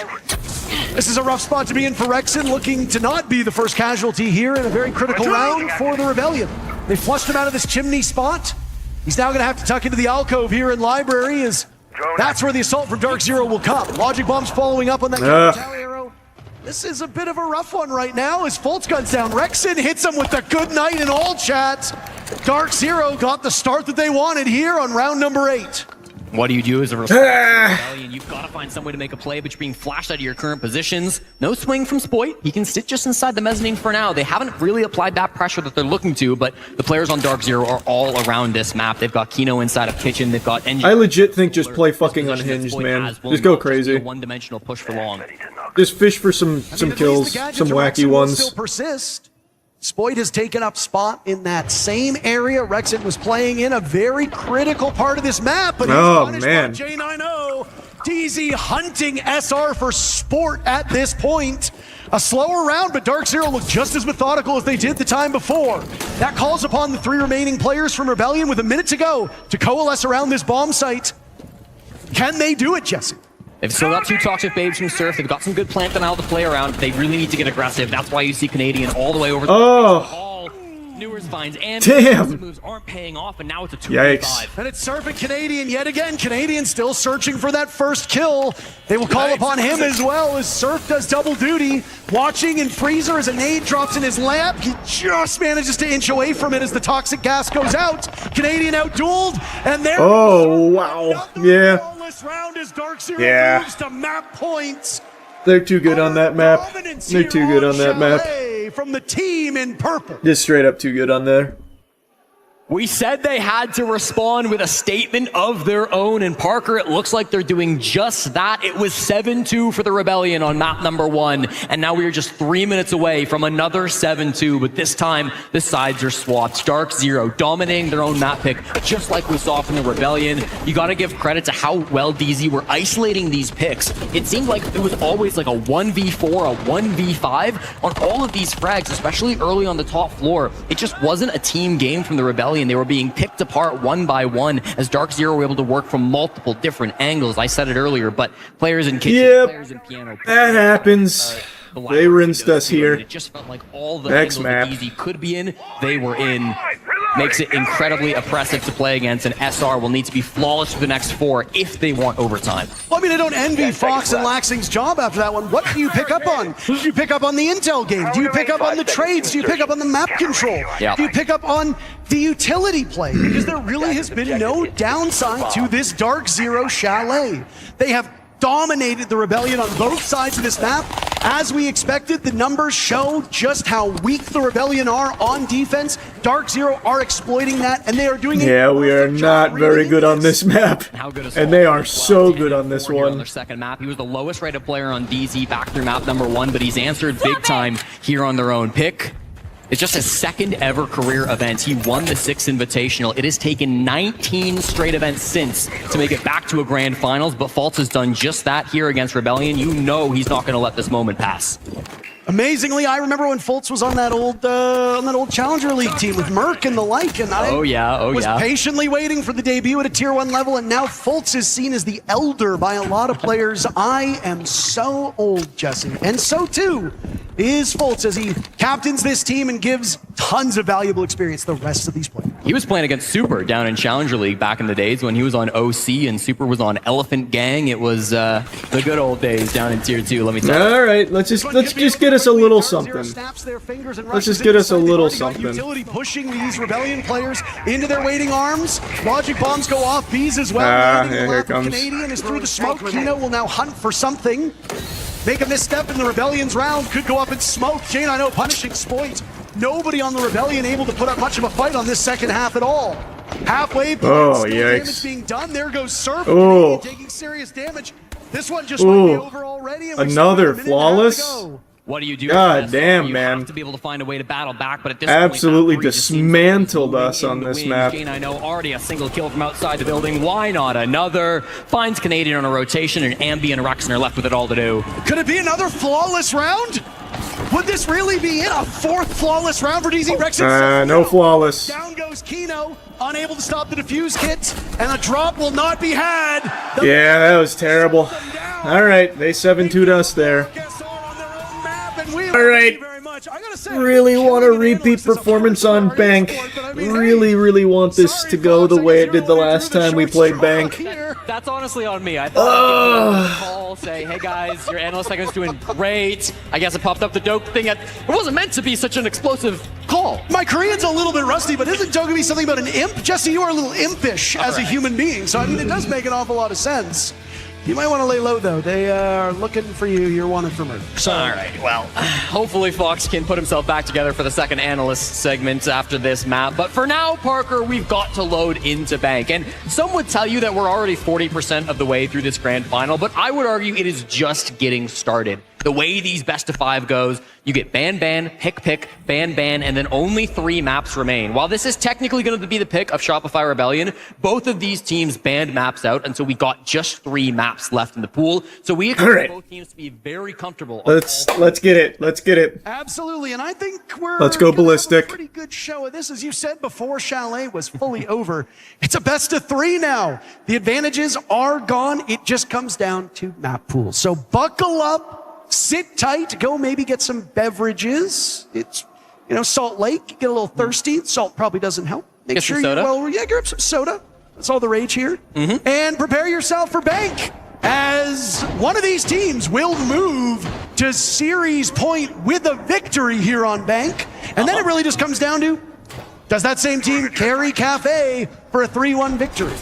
And Parker, it's not every day you see a Tachanka ban in Rainbow Six Siege, but that is respect being shown to one man and one man only. NJR is without a doubt the best Tachanka player in the world. It's his most played defensive operator here in the Salt Lake City Major. Let's go. Let's hop back in the driver's seat. When playing that let's start fucking granny shifting and double clutching on him. Let's just get rid of it. We'd rather deal with him on the smoke. He'll be playing a very similar position, starting in elevators and then backing off to play the site with those toxic babes to waste some time, but keep an eye on NJR. Let's just get up on those cheeks and give him some of that. This is a massive map. There will be lots of isolated engagements occurring on. Has this always been here? I don't think so. Of these bomb sites. Last time I played Bank, this little area did not exist. Where we are looking right now for round number 1. Expect there to be quite a bit of pugilism as these teams will come to blows. One of the things that really benefited Shopify Rebellion back in round number 1 was their drone work. That will be maybe it did. I just haven't played this map in a long time. Holy fuck. Correctly, they will be at a disadvantage. And dare I say it, Jesse, the team that uses Intel best probably will be the team that ends up winning this map. Yeah, and of course, Ambi and Spoid are going to be two intel operators that we typically see. Ambi over at the IQ, so changing things up a little bit. Usually we'd see him on the Snake for this bomb site, but not unusual to see that IQ instead. Of course, we'll come through to counter that Echo, so lots of utilities still being countered out.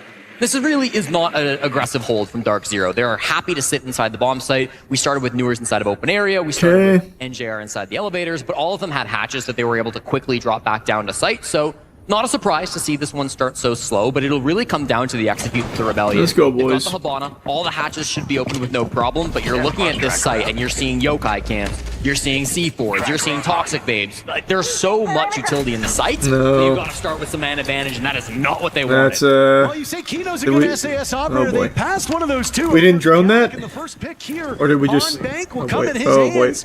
Kino now on the run as Canadian was breathing down his neck. Just wait. No need to send that. No need to send that. Canadian was able to get a kill again. Not integral for the Rebellion. Canadian gets some frags, especially on this map, where he's going to be playing a lot more shields than we saw on maps 1 and 2. They've got a yokai cam on him. Canadian is in a very vulnerable position, and this might be a great kill opportunity for Dark Zero. We didn't need to do that. But Kino doesn't care. Hits the head of Canadian instead and finds that body shot. Well, so what are we doing right now? Boys, come on, let's lock in. But was also looking over towards blue stairs and maybe a bit of a step back for this DZ defense as they will reposition Echo's drone. Nade goes in. Kino flushed out of that position. Right there you go, Rexon. Good coordination.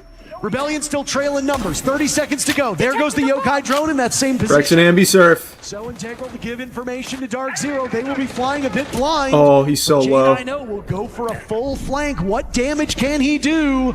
Rebellion have their hand. Oh, Ambi. He takes down Newers. They're boxed out of the bomb site. Rexon holding the defuse kit. A surprise looms for this Rebellion team as they will incur some damage. J9O still on the hatch. It's just like... Dark Zero not letting up after Chalet. That call with Nadian going in like that just doesn't make sense. I theorize that maybe we can't be doing that. We can't be doing that. But he is better than that. Plays so well on the smoke there, Parker. You saw him delaying that plant for so long. They didn't really get to start it until there was maybe 5 seconds left in that round. Hit some beauty SMG-11 shots to close that one out too. Of course, you start with this 2-man lead coming out from these extended players, J9O and Kino. But even beyond that, it felt like a perfect round from Dark Zero where the early game went their way. They didn't lose anybody on that very small roam, and then when it came down to the final seconds, I mean, 5 seconds is not going to be enough for SR to make an execute go through. Certainly not. All right, let's lock in. Let's lock in. We're cold right now. Let's fire it up. Let's fire it back up. Again, when it comes to Come on, we got to reset. The Dark Zero maybe had a bit of jitters on that got to first regain. map. Obviously, they shook it off for Chalet. Business as usual. Both of these teams slugging on their favored turf, winning 7-2. Now we go back to SR's map pick, and things get a bit more usual here on Bank, Jesse. Typically, you're going to start on the weak side. That means DZ wants to defend on this map. That gives us a good idea of what the goal is for the Rebellion. The Rebellion?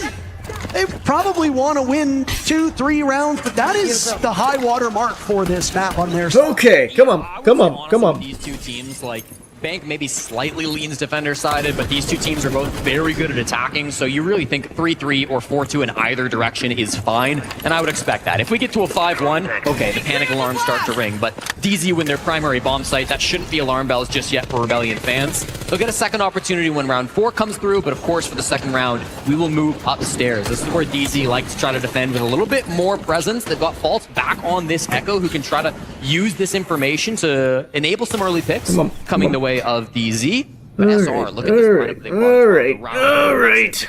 God, I want them to win so bad. This could be a really messy execute when they do get down to it. Not that I think it'll come so soon. And that New Zealand operator is saw a bit more play after some changes during the mid-season, but the pick rate has fallen off. On maps like Cafe and Bank, way more opportunity to isolate these defenders, and that's exactly what Rexon will do outside. 2 of those gates have gone, trying to box. Nice, Ambi. Nice Surf, way to trade that. Surf on the board as well. Shield in the hands of yikes. J9O, and they've turned this round on its head. A very quick entry for the Rebellion. We're not even at the halfway point, and it's been rebuffed by Dark Zero. Surf's entry was excellent, but his whole team fell around him. That's going to be the big problem. Now they're in a man disadvantage. Nice, Surf. Surf just flicks around and finds the head of Fault. Even things back out 2-2, and Rexon and Surf are in a really good position. The fuse kit is inside the site, so it should be... 6 kills between NJR and J90, the 3-letter duo on this team, holding down the bomb sites. They'll have to retrieve the diffuser on the side. Come on, baby. Come on, boys. Come on, boys. To do that. An early action has now made way for this ceasefire between the teams. As there's Rexon now planting the diffuser. He hears him. He hears him. We know. Over towards paper. You saw him. You saw him. You saw his gun. Waiting in the wings. I'm pretty sure. Rexon will have to rely entirely on Surf, but J90 is an unknown variable. And there he is, Rexon trusting Surf. That trust seemingly misplaced. Blackbeard will have to put the shield and the team on his back. As both NJR and J90 immortal up to this point. 40 seconds to see if Surf can break that trend. Now behind the desk with the case down, shield on his back. NJR swings around, buying time. Off the defuse kit, Surf will go. Oh, that was the chance there. That's a hard shot to hit. Yeah. He's holding this cross. The moment that he attempts to defuse, then they fall out. Quite a rhythm here now as Surf will attempt it for the 4th time. Up against a hard wall. He manages to get it down. Yeah, this swing together. Perfectly. Guys, we can't be throwing rounds like that. We can't be throwing rounds like that. Come on. Continuing their reign of terror. NJR and J90 have for years been thought of as so clutch, and it'll force attack time. Taking 2 deaths going upstairs is just catastrophic there. Can you guys hear me? Yeah. Okay, with this Echo, guys, we need to be running Dokubi. Okay? They're using that for the info to get aggressive on us. If you notice, they're playing very bunkered and just waiting for us, and they're acting up the Echo. I think we can third ban that. If we do third ban that, I would expect maybe a Mira, Clash, or both, okay? I think we just do the mute, because we have all the ops for it, and okay, that's fine. But I mean, they could ban Doke, but that's fine, Troy. But if we want to do that, I think we need to be running Doke for the rest of this game. Yeah. Guys, the thing here is, again, they're playing bunker. They're looking to retreat, or they're just standing their ground waiting for us to push in across it. So we need to make sure that we are establishing what we need. Like that last round, the whole take is based off Will walking Glass main lobby. We have Ash. We didn't clear the BP. Make sure we're helping each other and calling what we need to do. Okay. Okay. let's go, boys. Sounds good. Let's go, guys. Come on. A lot of that time. Oh, come on, we gotta shake it off. We played such an explosive map 1, and now our like mental or something, it's just off. Get aggressive to force some early frags to favor the defense on the side of Dark Zero. And again, if you can get things messy on the side of DZ, that is always going to favor them because they have some of the best late round players in the entire world. Fans have been asking for years of what it would look like to see NJR and J90 on the same team. When it comes to late round clutch players, there are almost nobody in the world who are as good as those two. So you put them in a 2v2 situation and they're going to be favorites every day of the week. I thought they played that 2v2 so perfectly. Parker, of course, never giving up a free pick. Even in the 2v1, they only went for the swing when they were both there together. They didn't give up any opportunities to equalize that man count to a 1v1, and that's that late round consistency that we've expected from Dark Zero throughout this tournament, and is showing up again here in the finals. Alright, it's looking a little scary now. Now I'm getting worried. Now I'm getting real nervous. Conversation around it, but come on, guys. a bit of a disservice to not highlight how good and how critical these comms are for Dark Zero. They are always in control. Even when they're losing, it still looks like they have an idea and the right way about tackling a problem. On Chalet, it was immediately evident. On Bank, it's becoming even clearer. This is a team that is really trusting each other, and that last round showed how perfect it can be when you've got two players on the exact same wavelength. One thing Super wanted to see was he said, if we're not going to be banning the Echo, we need to run Dokkaebi for the rest of this match. That's why Ambi's immediately jumped on this operator. Usually on this bomb site, you'll see him either on the Snake or even the Nook. He likes a little bit of sneaky Nook play on this bomb site, but is forced to go over to the Dokkaebi. Now, there is no Echo being played by Dark Zero, but you just can't risk that anymore if you're SR. And it's going to be a quick one. They take control of Square. There goes the buck of Spoit marching in. Spoit has been very quiet so far. There you go, Surf. They will need a big game for him. Surf on the board. Canadian outdueled another from the glass of Surf. Come on, Spoit. Come on, Spoit. Come on, Spoit. There we go. Good check. There's Spoit now for another. He knows the others there. Two more bodies to find. Shotgun versus nice. You don't usually see the Skeleton Key out winning against that SAS shotgun. Oh, he's so low. Good shit. All right. Much better. Much better. See, that's the tempo we need to play at. That is the tempo we need to be playing at right there. Really Good nice shit. push there. Good shit. Top floor, Parker. What I like about that push is you've got the short range and the long range working together. From all the way back at the top of square, it was Surf on the glass. He was finding those long range picks. He was doing some really good work trading out Canadian after he went down and finding that opening pick. And then Spoit, the other S player on Shopify Rebellion, able to just run in with the skeleton key, get a couple of crazy picks in the midst of that push as well.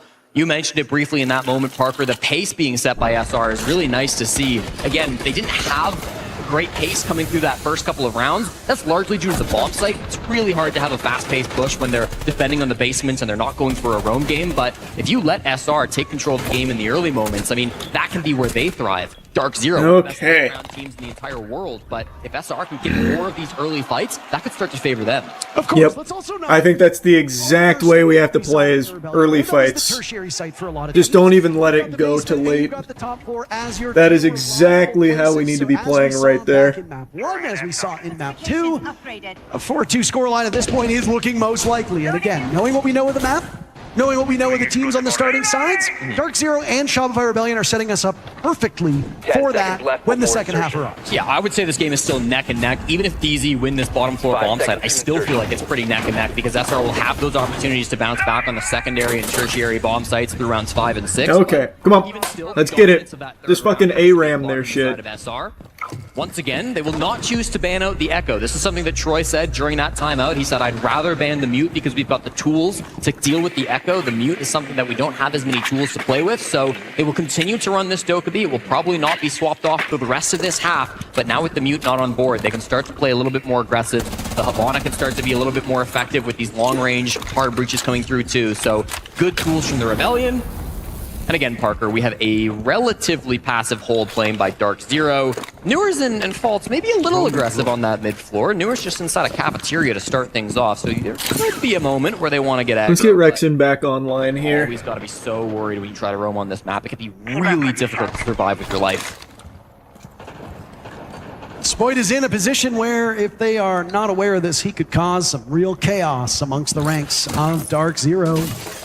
Still waiting for Ambi and Rexon to devour these games. We mentioned that if things go all to plan for SR, come on, boys. could break the Come on, boys. kill record at the major. That is still possible, but he has very much fallen off since game number 1. I mean, all of the Rebellion have. Frankly, it's not unique to just Ambi. Oh my goodness. No way. It's a floor below. I know. It can be tricky with Snake sometimes. I have eyes. I'm aware. Thank you. Sees the retreat, and that's just going to be the reset coming out from Dark0. They don't want to fight again early on that roam game. It was a little bit more aggressive than I think back in round number 1, just with Faults and Newers' positions, but fall back towards the site. And now Kino kind of becomes that first line of defense. He's been playing those server stairs, and when he's on the shotgun, I said it earlier, Parker, one of the best SAS players in the entire world. He can be so difficult to root out from that position. And it was J9O on the Mute who contested that part earlier. Obviously, with the Mute ban, they've had to change things. Okay, we got two gases down. To the bomb site. Blue is one of the most hotly contested parts of Bank when the bottom floor is under watch. They struggle to get Kino out on Chalet in an area that is the exact same name. And oh boy, oh boy. Fuck. No. That we can't be doing that. We can't lose things like that. Yikes! Holy fuck, dude. Kills in this entire series. He's hoping to go higher than that. The fire will not really move Kino out of this position. It will buy some time as now they loop around. Final 30 seconds here, and there's a lot of work to be done for the Rebellion. Oh, you saw him too. That's a shame. It's been too difficult to clear Kino, so they all head in through the back, but they're not finding the kills. Canadian Surf, maybe? This would be miraculous. Canadian in a 1v2 with 15 seconds to go. He'll have to get Surf back up. This is a decision made by Rebellion. 10 seconds left. Running out of time. Kino and J9O now just waiting ever so patiently. Canadian flattened by Jack. Yeah, I don't know. It's looking like we're chalked. I don't know what happened. Our map 1 was so commanding, and now we're just not playing tight like that or playing together anymore. As you said, Parker, that bottom floor site just way too strong. Kino, no doubt the MVP. That's tough, man. That's tough. He is so important in that position. So difficult to try to clear out from that spot. was playing it on the Warden back in round number 1. He loves those blue stairs and will continue to be one of the best in the world in that position. I like the, again, attempt coming back from Canadian. The call there to try to pivot away from those stairs after you throw the Capital Bolt. It almost fakes like you are still trying to clear it. These 2 kills so beautiful from Kino, but then you completely pivot. You try to hit the back. They actually were racking up the kills with Canadian finding a big one there and Surf 2 with the SMG, but ultimately J90 so clean. How many times do I gotta say it? Him and NJR have been insane in the late round. Absolutely, NJR, one of the... Woo! That's tough. Tough. It's getting real away from us. Yikes, it's really slipping. Rexon's been quiet. Canadian's been entirely offline as well. That's it. Don't do much else. We've got to get the spark back, man. The bomb site. It can be looking at the bomb site. It could be on flank watch. It really depends on the map of the bomb site and the numbers as well. So this is where the real test starts for SR. You're not expecting to win a whole lot of those first rounds on Bank, but now you're getting a second look at that secondary bomb site, and you'll go to the third bomb site after this as well. What worries me, Parker, is in that TAC timeout, Super spent so long talking about the Echo, talking about how they were going to counter that operator. Dark Zero haven't run it since. They have not brought that operator back out, so it starts to be a little bit cautious. If you're SR and this doesn't go to plan, you no longer have that final tool to try to pull things back and get the momentum back. All right, come on, boys. Come on. With the mute, likely open up that Kanto wall with relative ease. J90 is playing that position, of course, with the bandit batteries, but they've got players all around these windows. They've got still lots of utility to try to flush these players out. And be downside of main lobby. There is nobody roaming below the site, but that doesn't mean there can't be somebody who flanks down late. Let's just get in there, be aggressive. Like we just are not beating DZ at these slow, drawn-out rounds. It's just not happening. So why not just put them on the back foot? Just make them outgun us. Ambi may be hoping to kickstart some offense. Now, Ash is more of a utility operator these days than she used to be. But I mean, if you need explosives, she's one of the best. What do you bring? Let's just get a nice pick. A little entry frag. What say you? This site, so you do see a lot of util being used currently by Ambi, his 5th most played operator here at the Salt Lake City Major. 90 seconds deep and no real action coming through. SR have taken some good map control. They've got Surf over towards Square, and of course they've got that lobby control and control down below the bomb site, but if they don't start finding picks, Parker, I'm worried about the late round again. I mean, SR has been very slow on attack time and time again. Spoit gets dealt with by J90, the savior of the previous round, starting off strong. 10-1 for J90. Oh, man. Even Ambi's looking kind of cold now. He doesn't usually miss that. He doesn't usually not get that kill. Oh, no. Okay, still got it. Kino fixes his mistake. Rexon there for the follow-up. Canadian looking for defuse kit. Surf finds 2, and a team kill is one of them. Oh, my goodness. Man, like, really poorly for yikes. Canadian in a 1v3, under fire as he now turns to head back up to the bomb site. He's got a good idea. Does he have the aim? He's picking away, a tough shot to be made with this Reaper. But I mean, one shot's all it really takes. Inside a conference room now, looking to hold a meeting for this team. Circles around and it's J90 again! 4-1 for Dark Zero. Uh-oh. Yeah. This is brutal. I don't know what happened to us. We are just not here now. Wisconsin, he has been so big for this team and once again puts it. It's not even DZ's like doing anything we're not expecting. We're not even winning our gunfights now, which is so uncharacteristic. Multi-dimensional push. You saw SR players. What a shame. Square from below up. We got to pick this shit back up, man. Canadian very isolated. After you kill those window players and after Ambi dies right here, Canadian is all by himself walking up the lobby stairs. 9 times out of 10, Ambi's getting that kill. But he's got no teammates to play with. He's got the defuse kit by himself. Even with site control, his teammates aren't able to play the objective to put the defuse kit on the ground. J90 12-1 here through 5 rounds on Bank. That is unbelievable. J90 was the highest rated player on DZ towards the start of kickoff. I can't remember exactly what day it was, but Kino was at 1.2. Again, it just goes to show you the depth of this Dark Zero team. Anybody can step up when needed. Really need this round. 2-4 still very playable. NJR and Newers are not matching Rebellion blow for blow. Is there enough from Dark Zero in the remaining 3 players? Well, Fultz had a terrific game on Chalet. Now it's J90. saving the day here on Banks. I don't even want to say saving the day. There's no danger for Dark. There's nothing to be saved at this current point in time. He's helping them punish this rebellion. So it's those auxiliary players, those support players. Let's try and lock in and grab this one. That deserve all the praise on this Dark Zero team. What do we think? What do we think? We need to see some bigger moments from SR. We're really approaching the must-win territory. If you go down 5-1 on attack when both of these teams favor the offensive side, you start to get very concerned with what the rest of this BO5 looks like. Rexon on 1 frag, of course, Canadian on 2 as well. I mentioned Rexon came into the series with 8 straight positive or even maps. Was positive on that first map as well, so that would extend his streak up to 9, but negative on that 7-2 loss. He knows low. Now here today, See, this is a good pace. I like this. Just go in. Just behind him as the bullets go on through. Now wait, Nadian. Just wait, Nate. No! Now a drop on down. Ambi surprised by NJR. The flank will now also put Canadian in a really tough spot as he shot through the wall. Newer's out-dueling him. This is a great read by Dark Zero, and while every half has been 4-2, DZ have set themselves up so nicely for our first 5-1. 13 for J9. Woof! Precipice of it, finds a player, but doesn't quite Yikes. through the wall. Will drop back down towards the site, so that top floor conceded now to the Rebellion, but this is still not a favorable position. Pushing through that by himself. Attempted a fast rush. I do not know about that one. I do not know about that one. Over the lobby, started to get those back shots straight into Canadian. That was a little desperate. Really scared at this point. They have to retreat to plan B. They have to clutch up a 3v5, and frankly, Parker, they're starting to stall a little bit. Well, I mean, you lost your Blitz, you lost your Dokkaebi. This was a go for broke strategy, and broke seems to be on the menu for Rebellion at this point. I mean, how do you course correct? Diffuser is miles away from you. It likely is being watched by these Dark Zero players. It's in an adjoining part of the map.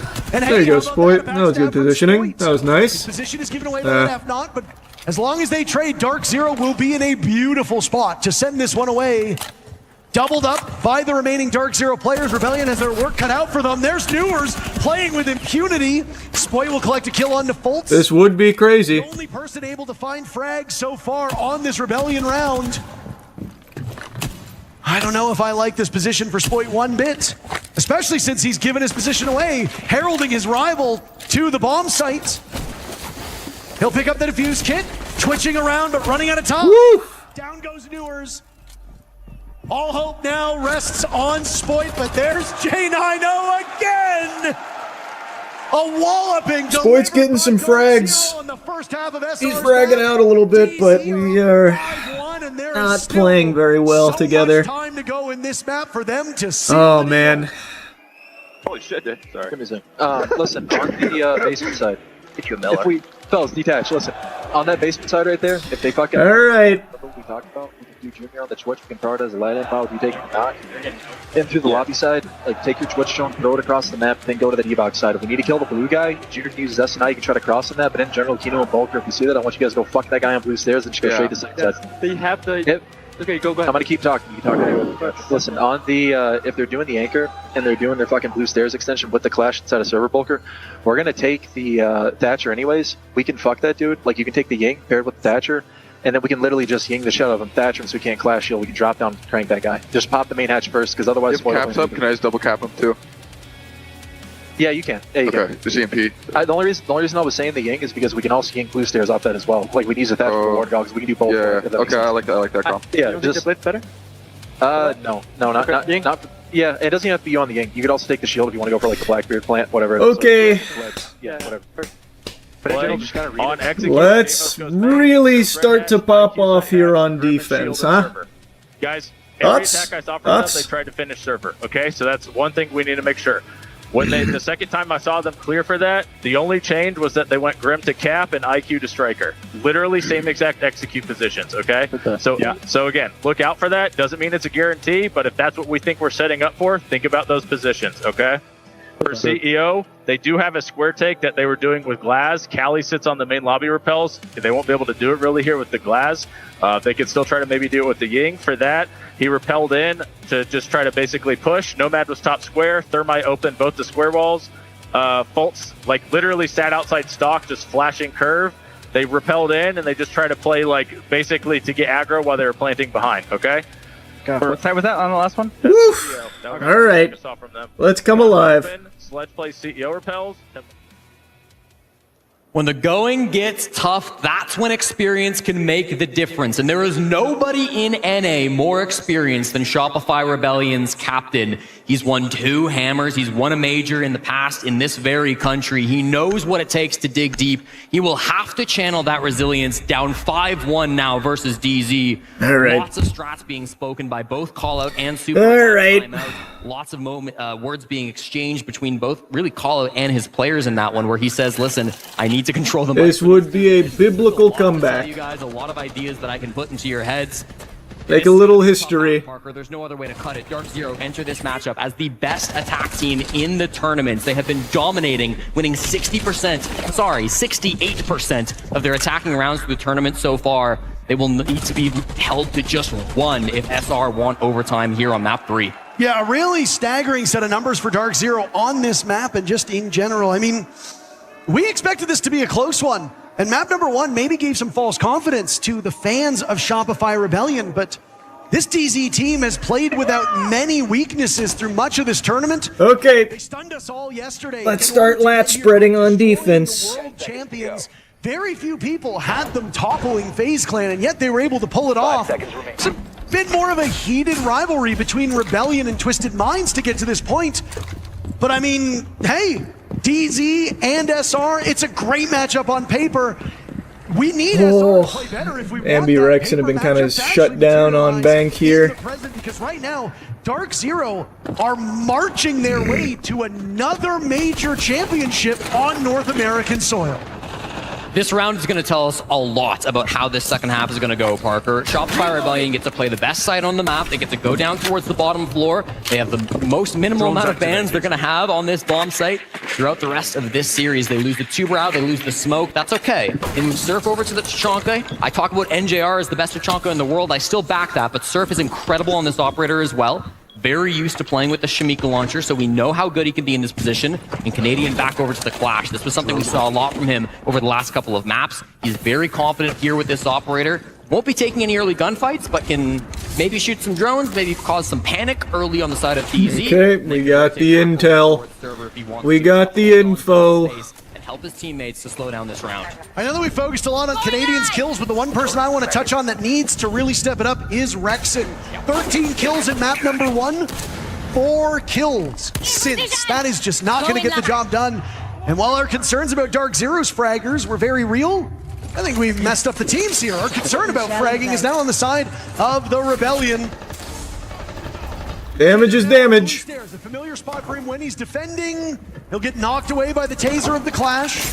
Rexon menacing. No, we can't do that. We can't. Not the greatest gun in the game, Parker. Probably brought it for the rotates, but unfortunately it doesn't. That was really bad. Yikes. Left without a teammate, he's got to fall back and try to play closer to sight. And Newers has a really good opportunity to jump on Spoit, as Canadian now needs to wander back.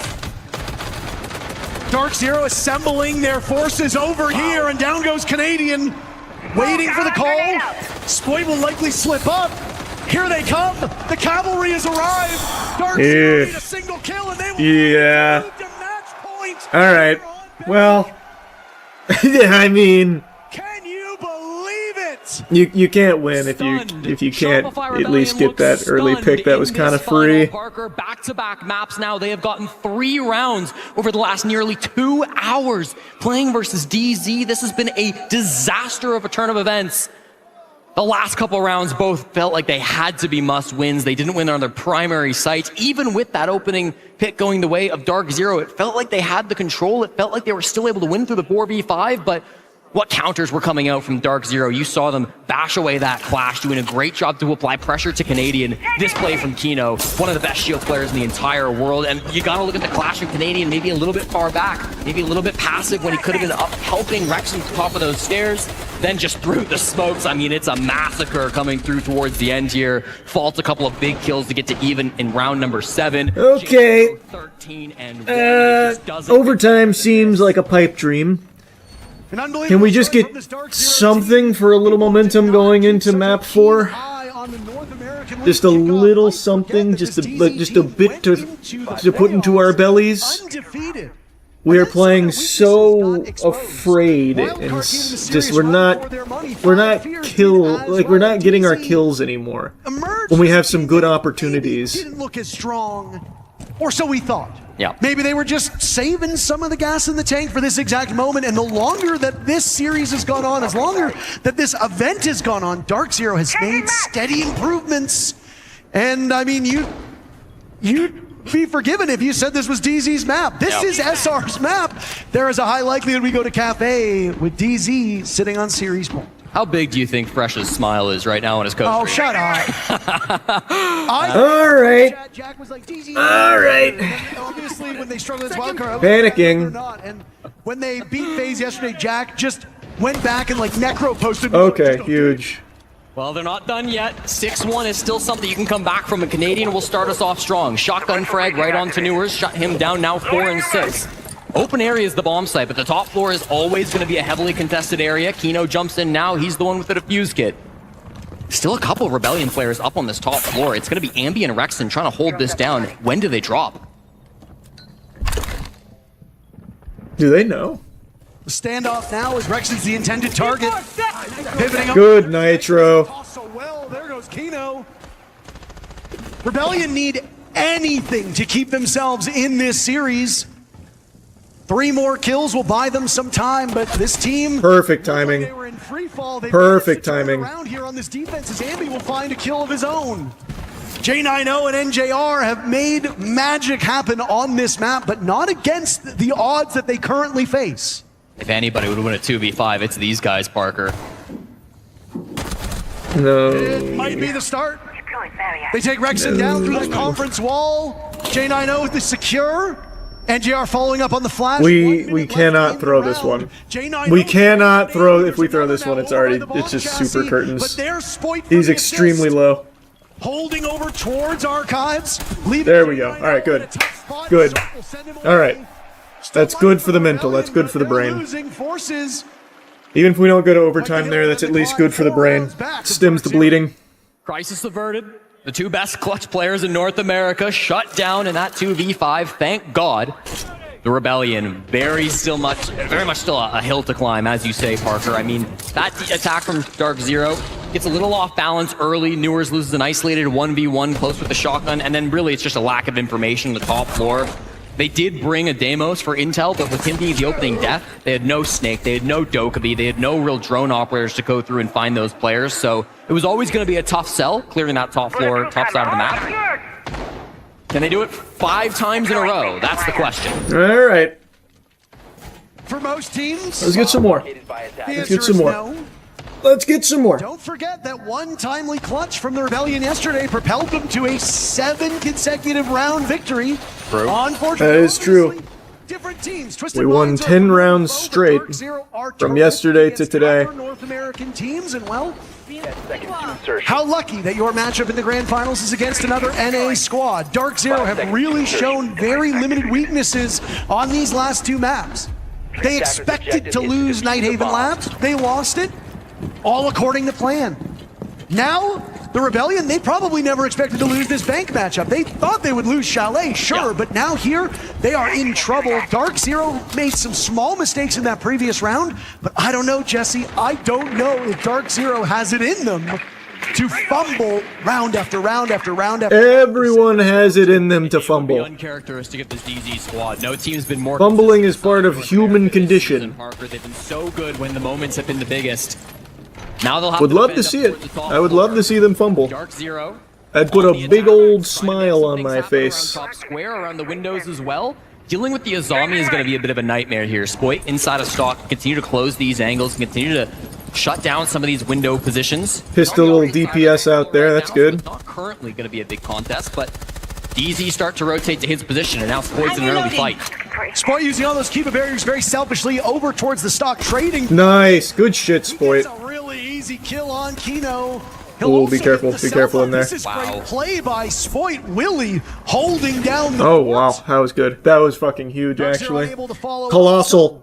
That kill will go untraded, and DZ will gargantuan reposition with just a little over half of the round to go. Yeah, deciding that Spoit is just too good inside of stock. That's not a fight that they can commit to, so they're going to reposition elsewhere. They've still got good bodies outside the site windows. That's going to be where Newers is currently holding, and NGR brings the defuse kit this way. Those Kiba barriers inside of stock will not save you if these Candelas start making a mess of the bomb site. And NJR's about to get masters in Mesology, Jesse, as out go the smokes. Candelas will follow up as well. The telltale sign.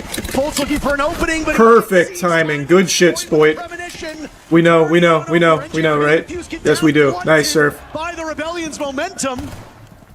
Now it's all left to J90 and Newers. Again, Jack always in these final moments here.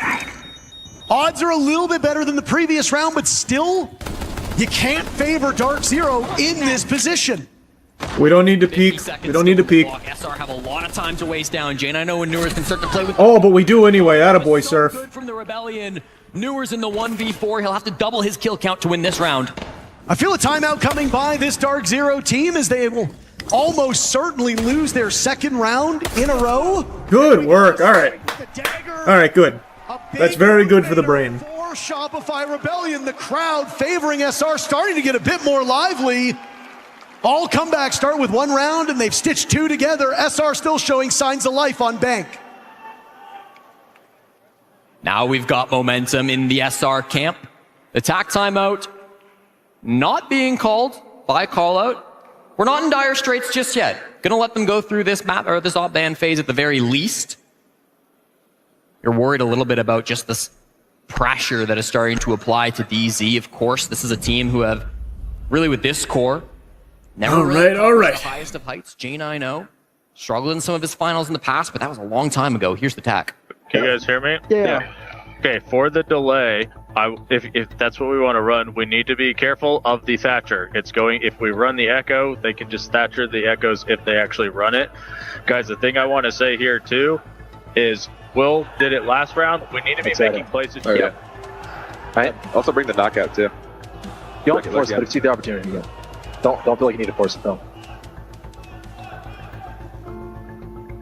And I know it's hard to like think it at the moment, but we need to be thinking of what we can do that's going to solve some of the issues that we have with these bands and with what they're doing. Okay, guys, make sure we're playing to win. Like, come up.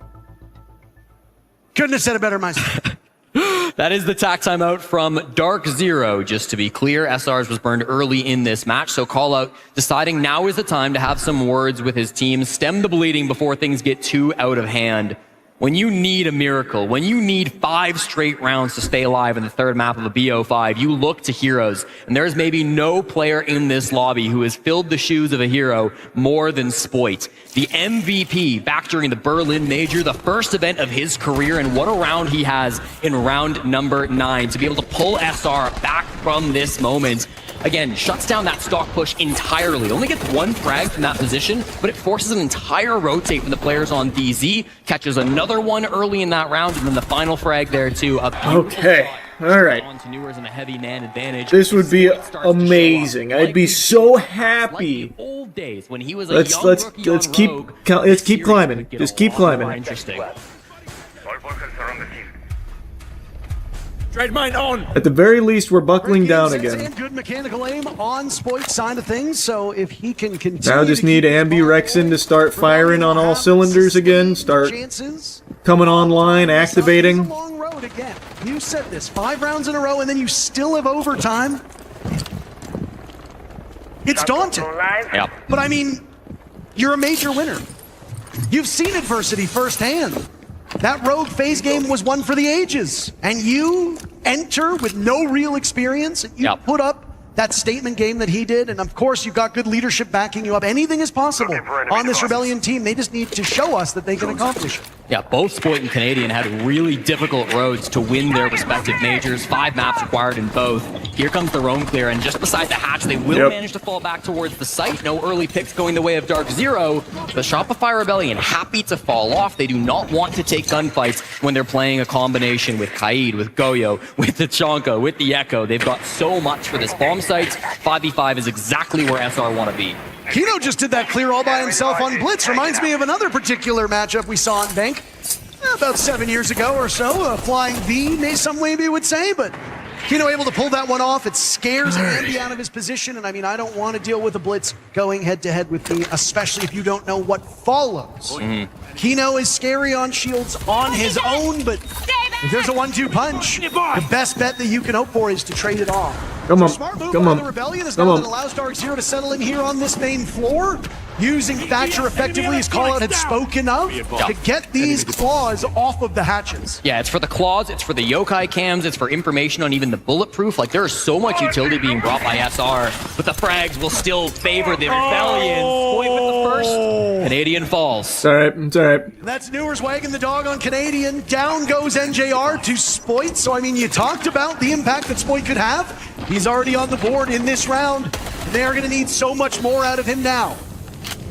We still have Spoit upstairs, which is good. For the flank above. I like that, I like that, I like that, I like that. Get down, Spoit will need to hurry. 8 players still alive in the lobby, and suddenly the timing here has been shortened. Spoit might get another. Nice. With one. Spoit takes care of Kino. Nice, Rexon, nice, Rexon. Well, Rexon held off the score. Nice, Spoit. Spoit's cooking. He dropped. But he gets 2 of them, maybe. Doing a serious amount. No way. Oh, thank you, Spoit. Alright, Spoit. Spoit has really come alive. Huge. Keeps SR in this match. Actually, so fucking massive there. Really came to play. What a clutch. What a flank, Parker. We said they needed a hero on the side of SR, and they have found it. Spoit with a massive maneuver. He finds a frag over towards main stairs, works his way to the top floor of this map. It's Surf on the flank watch, and he's caught a little bit lacking as he tries to come back up. NJR managed to be the first one to go down, and then we see Spoit go nuclear here on the bottom floor of Bank. He wins the 1v1 clutch, stops. Oh, God. Alright, this is really good for us now. Again, even if we lose this map, this is still really good for us to get Spoit cooking like that. No, and I mean, we're starting to see that, right? Okay. Now we need Ambi back in form. We need Ambi Rexon back in form. Emerged from the telephone booth with the S on his chest. The S, of course, standing for Spoit. Super Spoit. There you go. Still, the road is long for the Rebellion, and while they definitely have confidence on their side, there's still 2 more rounds to go. If there's anything that can really just exemplify how tough this is for Rebellion, it's this gap between the teams. And DZ have so many threats that at any moment can take over a round. Rebellion cannot just keep relying on Spoit. They need somebody else to join him. That's exactly right, Parker. Spoit has given a lifeline to the Rebellion, but they cannot rely on him getting 3 or 4 kills every single round to win this map. Now you've got yourself an opportunity. You have to be able to capitalize on it. SR back to the defense, and now it's a tertiary site. Let's go, Ambi. Let's go, Ambi. Be a tough one for some. Get yourself some food here. Defense did a great job previously, of course, but Oh this God. can still be Oh God. tricky. Oh and God. the early damage, but is safe behind these castles for now.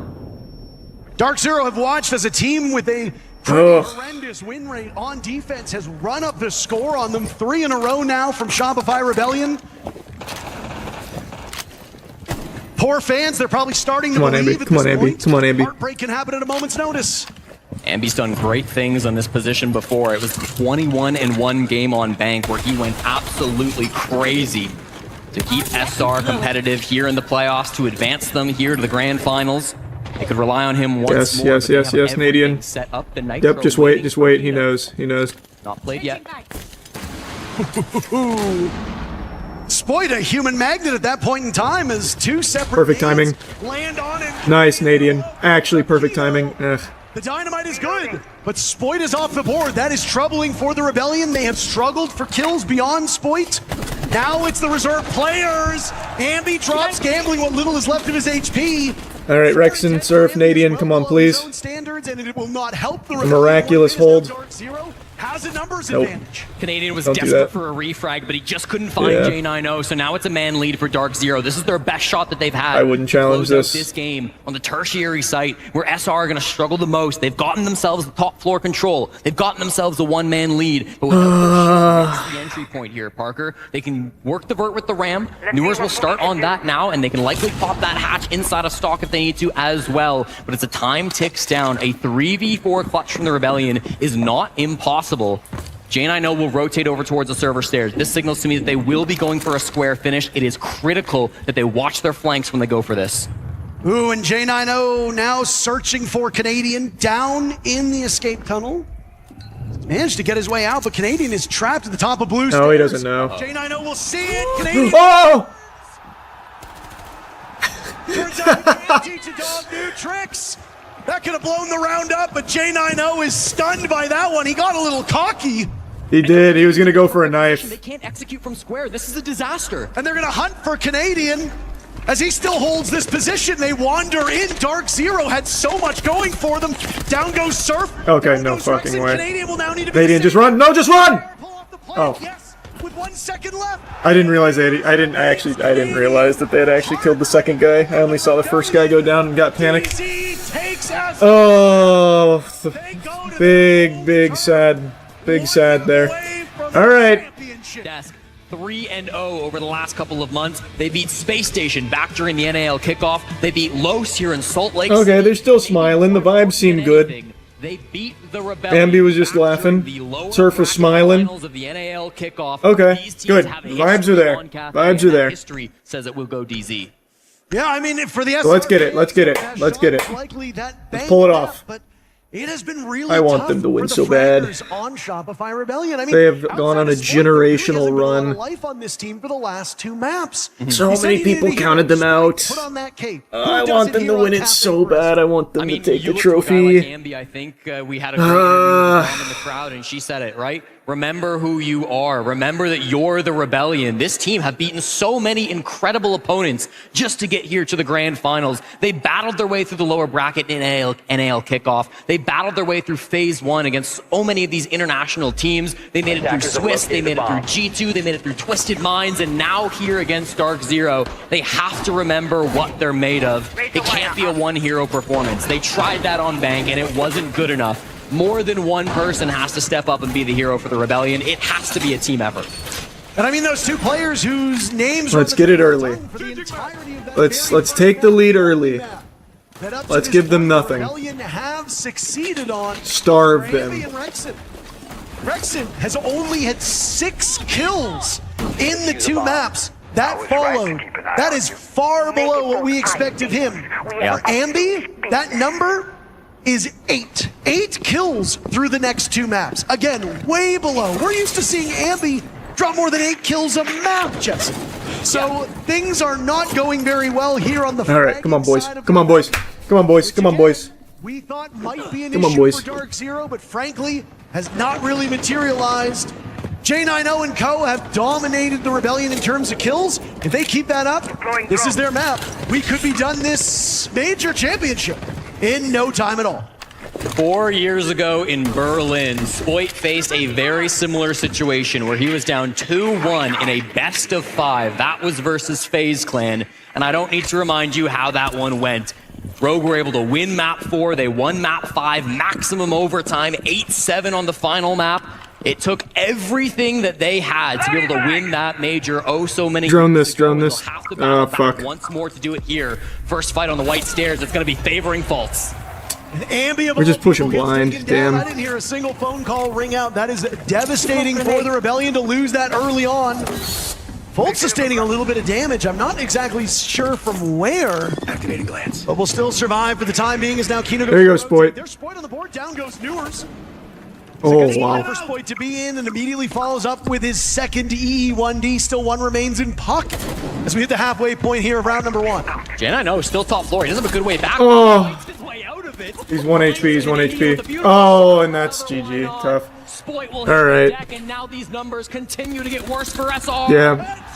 Canadian not getting that kill actually just really cooked that. Him surviving with 1 HP gets 2 more. That's tough. That's just so tough, man. That's so tough. We've got another good duo moment from them. Yeah. As DZ blanks Rebellion on that one and takes the first round. I mean, we watched Bank together, Parker. That was the battle between J9O and Spoit. Each of them having hero rounds to bring that map as close as it was, but in the end, it was J9O that was the better of the 2. Spoit not consistent enough, and it's not a coincidence that this frag right here onto Spoit after he downs Canadian. It's the real difference maker in this round. Gets a final frag just on the escape down the hatch. Lights out this event. I'm getting scared. Especially in these grand finals. I'm sure you are. Career. Rebellion need an answer. Busting out the old SpongeBob references. I mean, he's screaming towards an MVP. We're in the dire straits. Yep. It's desperation. Give him MVP of the entire tournament, but I mean, I'm not making that call. So I mean, I don't care. It's not up to me. But J90 also comes from just a lovely family. Had some time to talk to them in Boston. They are wonderful people. They seemingly have raised a great son, and frankly, they've raised a hell of a competitor at this point in time. Yeah, I mean, he was part of that Astralis roster that lost in Charlotte a few years ago when Canadian and NJR became major champions. Finally back in a final, his first one since that major. He's been waiting a long time for this moment. Alright, come on boys, come on boys, come on boys. Stay hot, Spoit. Spoit and Surf have been very good. We just need everyone else to start activating. These individual performances again, because anybody can step up at a moment's notice. You don't make it to the grand final pulling off a hero play. Kino dives off the top rope. Down goes Surf. He's worried about somebody upstairs. There's no way he's going to contest this again, right? I mean, he's got. Don't do it. Don't do it. Just don't do it. Shotgun out, jostling around. How does he? Oh, thank God! All right, there you go, Ambi. Ambi finally brings him down, but that one looked like they might allow him to slip through their fingers. Yeah, must get kill coming through from Ambi. Important that he's able to shut that one down. If Kino gets another or even gets away there, that is a huge blunder. But the Rebellion don't falter. Still lots of players here on the top floor. Ambi going to enter through the bottom, actually. He's going to work his way up these red stairs. There's a couple of players nearby. He's got to be worried about faults. He's on the other side of a soft wall. They don't necessarily know he's here, but one logic bomb could change all of that. Here it comes. Very well timed. Ambi was not able to do anything with it. There you go, Spoit. Back in that very first round, Spoit will now take down Good kill. Good pick. SR march over towards the adjoining part of this map, looking to get to the bomb site. It's not over in mining, though. So while they might have that pivotal control, they still need to translate that to dining room and reading. And with just a little bit over a minute to go, they've got a numbers advantage. They're in all right shape. And they still don't know where Faults is, though, Parker. That's my big concern. Despite the logic bomb being played right on the other side of that wall, Faults just fucking shoot the soft wall. They do not know he's here. They take some strats out of my playbook where I just shoot anything soft. Fuck. Shit. Still one logic bomb, though, so they might be able to get his whereabouts pinned down as he sits next to a soft wall. There's a DMR on the other side of that, too. You know how much damage oh, man. Ambi outdueled by J90. That will throw a spanner in the works for this Rebellion execute, and there's Bolt compelled to action. Yeah, we just never found him. Canadian sidearm out, and he finds all right, well. Spoit the intended target. Fultz, no expression on his face. Ice in the veins. I don't know what's happening to us here. I don't know why Ambi does that and then it instantly goes in before the gun's even ready. I don't know. It seems like an unnecessary risk to take. Just under that hatch, was sitting inside a pillar for almost 2 full minutes. Never was it droned out, never was it found by the logic bomb, and when that moment is required of him, he finds the frags. Starts off with an aggressive move from Kino. This goes 1 for 1, but right off the ooh. This push for what SR wanted to go for. I liked their recovery. It's a great shot from Spoit inside mining. J90, of course he's good for 1, but Faults, the real MVP. The fact that he finds not 1, not 2, but 3 frags from this position inside a pillar is absolutely disgusting. 2-0 now. All right. It's oof. A profound impact on these games, Jesse, and a big one was... We are indeed getting mugged. Take your gun and maybe stick it a little bit farther away from your face, right? Because the C75... Rexon has just been fully shut down. To aim with it. Rexon and Ambi. I'm really confused on what's been going on with Ambi. He's just not playing like himself in the last couple maps. Play close quarters, as we saw a couple players do on. I don't know. I think he's getting a little tilted. Is now a viable option. And I don't just mean like losing fights, but he's just running in kind of recklessly. So much work. Fultz was sensational. Like he's never expecting anyone. En route to a dominating 7-2. If he has that kind of game here on Cafe, oh boy, SR, you might be counting these rounds real quick. Perfect rotation on the line for Dark Zero. It was denied to them back on bank. SR were able to stop the bleeding momentarily on their early attacks. been a consistent trend this map where SR have chosen to start the attack, DZ have chosen to start the defense, so we've gotten a lot of the same side starts. Nitro from Newers will miss and give his position away, but this is Come on. Down on the site, Parker. This is going to be a slow round coming through. SR So much Nitro. seemingly have a lot of pressure top floor though, so despite all of the space being relatively free, they might just be trying to force this in through Baker. Kino was hoping that mute jammer would keep him safe for a little bit of time. Oh my goodness! Fultz blows them up, and with it, maybe the round. Yeah. Taken down by one. Well timed. Yeah. Easy of a huge leg up now here in round 3. Now what do? Shopify Rebellion down by 2. It's a huge Nitro to come out. Dark Zero, they just have to bide their time, but Ambi has something to say about it. Finds the head of Fault over towards Restaurant. We're back within 1. They have killed the raid boss. There's another one though, Parker. He's lurking inside a VIP. J90 yet to die in this match. Might have an idea of his position. Takes some damage from the barbed wire. There's Newers. He was distracted, looking over in Surf's position. They just won. All right. Dark Zero playing with their food at this Just point. getting run down. 1v4. I think we know where he's going. This will be a timeout. So Rexon will go upstairs, sit and wait. Dark Zero will win the round, and there is still a minute to go. All right. It's really out of control. This issue. I don't even know what you discuss at this point in time. What has Super not said? On Chalet, on Bank, now on Cafe. What more can he say to this team? He's not saying anything. What's he doing? Well, you can't. You literally can't win this here. So they're just taking this as a free timeout.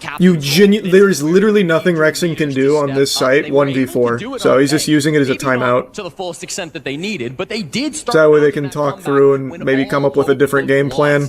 We are not at that point yet. It's 2-0, it's about to be 3-0 on Cafe. It is not a game over situation, but with how good DZ have been playing, with Faults racking kill after kill, finding unique and creative ways to get those kills, with J90 still having a flawless game so far, and with everyone on DZ working together, you have to be perfect. I just think you need to just put Nadian back on a shield up and just try and shove it down their throat. Next step are the operator bans, and I mean we can't play slow against them. I don't know why we keep trying.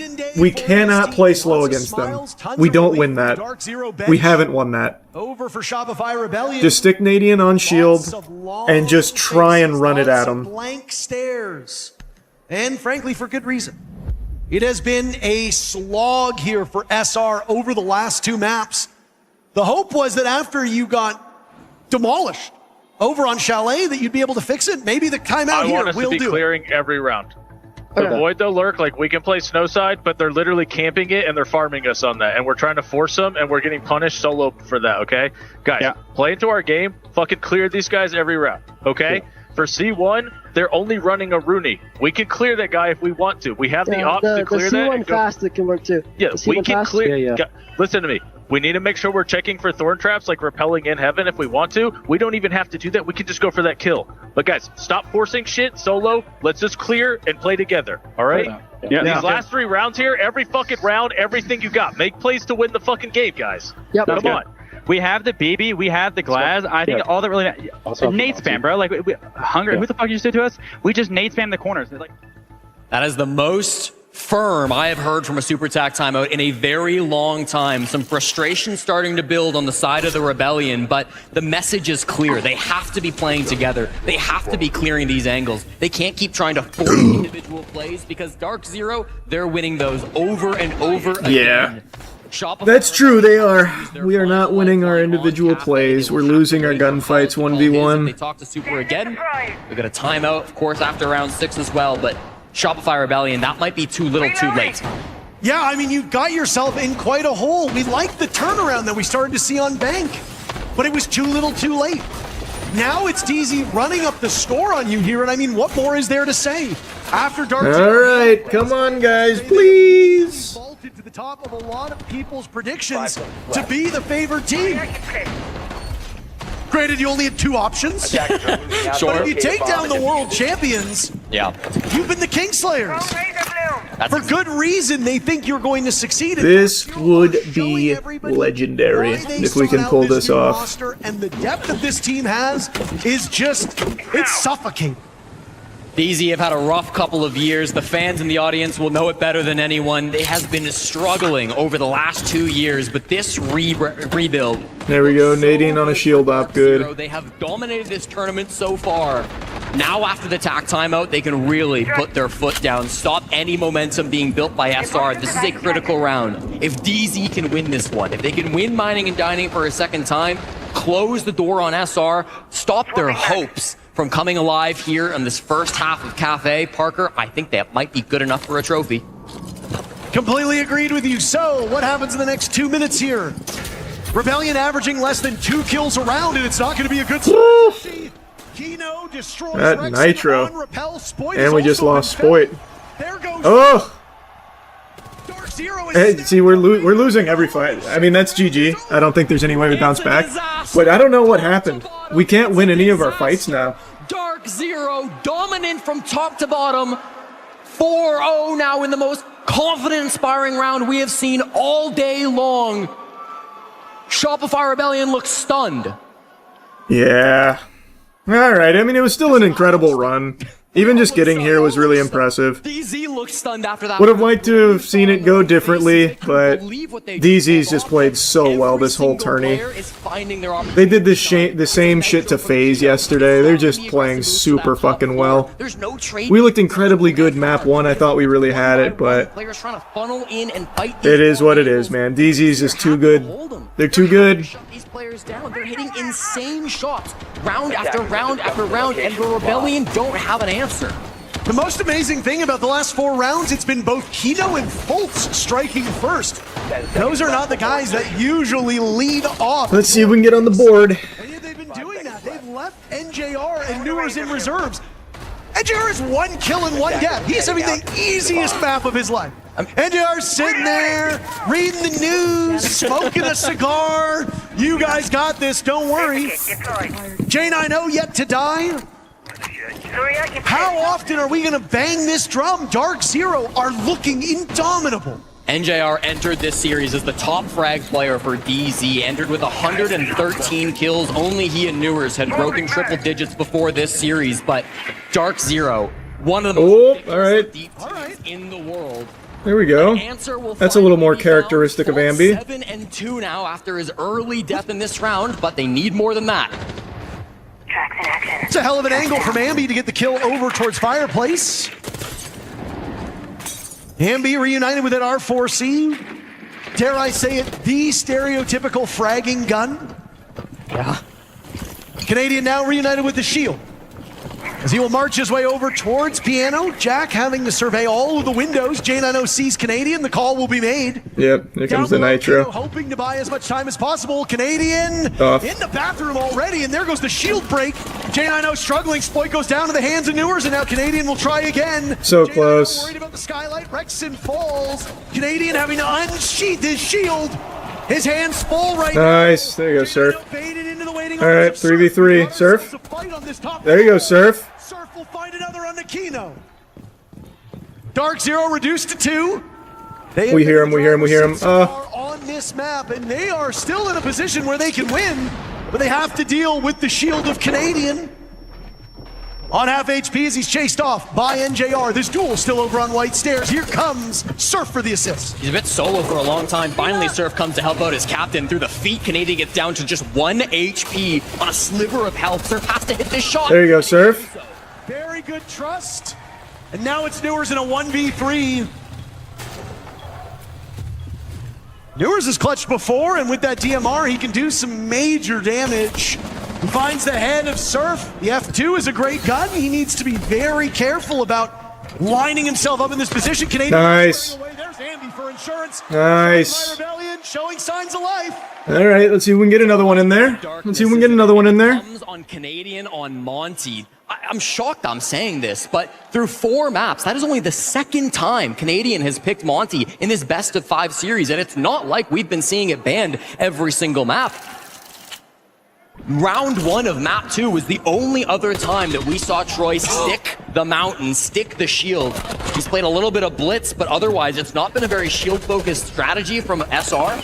They've played a lot of attacking rounds, starting on attack so often in this best of 5, but ultimately, when they finally need him, they rely on the shield, they start setting up these picks. Surf the best round of the tournament he's had so far, the best round of these 5. Let's get a big comeback, huh? They need a little bit more of Let's get this next one. And then maybe we plant our feet very, very firmly on defense. It has not been an easy road to the finals for the Rebellion.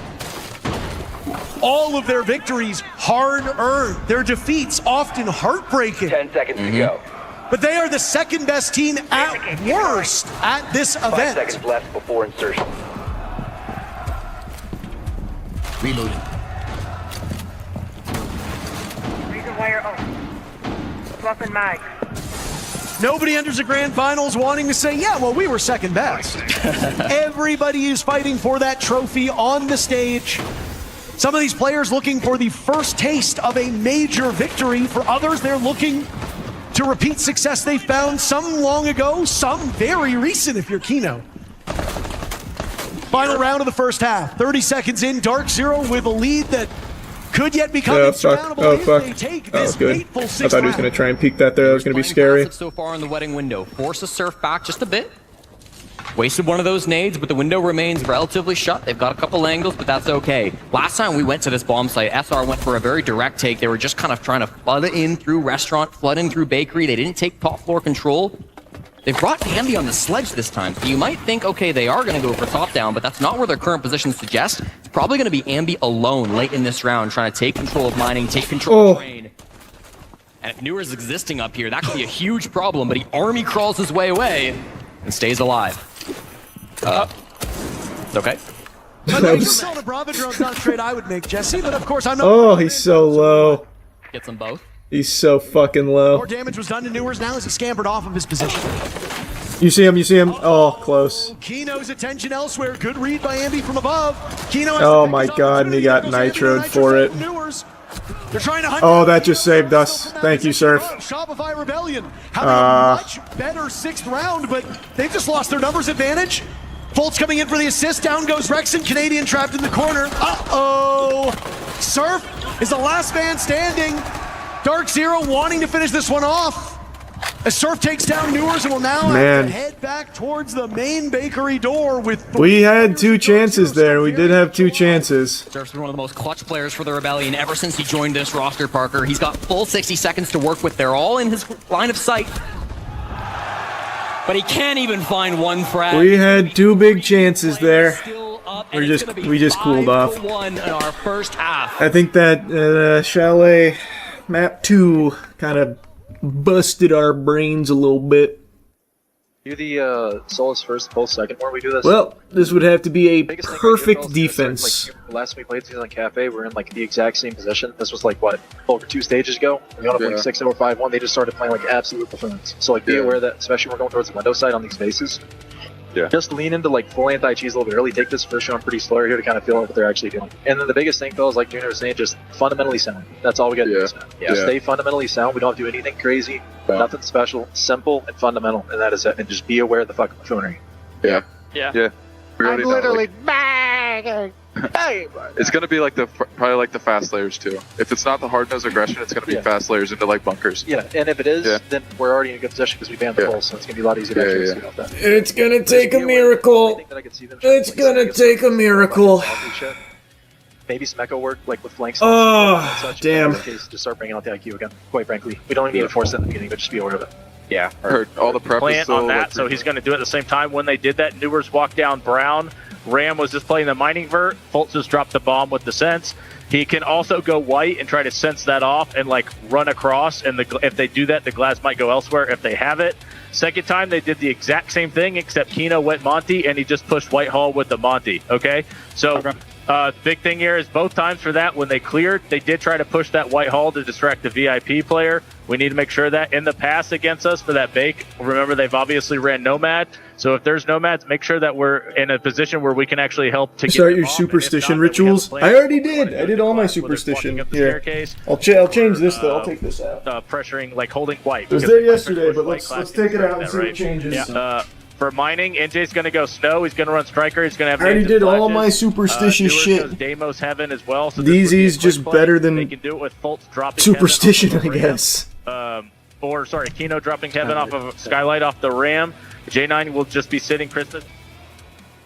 It takes a village to be the best in the world, and that's exactly what Dark Zero have had throughout this weekend in Salt Lake City. It was NJR whose MVP-worthy performance got them to this point with one of the best KDs ever put up in a major. It was Kino playing ridiculous rounds on smoke, locking down the defense, playing tight corners with the shotgun that got them a lead here in the series. It was J9O who put up a monster kill total on Bank to put them up now 2-1 up against SR. It was the captain, Fault on this map, who made so many little moves, whether it was nitro cells, whether it was wrap positions, and that final round, Parker, for me, it was Newers. The nitro to start things off, the one pick that they most needed onto that vert player, another frag deep into that round as well. Some critical moments coming out from every single person on DZ, and now they sit just 2 rounds away from their ultimate goal and repeating what this org did in Charlotte, North Carolina.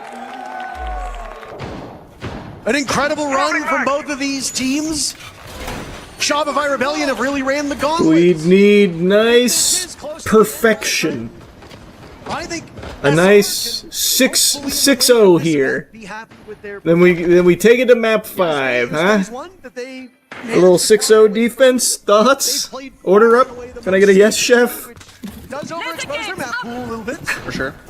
But I don't think there's anybody who will say this isn't an earned position. It's feeling like DZ's got everybody's number here in Salt Lake. Yeah, no doubt about that. I mean, after Munich, people were calling for heads to roll on the side of SR. They went to Paris, not making a single. All right, come on. For this team, but they still believed in themselves. They still kept this 5-man core alive, and it got them to this point. It brought them to be one of the 2 best teams in the entire world here in Salt Lake City. But it's going to need to be just a little bit more if they want to upset Dark Zero. Down by 4, down by 1 in the series. So much still to pull back. We ball. Canadian and Spoit? Maybe. Let's make like my nuts and hold them. Has continued to go bad here. They managed to catch that yokai drone. The Canadian popped through the hatch, but there's still information as to how many people are up there. Very beneficial for this DZ team as they now will presumably have the easier side. That's something we haven't talked about an awful lot here. Dark Zero can easily ride this one out if the numbers are any indication. Nice. Rexon and Kino will get traded back and forth. Rexon still without a kill. Fultz burning alive with what I imagine is his... There you go, Canadian. Way to pick that up. Oh, they traded it again. Fuck. Canadian still surviving in this position. Now it's... Oh, Surf. Dirty. Rebellion with a numbers advantage, and Surf has to go to all chat to let him know how he feels. Halfway point of the round, and Rebellion are in pretty good shape. You heard him, you heard him, you heard him. That a boy. See, now that's more like... That is much more like Ambi. That is so much more like Ambi right there. Much better. It's just as daunting as it was on Bank. The comeback almost real on the previous map. Will they be able to pull it off this time? Rebellion are really hoping that that round kickstarts some offense. Well, they start to get aggressive in that round, Parker. They start to get a little scrappy. Never afraid of DZ early on those entries. That's what you want from a team that's down now 5-1, turned 5-2. Here in the grand finals of a major, they make some really aggro moves. They never sit still. Despite some good early pressure from guys like J9O, it's really these window positions that are punishing them. When the players are inside the building, it is some nasty shots from the Rebellion that are giving them the edge. Surf was required to hit some great shots back on the attack when he was pushing with Canadian on the Monty. Ambi really required to hit some crazy... Very good. Very good. We keep playing like that. There's still hope. There's still a chance. Still potentially to be played. Located by attackers. Jesse, you say yourself, there's always 2 halves to a game of Siege. Rebellion will get to defend Cafe. It is a tricky map for them. DZ are quite dominant on both sides of this map, so Again, for DZ fans, if you are a little worried about giving a small opportunity for the Rebellion, rest on the results that your team has amassed on this map, because if you do rest on that, there is a more than greater likelihood that they will be able to win at minimum 2 rounds, and really that's all they need to do. Yeah. If a 4-2 half is what SR accomplishes, they lose the championship. You need to do exactly what Dark Zero did to you, a 5-1 half. There is very little room for error. Let's just play perfect. Let's just stay doing what we just did in that last one. I want more of that. I'm ordering that off the menu. Reset multiple times throughout this series. They have gotten off to an early lead, and then SR have threatened to come back, but never have they really been able to pull it off. The threat comes once again now as they win their first round on the defense. Mining and dining is their second choice for a bomb site. Dark Zero bringing a lot of good tools to shut this down. They've got J9O for the vert play once they take top control. They've got Newers trying to force these players out of these power positions. And it'll work. Dark Zero, they force SR back. They started to give up some of these positions on the top floor. Really just Spoit and Rexon that remain. Nice, the drone got them all dizzy. The drone fucking spooked him. Good work. Stairs. Now Rexon will take a position nearby on the top floor. Sitting on a mute jammer should any drones come his way. No real intel for Dark Zero. Down goes Rexon though. Newers takes care of him quite easily. Surf is still in this spot. The bees will go. He dances around the nitro cell. DZ will find the Claymore. Desperate run out. Yeah, and suddenly they covered the run out. The 2-man lead. Newers has been great so far. It's a Claymore kill for the second. Now in a 3v5. Dark Zero will need to be able to close in on these last couple players. Spoit was the hero on bank that completed the comeback, that got them halfway there. On the window, playing close, surrounded on all sides, pressured from many angles. Do or die. It's all up to Canadian now. What did I say? Very little room for error. The captain will need to lead by example. Well, 50 damage has been done to Dark Zero. Oh my days. Canadian knowing what awaits him inside the site as Dark Zero looks to sink their teeth into him. He's got They're gonna knife him. Oh, I thought they were just gonna go in and knife. Dark Zero moves to championship. Hey man, it is what it is. It's gonna be as close to impossible as it gets here, but that's alright, man.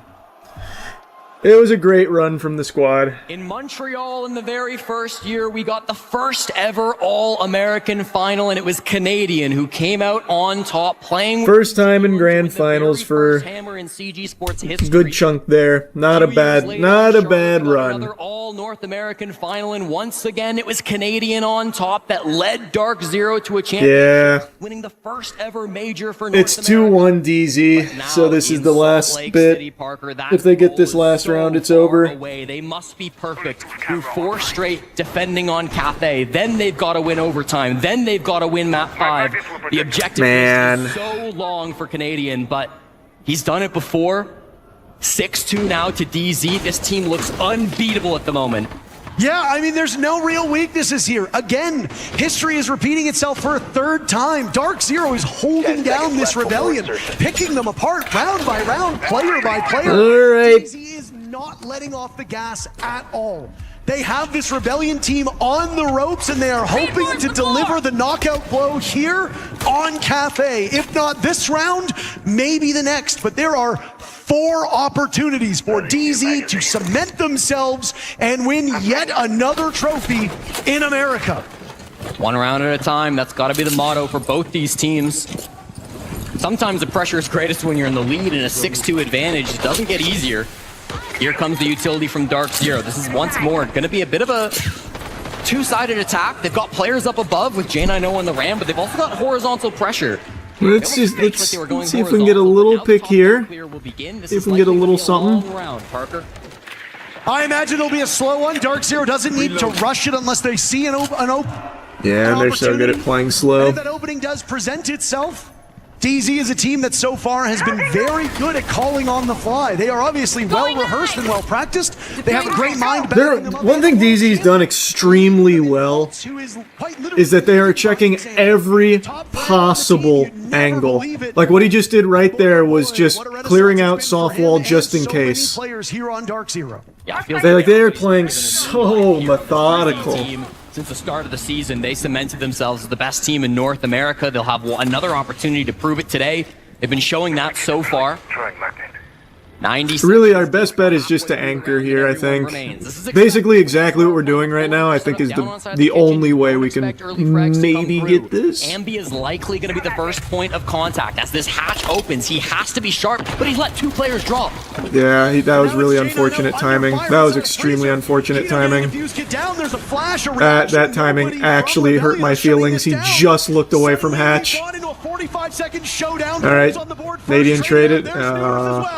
DZ with the upper hand, looking to lift. They're gonna swing, yeah. Down goes Canadian. They've got Ambi isolated. Yeah. Darkness has long been their ally. Oh well. That was commanding from DZ. They did look unbeatable.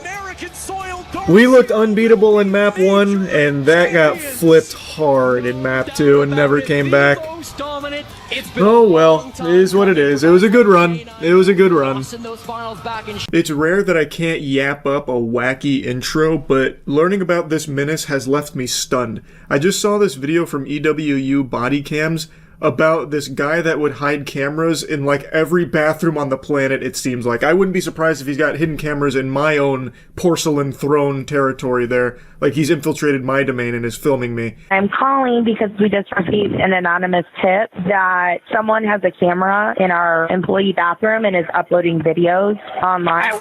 They still haven't raised my charges. Where's our charges? You're not supposed to be judgmental to anybody's crimes, by the way. What the hell is even that? You're not supposed to be judgmental of crimes? I don't remember hearing that in the Miranda rights. I can't even really imagine that. Like, you show up to a murder scene, you catch the suspect, and you just happen to say, like, hey, buddy, look, I don't mean to be judgmental here, but you strike me as a bit of a jerk for this, you know, taking a lot of human lives here. I know, sue me, I don't mean to judge. I feel like as far as judgment goes, crimes are a pretty solid one for people to form an opinion on, rightfully so. If you are found guilty of secretly recording thousands of people using the restroom, you're a fucking freak, and people will judge you as such. On July 19th, 2022, the police in Ann Arbor, Michigan responded to the Briarwood shopping mall after receiving this unusual call about video footage from a store bathroom being uploaded online. Horrifically, the resulting investigation into a tech-savvy peeping Tom would spread throughout the city of Ann Arbor. The final number of cameras and victims is enough to make your skin crawl. It's not exaggerating either. It actually did, by the end of this investigation, have my fucking jaw on the floor with how many cameras and how many videos and how all over the place it was. There wasn't a bathroom in Michigan that was spared his peeping.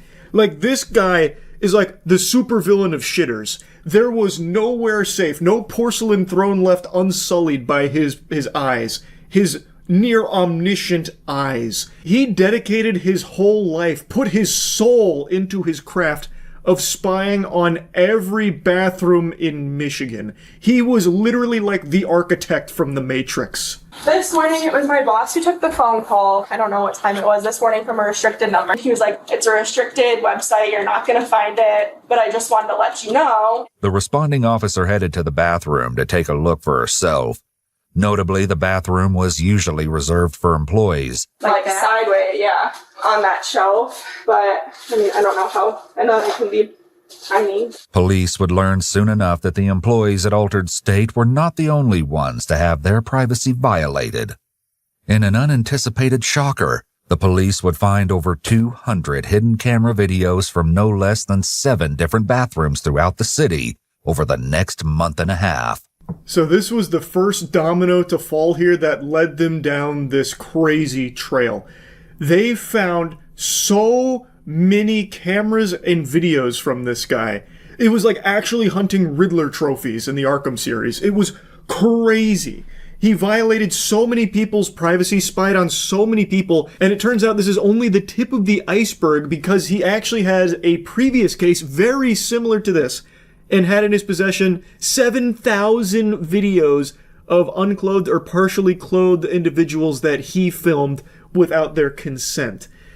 7,000! That's more than, like, all of Markiplier's uploads since he started YouTube. That is an unbelievable amount.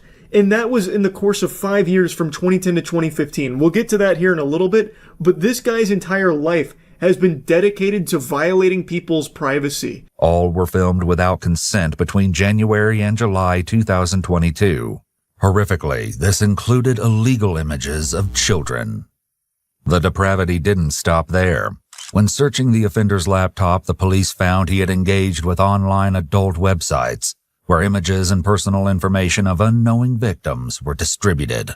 Police suspected the culprit intended to participate in such exchanges after they found additional images of the victims taken from social media downloaded to his laptop. Just when you thought it couldn't get worse. So, it's pretty clear he was also sharing these with other fucking evil creeps out there, and was even distributing personal information of the people that he would identify through these hidden cameras. So, from the sound of things, he would broadcast this onto restricted websites, and additionally, he also had illegal images of children. This guy is legitimate evil. Even though the anonymous caller believed the video he saw was a live stream, he could have been mistaken. The working theory was that the culprit could have put the camera up at the start of a shift and then taken it home to upload the footage. So, back to what started this whole trail of breadcrumbs that they followed was an anonymous caller tipped them off that at this altered state in this restroom, there was a live stream of people using that bathroom, of course being non-consensually filmed.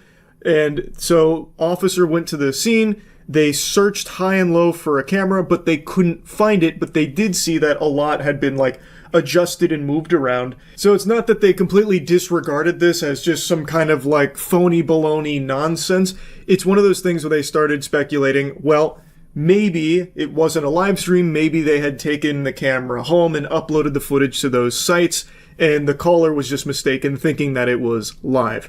Something else the anonymous caller said prevented the current lack of evidence from stonewalling the investigation. The man fitting the caller's description was 36-year-old Eric Deshaun Morton. This was not his first run-in with police. But everyone said he was going to the bathroom a lot last night, and they thought that he just, was trying to not work. It seemed likely that Eric was up to something far more nefarious than just slacking. Yeah, jacking. This disgusting asshole has an entire history of doing shit like this. The anonymous caller was telling them about someone that could have been behind it, and the person they described fit this man's description. So they looked into him a bit. They were talking about how the previous night he was going to the bathroom a lot. I guess he drank way too much soda, so he just had the big-time pee-pee, a lot of urine in his bladder. But they speculated, this is probably when he was setting up the camera or tending to the camera. Especially when the manager added that he made a habit of using the ladies' restroom rather than the men's room. When he was previously asked about this, Eric made the excuse that he used the ladies' room because it was stocked with gloves, which he said he liked to wear while he worked. A bulletproof defense right there. It's watertight. Man rolled a 20 on the charisma check. That was impressive. So, he had a habit of using the ladies' room, and his reason for it was, well, they have gloves there. I like gloves. Checkmate. Damn, his story checks out. This guy's good. After learning that Eric's son was present, the officers decided to uncuff him. They escorted his son outside to play and brought out some snacks to keep the child occupied while the search progressed. A pen camera containing a micro SD card was connected via USB. When going through one of the bedrooms, they found a small black bag containing more hidden cameras, some of which were like the pen camera found in the living room. Computer forensics experts discovered his stash of more than 200 secretly recorded videos of people using the bathroom. Unsurprisingly, the authorities didn't necessarily buy the excuse he used for the ladies' room being the really nice gloves that they have stocked in there, so they ended up getting a search warrant. They then arrived at his abode. He mentioned his son was there, so they brought his son outside to play while they searched the house. While searching, they found tons of hidden cameras. They even found a pin camera that was actively plugged into a computer. So you had all these Mission Impossible doodads and gadgets, all of which used for surveillance, hidden surveillance. And they confiscated some packages and a lot of this for evidence. And then eventually, the forensics experts found his stash, which was 200 videos of people using the bathroom. Which, you know, maybe there's a perfectly valid explanation. Maybe he was just checking to make sure they weren't doing back-to-front wiping, because, you know, that in and of itself is a sin. Maybe he was just looking out for people's well-being, ensuring proper wiping technique, you know. Maybe there's a perfectly justifiable excuse that he was secretly recording all of these people. Authorities got an arrest warrant. They went to his other job at a hotel and arrested him there, which, surprisingly, was not his first run-in with the authorities. In fact, in 2015, he was arrested for very similar things. He'd previously been arrested back in 2015, coincidentally by some of the same officers. In May 2015, Eric was arrested after a woman caught him filming her through a peephole while she used a porta-potty. Further investigation revealed more of Eric's disturbing behavior. He tried to film a stranger through a porta-potty peephole. I didn't even know porta-potties had peepholes. I'm assuming he custom-built that himself, fucking threw a glory hole in there and used it to film people. Or maybe he, built his own, sound stage that looked like a porta-potty so it could film people. I don't know. It's fucking crazy, though. The lunacy knows no bounds. And he would actually proudly post about shit on Twitter, too. So, they bring up tweets here. The first one they show about him cleaning out his phone, and then he has the gall to say, "In Jesus' name." In 2022, Eric was confronted by a coworker who found a camera disguised as a phone charger in the women's restroom.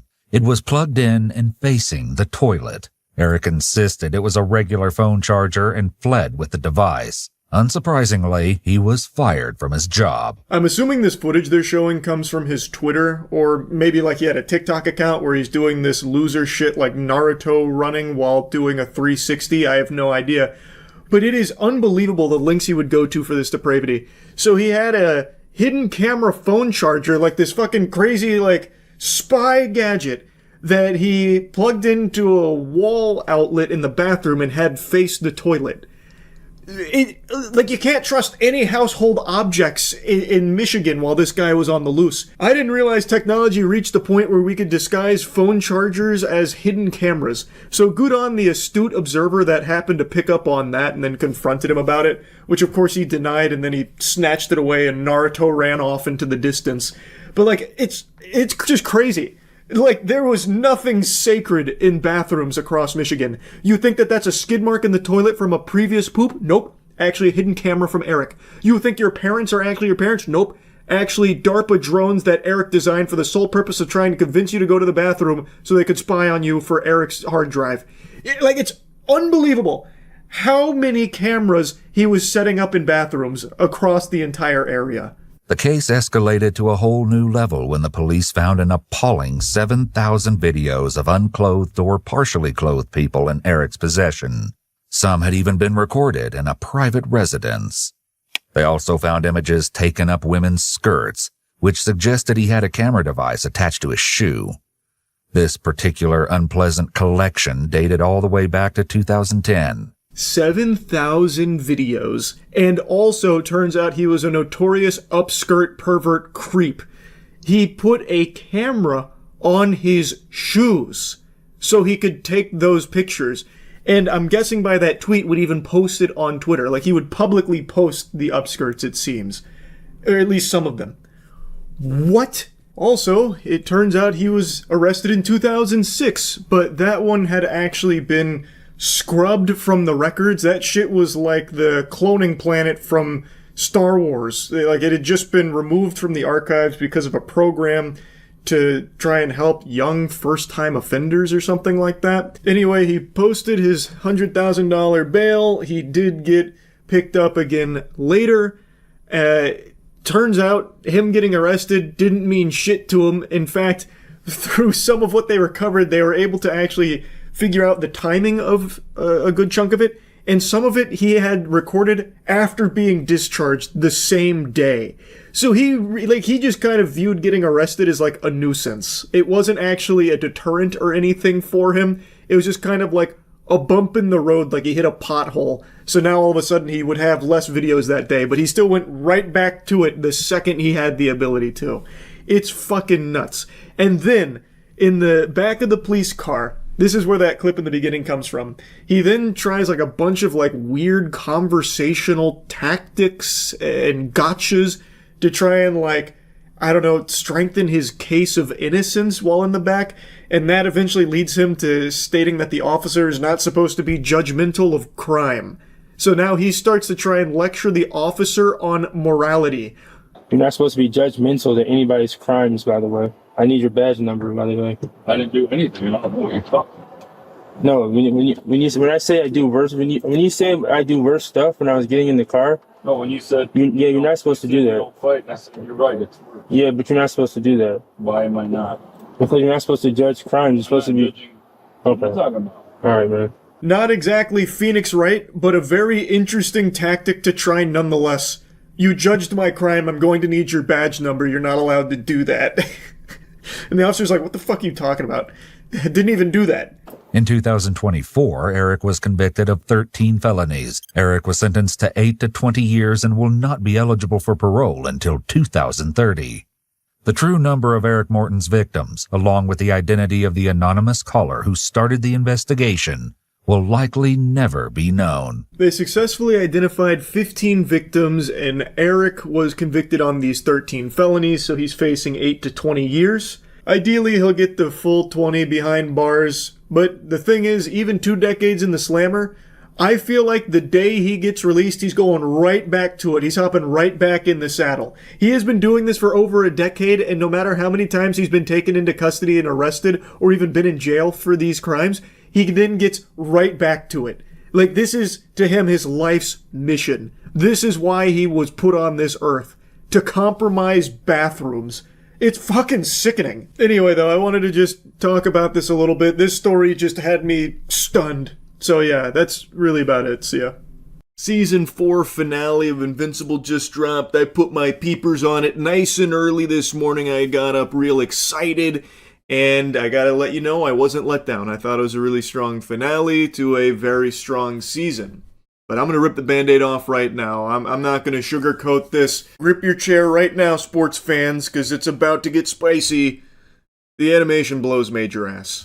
I don't think anyone's surprised to hear me critique that aspect of this show. And I understand, I've heard the cope about why it's so stiff and bland because of, you know, how tight the schedule is to get it out, that kind of thing. I understand that, and not wanting to like work the animators to the bone in order to meet the deadlines.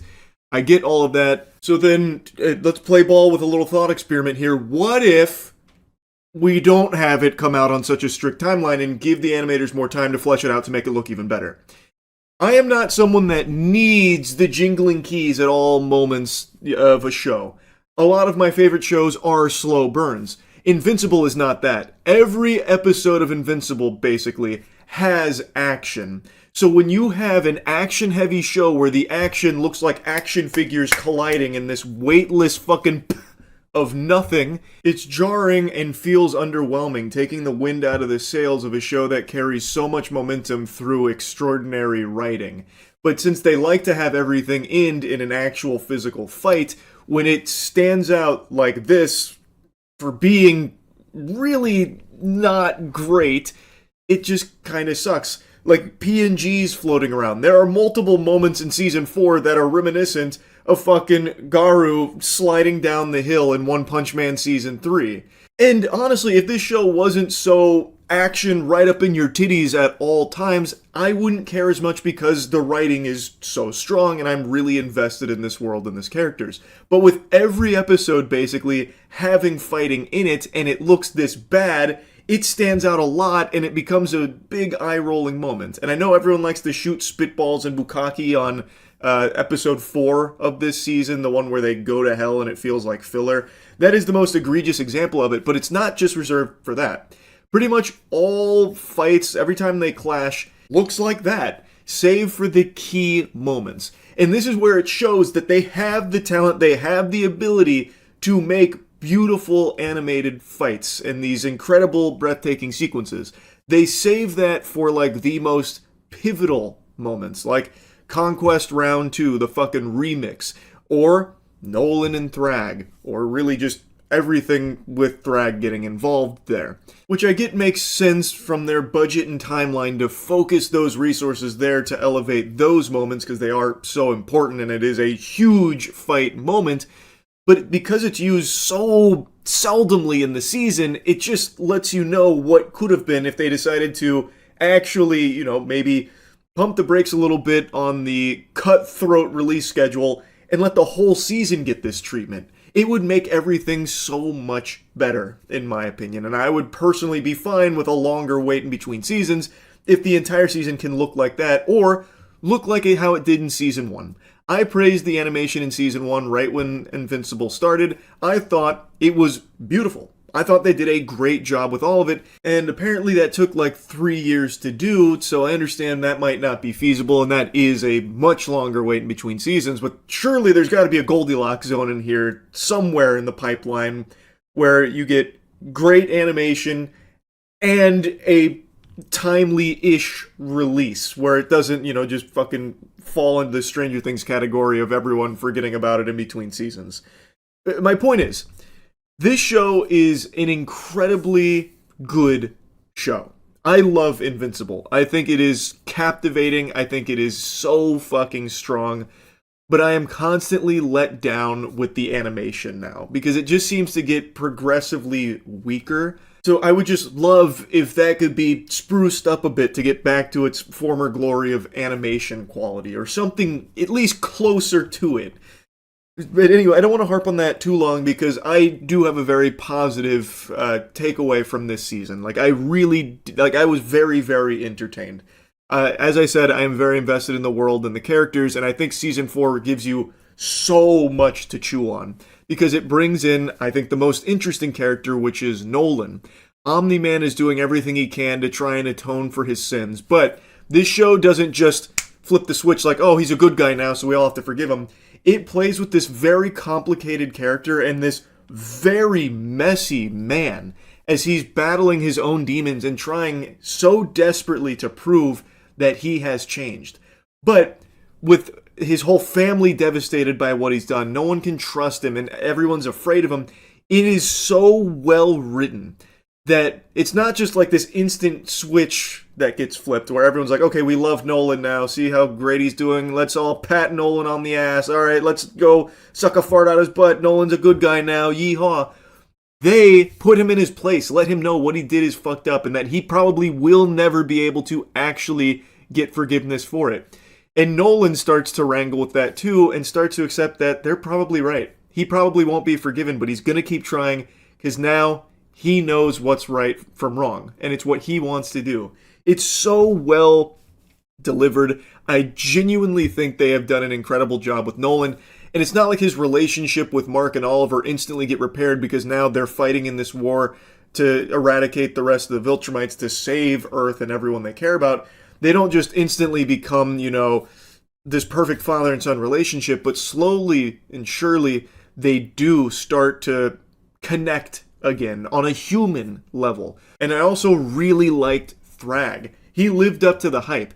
He is menacing, he is imposing, and he is by far the strongest character we've seen yet. We haven't even seen him so much as, like, feel the impact of something. Every blow that was landed on him, he allowed it to land in order to assess the strength of Mark.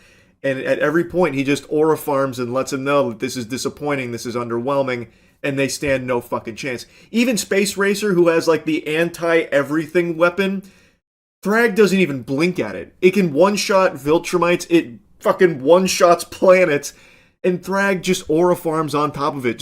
He literally just like Gangnam Styles on it. Like, he doesn't care. He is that powerful. It is extremely cool. And speaking of Space Racer, let me talk about the group that the Coalition has put together.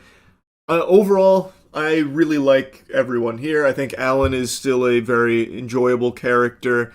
I like Space Racer. I do think they kind of have to nerf him because he's so powerful. He has the anti-everything doohickey, the gun that can just fucking wipe out the universe by itself, really, if he so chooses. So in order to, like, compensate for that, he kind of has to be like a moron. And he's not even stupid either, because he also, like, during the showdown with the remaining Viltrumites, he has, like, an entourage of Ragnar, which are also an anti-Viltrumite species, like their claws. They're basically like these tiny little fucking dinosaur lizards that can hurt Viltrumites and tear them to pieces, like the only ones that can do that, really. So he brings them on like leashes and throws them at them like projectiles, which is very cool. So he's not stupid, but he doesn't utilize his gun or his motorcycle all that well. Like, if he was just smarter and more proactive, he could probably end this entire war by himself, but he just doesn't. I still think he's very cool, but you have to kind of suspend disbelief for a moment for a guy that has a weapon that powerful. Now, another character that gets brought into this group is Tech Jacket, and she has this Galadrian technology that is very powerful, repairs itself, is able to keep up with everyone. But I gotta tell you, she doesn't really do a whole lot. Like, what she does do is important, like where she hides herself and Alan on the Viltrumite ship. Like, that obviously is big, but like in a fight, all she does is just shoot beams, right? Like, she shoots like these meaningless beams that don't do anything, and they just mosquito bites basically the Viltrumites, and then she runs away. But she's able to like tank some hits from the Viltrumites, which is impressive, but I don't think she brings a whole lot as of right now. During the skirmish with the Viltrumites, she did have like the Surlock poison where it does make them vulnerable, so she was shooting that, which is helpful. But I feel like any character could have done that because it's basically a fucking blow dart of poison. It wasn't really something Tech Jacket brought to the table as like something only Tech Jacket could do. So right now I'm not really sold on Tech Jacket being like a instrumental component of this group that's going to be so important in ultimately winning this battle against the remaining Viltrumites. I was a little underwhelmed there, but I don't think she's a bad character. I just don't think she had a lot to do here, but maybe that changes in the next, season, couple seasons, whatever it looks like. Oliver in this season also gets a lot to do. He starts to bond with Nolan while Mark is healing from the Conquest rematch. And I think they did a good job of exploring that relationship because Oliver overheard his father saying that he never cared about, his mother or anything like that. It was an accident, it shouldn't have happened, that kind of thing. So Oliver now feels like, his father doesn't even fucking respect him, doesn't want him, doesn't care about him, not in the same way as Mark. And that's another really complex theme that they start to tackle, and they do so gradually. So when it does ultimately end with Oliver and Nolan getting closer over the course of a few months, it makes sense. And I thought it was well executed. Oliver, though, it seems like he is constantly just sidelined during the big fights where he overestimates his own abilities, which I think makes sense for the character. They've established that, but it always ends with him just getting basically KO'd. So he attacks Thrag right away, and Thrag just fucking ragdolls him, rips his arm off, and fucks him up, and then he ends up, decommissioned for many, many months, and when the season ends, he is still recovering, but he's not dead. That just seems to keep happening to him. Like, that seems to be his major role, is like, fuck, Oliver just got blasted again, shit, alright. It'll be a few months before we hear from him again, but I'm assuming he'll get stronger and evolve more. But now let's talk about the star of the show, Mark. Invincible goes through hell in this season, even more so than the previous seasons, I would say. His whole life is constantly just fucking agony. It is incredible the amount of suffering he goes through. So obviously the Conquest rematch ends with him getting his fucking intestines spilled, and he's unconscious and recovering over the course of many months on this strange world. He's away from Eve, the love of his life. He's away from his home planet. He's away from his mother. He's with his father, who very complicated relationship, understandably. And it's just misery. And even when he does finally recover, then he has to go throw down with Thrag, and Thrag blasts Nolan right in front of Mark. Mark thinks his father is dead, and then it's Mark's turn on the chopping block in the Thrag Thunderdome. He gets knocked out, unconscious. He's getting his eyes gouged out, but then Thrag shows mercy because of how few of them are left. When Mark awakes yet again after this period of needing to rest and recuperate, then he goes back to Earth thinking that the Viltrumites are there, and he is suffering from PTSD. He is constantly seeing Thrag kill people around him, but it's all in his head until the very end, which I thought this was an incredibly powerful moment. He goes for just a a casual flight to clear his mind, and then he does run into Thrag. The Viltrumites are there, and Thrag reveals to him that he has a choice to make. Mark can either let the Viltrumites on his planet continue to try and rebuild their civilization through breeding with humans, which has been proven to work, thanks to Nolan, or it can be mutually assured destruction for both their species, because Thrag and the remaining 37 Viltrumites will blow up the whole planet, killing everyone there, and it will spell doom for humans and Viltrumites alike. And that is an incredibly tough thing that Mark has to battle with there, and I think it's done so well. Mark ultimately realizes that the only way is to just agree to the terms. So he does. I thought that was so fucking good. Everything they did with Mark in this season I thought was great. Even when Mark comes home, he learns about what Eve went through when he was gone, thinking that he might be dead, and how she is now pregnant and Mark's not there. So she reaches the incredibly difficult decision to have an abortion, and it's something that now Mark and Eve are now dealing with and feeling the weight of a decision of this magnitude.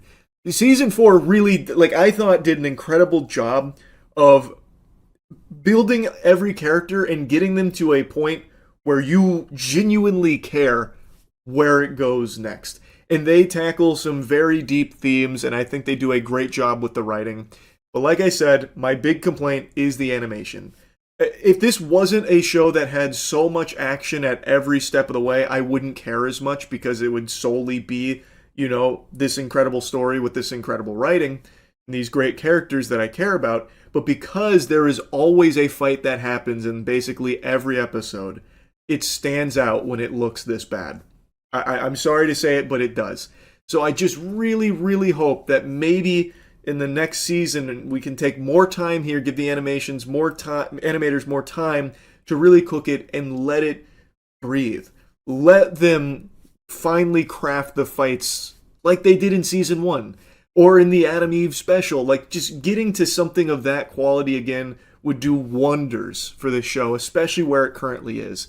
So anyway, I really liked season 4 of Invincible. I thought it was extremely strong. I would just really like to see more in terms of the animation. And I think that means giving the animators more time. I recognize that maybe that's not a sentiment shared by everyone. They just want to go, go, go. Please just keep feeding it no matter what. I would like to let them really, flex their talent here and show what they can deliver in terms of animation. Because you can see it sometimes throughout the series, like when the Mark vs. Conquest again, or Thrag, there are some really great animated moments. I would like to see the entire season have great animation, as opposed to just a couple of small pieces of it. Anyway, though, that's really about it. So, yeah. That reminds me, have you seen that scalper clip of the guy who grabs a box right from the employee before they stock it, and then once he reaches the counter, he begs another scalper for one-piece TCG packs? I have not seen that one. That sounds on par for pathetic scalper behavior, though. For it. Seriously. Nice. Oh, but you cannot do that. Come on. What do you mean? I'm gonna pay. I'm gonna buy it. Oh, buddy. I'm gonna pay for it. Okay, you're not allowed to take that box. Okay, you can get what you want inside it, but you can't take the box. Alright.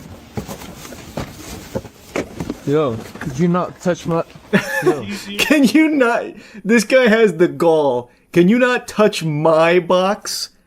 Brother, you just took this off of the employee's dolly. And now all of a sudden he's claiming ownership of it. What a loser. Normalize taking shit from scalpers.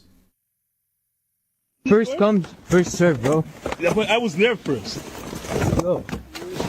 Watch yourself, bro. Watch yourself, bro. I can hear this guy's a dweeb. Watch yourself. What are you gonna do? Cry to mommy about it?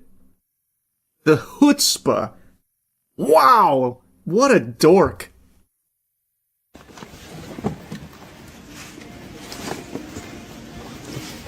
You have to make the purchase. I do the purchase.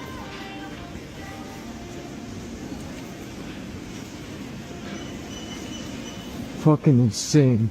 Guy already got everything. So insane. Bro, you gon'... Oh, wow. Ooh, you...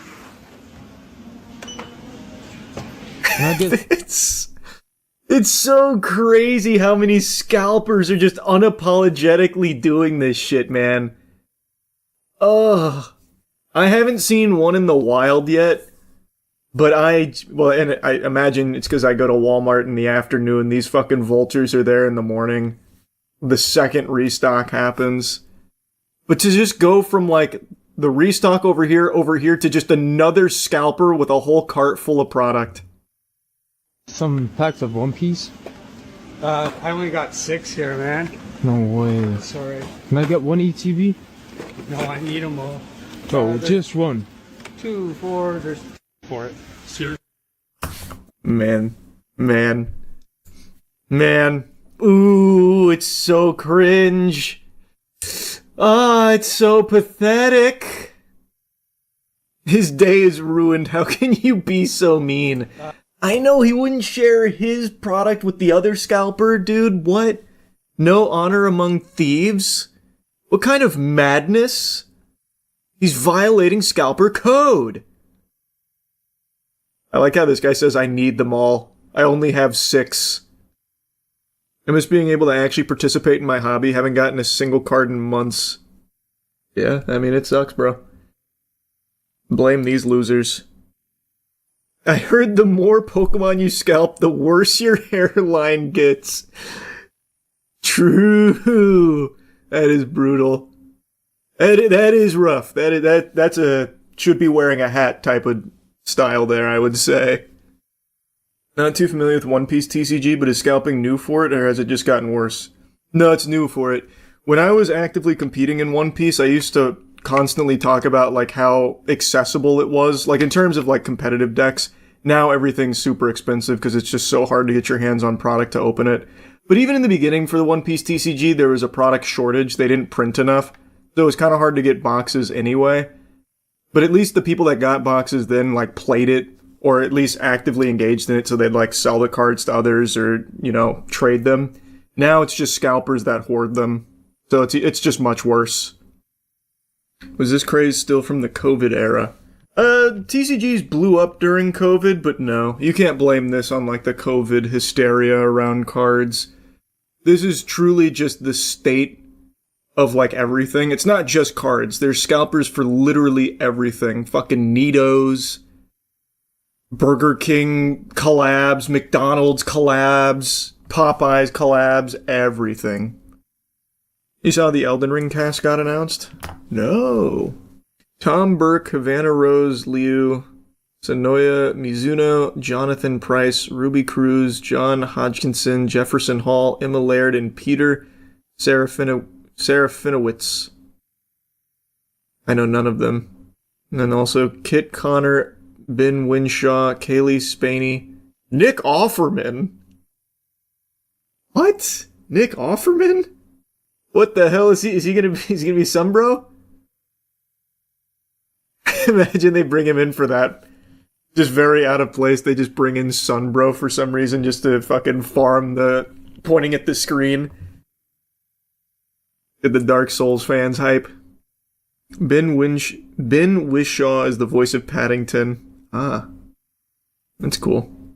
Sources say the budget is well over $100 million and will be around 100 days of principal photography. Set to release March 3rd, 2028.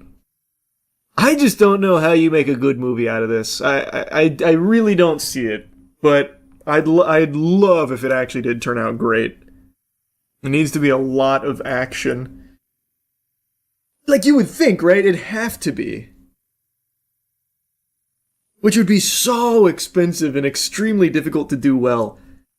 What the fuck is Nick Offerman gonna do, though? I really like that these aren't A-list actors. At least I don't think they are. I don't recognize the names. So I think that's good. That makes me a little more optimistic. Nick Offerman is such a wacky one, though. Maybe he's just a fan of Elden Ring. So they threw him in there as like the loathsome dung eater or something. Just to get wacky. Imagine it's just his character from Parks and Rec. True, that'd go crazy. Hey Denkin, Nick Offerman is a crazy-ass actor when he locks in. I don't think he's a bad actor, he just feels like such a weird fit.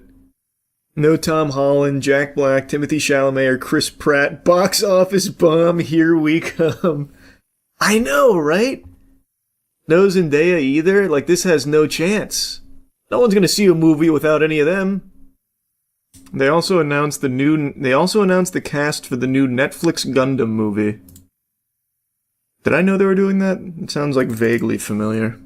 Netflix and Legendary have kicked off production on live-action Gundam movie, adding 6 to the cast. Jackson White, Nanzo Anazi, Javon Walton, Alexander Rudinsky, Ida Brooke, and Jason Isaacs. Character details under wraps. As previously announced, Sydney Sweeney and Noah Centineo lead the ensemble. Oh my god, this feels like those AI casting videos. Dragon Ball Z live-action cast revealed. Tom Holland, Sydney Sweeney, because they only know like 5 actors. Pretty cool. I bet Sydney Sweeney loves Gundam. She's probably a big Gundam fan. Michael Mando's also confirmed. I don't know Michael Mando. Who's Michael Mando? Do you seem excited? Oh, wait. That's this guy's name? This guy's great. Oh, that's cool then. That's actually cool. Sucks they didn't cast the Hunger Games legend. I know, I can't believe I didn't get a call from the Netflix casting team for the Gundam series, or the Gundam movie, whatever it is. What a shame. What a shame. Don't they know I was one of the top-ranked players in Gundam Evolution? Look up the Gachi Akata's author tweet on piracy, pretty open-minded from someone in such an anti-piracy industry.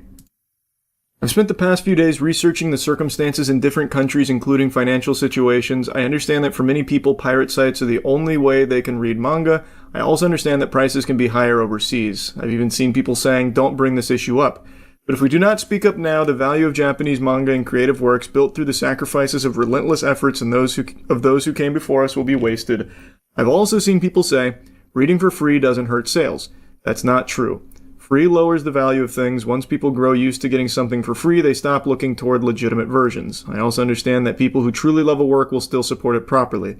We pour ourselves into creating so readers can enjoy our work. Compensation matters, of course, but more than anything, I do not want to see its value diminished. To help people who cannot afford to buy it or who do not have access to it enjoy these works, Ando and I have been discussing this for a long time and exploring many ideas. Cannot share details yet, but we're working on it. Publishers are making efforts as well. Sorry it's taking time, but please stop hurling accusations like you are racists or saying misguided things like piracy is free promotion for you. That's always fucking delusional, by the way. I'm a big advocate for, like, you know, piracy to a certain degree, but that claim of it's free promotion is just baloney. We will continue doing everything we can so everyone can enjoy manga, and I ask one thing in return, please try to understand our perspective and our culture as well. That's an interesting take on it. Especially in the manga industry, right? That is interesting. I would argue Freddie Wong uploading the torrent for his movie got it way more attention. Yeah, there are extenuating circumstances like that, but those are fringe cases. How many people who watch the Avatar leak are going to now go buy a Paramount subscription to watch it when it drops? Probably very, very few. It's not free promotion and it doesn't lead to sales or anything. But there are certain cases, like with Freddy, where it does help. But like I've always said, for things like Godslap, right? I don't care if people pirate it instead of buy it. That's fine by me. At the end of the day, if someone really likes it, they will support it probably at some point. But that's not going to be the perspective for everyone. And in cases where you get a better product through piracy, like where, a work gets things taken out of it or it runs poorly because of whatever else, they shoehorn into a game, but pirating it gets rid of that so it runs better. You've just made a better product for piracy as opposed to the official one.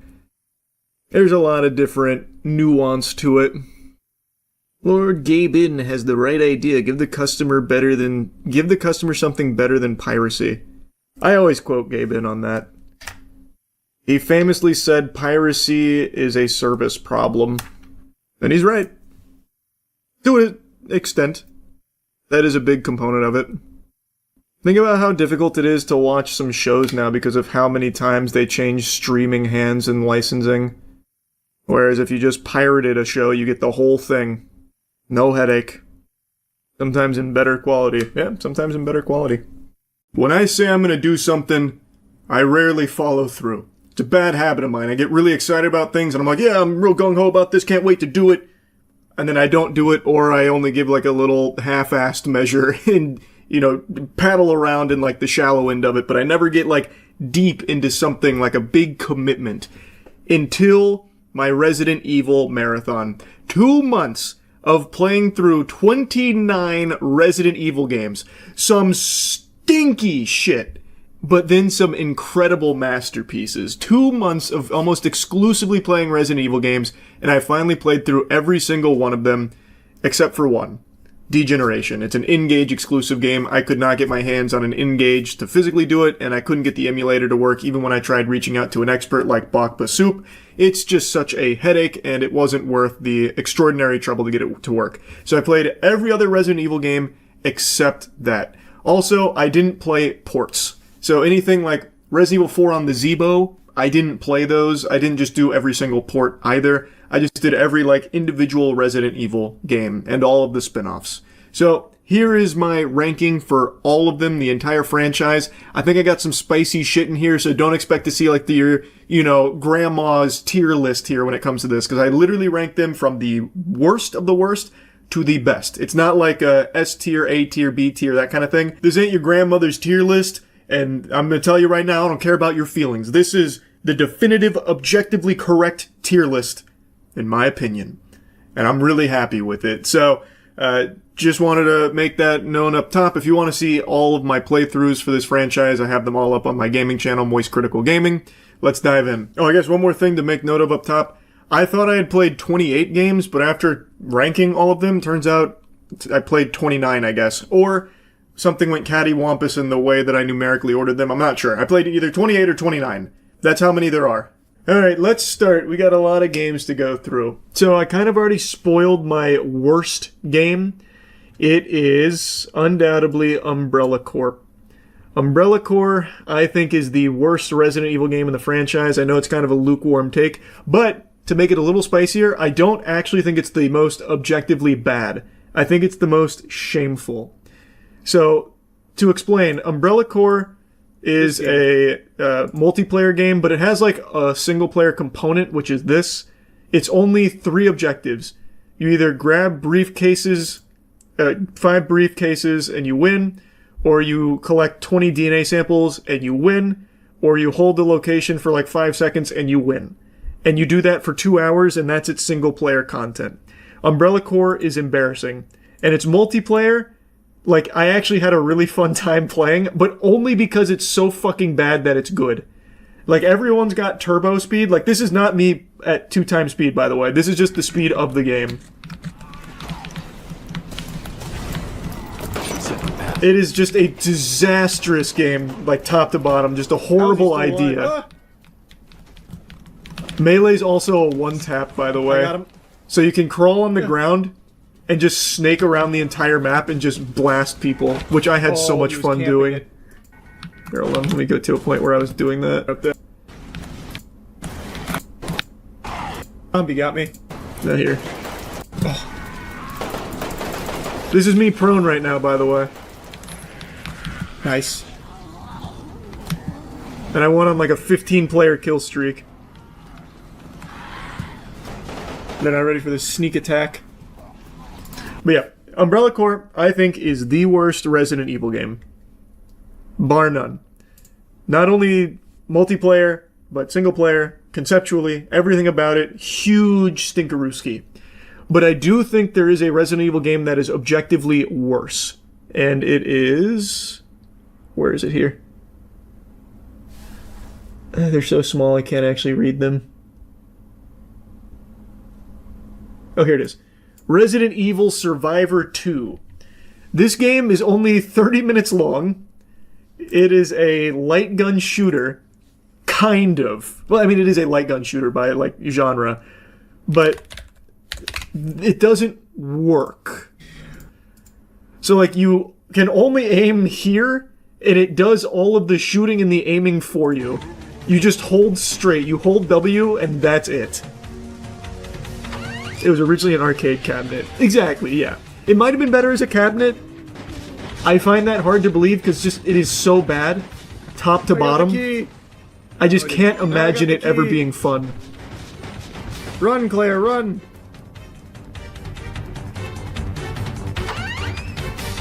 So yeah, I think Survivor 2 is worse, but I can't give it like 28. 28 has to be Umbrella Corps, so this gets 27 for sure. Absolutely disgraceful game. It's just arcade Code Veronica. Yeah, it's Code Veronica if all the content was stretched into a TikTok video, or shrunk into a TikTok video, and hardly worked on the pad. It sucks. Survivor 2, super duper sucks. Number 26 comfortably goes to, there it is, Resident Evil Gaiden. Now, I didn't know this, but there are people that fucking love Resident Evil Gaiden. I don't know why, but I mean, there's people that loves all kinds of things, like scat fetishists, and it doesn't make it right. But I hated this. I thought this game was just so terrible. It's the Game Boy Resident Evil game. The map is so big and so counterintuitive to, like, design philosophy. Nothing makes sense with it. But I will say, Barry's here, which helps carry it a little bit. And also the music is hypnotic. H here. Okay, so this is aim. Also, this aim is fucking worthless. All it does is start the fight sooner. But let me show you what a fight looks like. This is how you fight. You just time right here and hit in the middle. Hardly Resident Evil. Very, very, very, very bad. And the music really does, I think, trigger like a Winter Soldier event in anyone that might have played this as a kid. I don't know how people liked it. I could see maybe if I was a kid in the early 2000s and this was like the only video game I owned, I'd be like, okay, this is kind of fun, I guess. But knowing Resident Evil games and then playing this is just awful. It'd probably be Reverse. Where is it? Is this Reverse? No. Oh my god, it's missing a game! I just found this list. It's missing Reverse. This one isn't up to date and the DLC is separate. It said 2025, but you're right, they did separate the DLC. So now we know. Resident Evil Reverse, this is the game that shut down a few months ago. Actually, the game that kicked off our marathon, by the way. Kind of sentimental. I didn't even post it on this channel. It actually predates the gaming channel. I posted it on main. So it's this piece of shit. Guy? Oh my god. Again, it's one of those games that can be so bad that it's fun. Farts right now. I'm going ballistic. So like I did have like a decent enough time playing it. This community hates to see me log in. I am way too good for this. Double kill. Yeah. Yeah. Man, it's a but yeah, pretty bad game. It is now lost media. Operation Raccoon City's gotta go there. This is another game that apparently has a pretty dedicated group of enthusiasts. I think Operation Raccoon City sucks. This is just like a blatant cash grab, where it was trying to just capitalize off this piss filter, early 2010s type gaming, third-person shooter, like cover shooter. It's just lame. Like, there's just really nothing fun about Operation Raccoon City. The best part about the game was just it being short. Position 2 also reached. Moving up. Hunk was here. 3. Hunk's cool, but he doesn't carry this game. Girl also achieved. Position 4 inbound. Ah!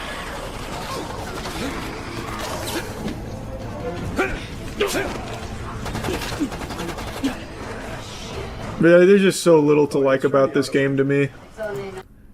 I would put Operation Raccoon City probably around there. I think that's fair. Next is going to be Mercenaries 3D.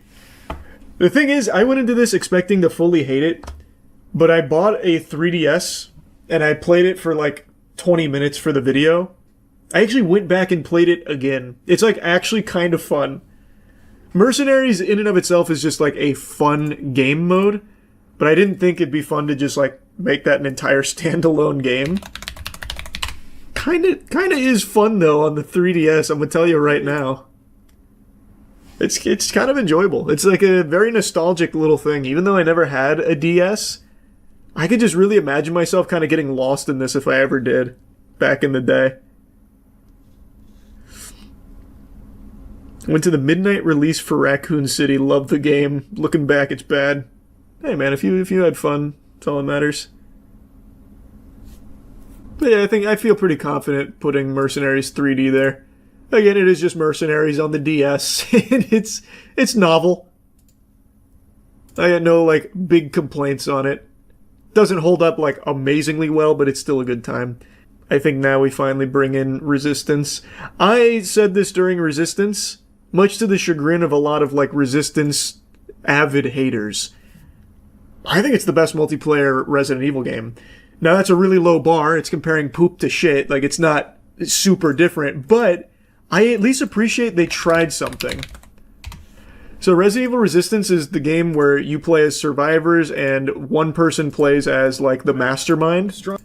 Survivors is boring. Survivors is super boring, but making your deck here, your deck of cards with, like, what you can spawn in, like the zombies and the build, very fun. Like, there's actually, like, a pretty big skill ceiling to it. Like, there's a lot you can do. The goal is just to stop them from escaping.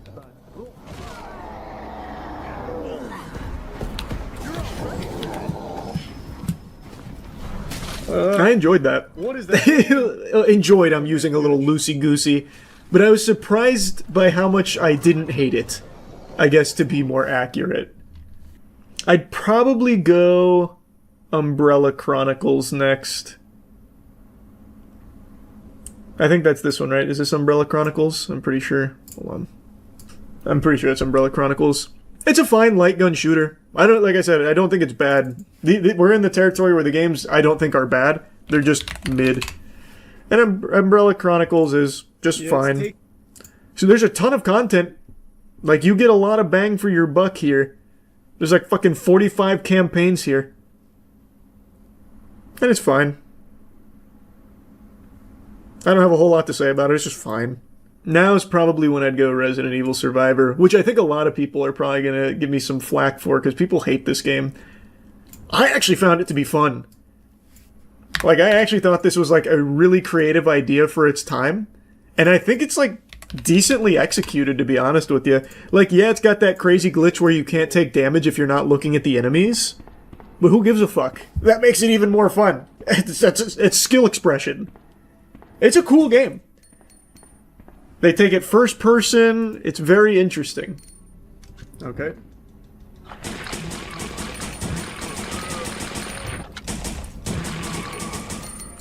I don't know if they'll remake it or not, MC. We'll see. Yeah, I think Survivor is a legitimately enjoyable game. It has its flaws, but I really find it to be charming, and I had a actual good time with it. And the voice acting in this one is superb. Anything. Who am I? So good. So I'm a bit of a Survivor apologist. I think that's a lot higher than most people would give it. Okay, I know what I'm going to put here, but there's a huge caveat to it. I'm going to put Outbreak here. I really, really like Outbreak.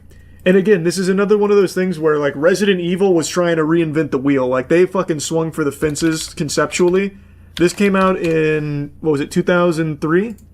And it's a multiplayer Resident Evil game that has some really good ideas. You work together to try and survive. Just hold that down. And you go through, like, a bunch of different scenarios there. It, like, actually so far ahead of its time here. Like, this is back when Xbox Live was something, like, unheard of. It tried its own thing on the PlayStation. I don't know if it took off or like succeeded in a big way, but it did build up enough of a community where now they have their own servers for it so you can play still. It's a fun experience. The problem with Outbreak is it is so fucking janky. So like the input delay, and again, this could be because of like the private servers, but the input delay is brutal. Some of the things like don't function the way that I imagine they did back when it was officially out and functional. So it's just, there's so much jankiness to it that holds it back, and so much lag. But outside of that, really, really fun.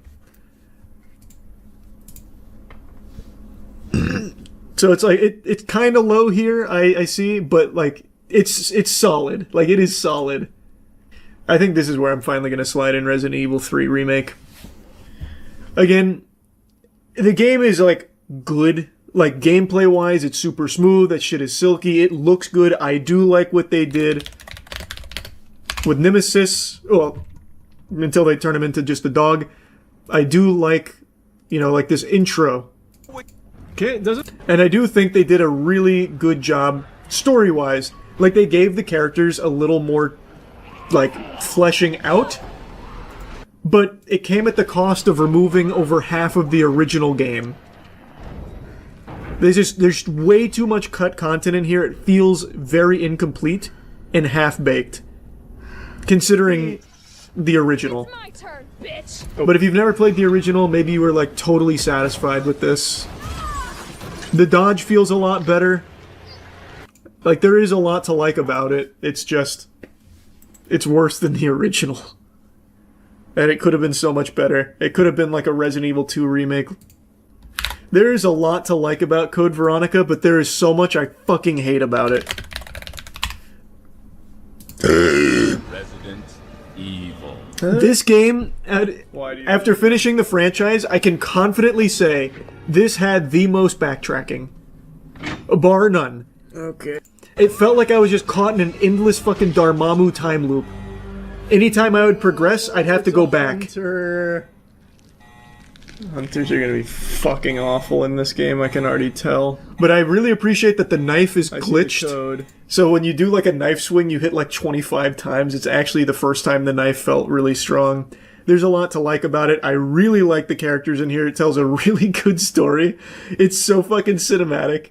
There's a lot to like about it, but I really hated the amount of backtracking. I also hate how easy it is to softlock. Luckily, I had chat backseating to avoid softlocks, but like, the Tyrant plane fight, if you don't do this perfectly, your game is just bricked. When is it? When is the plane fight?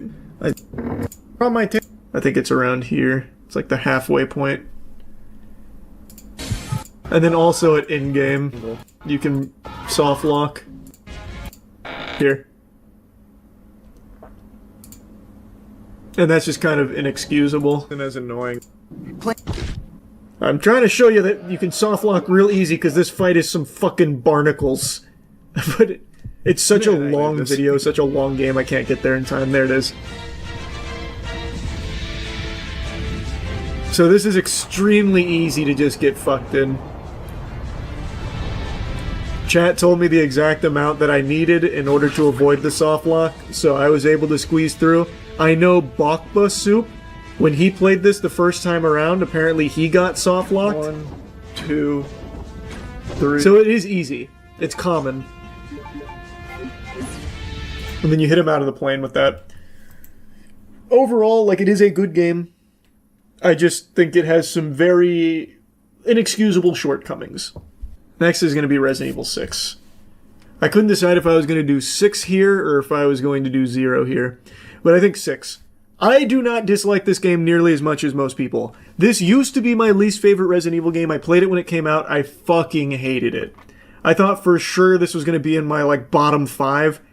Playing through it again this time, it's not. The gameplay is actually really fun. Like the movement, you can schmoo in this game. You have so many options for combat. You can roll, fucking slide around all while shooting. Like, there's actual movement tech. It's fun. Like, the gameplay is legitimately fun. It has a lot of depth. A lot of ammo. The worst part about this game is easily its story and its length. The game is way too fucking long. So long for that ambush, only to blow it. Wow. And yeah, it is a lot of fun co-op. It is a very fun co-op experience. Especially because of, well, especially in the beginning where every single car is like the most hazardous thing you can imagine. Every car is basically just a fucking missile.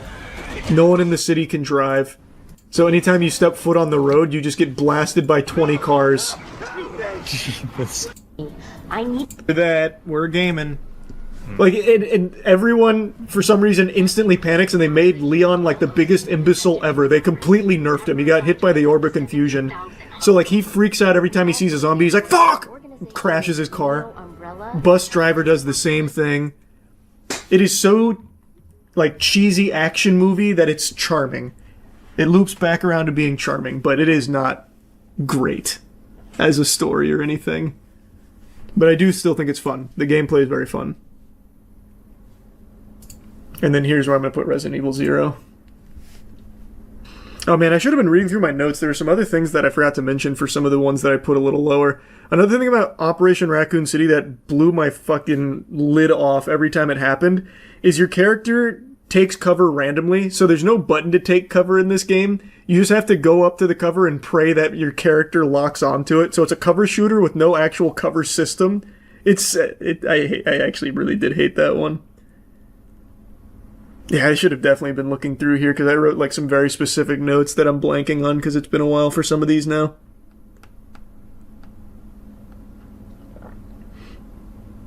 Oh, that's what I wanted to mention with 6. Another thing 6 does that's just inexcusable, a huge sin, is they redid the inventory system. So instead of like the standard inventory system that actually every single Resident Evil game ever had done, it like tried to change it up by having like the scrolling bar, and you don't like mix herbs anymore. You just make pills. You just make Fent, and you put it in your tablet. So you have to put it in your tablet box to like pop it one by one. It was just so unnecessary of a change that added nothing except making it more janky. It was a really dumb decision. That definitely sucked. But another cool thing though, the auto connections. So this game has intersecting pathways. So when you get to certain points in the story, like of the 4 campaigns, they intersect. And when you reach a point where they intersect, other players can join your world and you play together briefly. It was cool. Fun idea.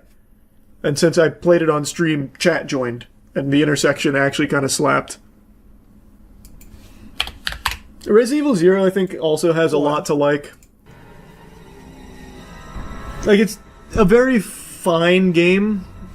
Like, not fine, I'm being way too harsh. Like, it is a good game that is held back by some really bad decisions. Oh shit. So like, it's another game you can get soft locked because of the character switching with Billy. I'm here, baby. Let's get in it. You can, like, if you don't send the right character at the right time, you can lock yourself out for a long time. Which is not fun. That's just a huge headache if you don't know it's coming. But the worst thing about the game is they got rid of the item storage box. No slots at all. I hate it. That doesn't make the game difficult, it just makes it tedious. True. So, you don't have a lot of slots for your inventory. You work through both inventories, so you do technically have a lot of slots, but since you can't store anything, what you ultimately have to do is make piles on the floor. So for this, you make I guess you don't have to, you make it anywhere. I made piles on the main lobby for all of the stuff I wasn't using but knew I needed. And when you reach, like, towards the end of the game, here you can see my pile. Since there's no item storage box, you just leave it here. It's persistent. They don't disappear. So when you reach the halfway point in the game, you go to a different spot. And if you don't bring every single one of the items, you are so fucked. You have to make like an hour-long journey back just to retrieve it. It's so stupid. Taking out the item box added nothing. It just made the game more cumbersome.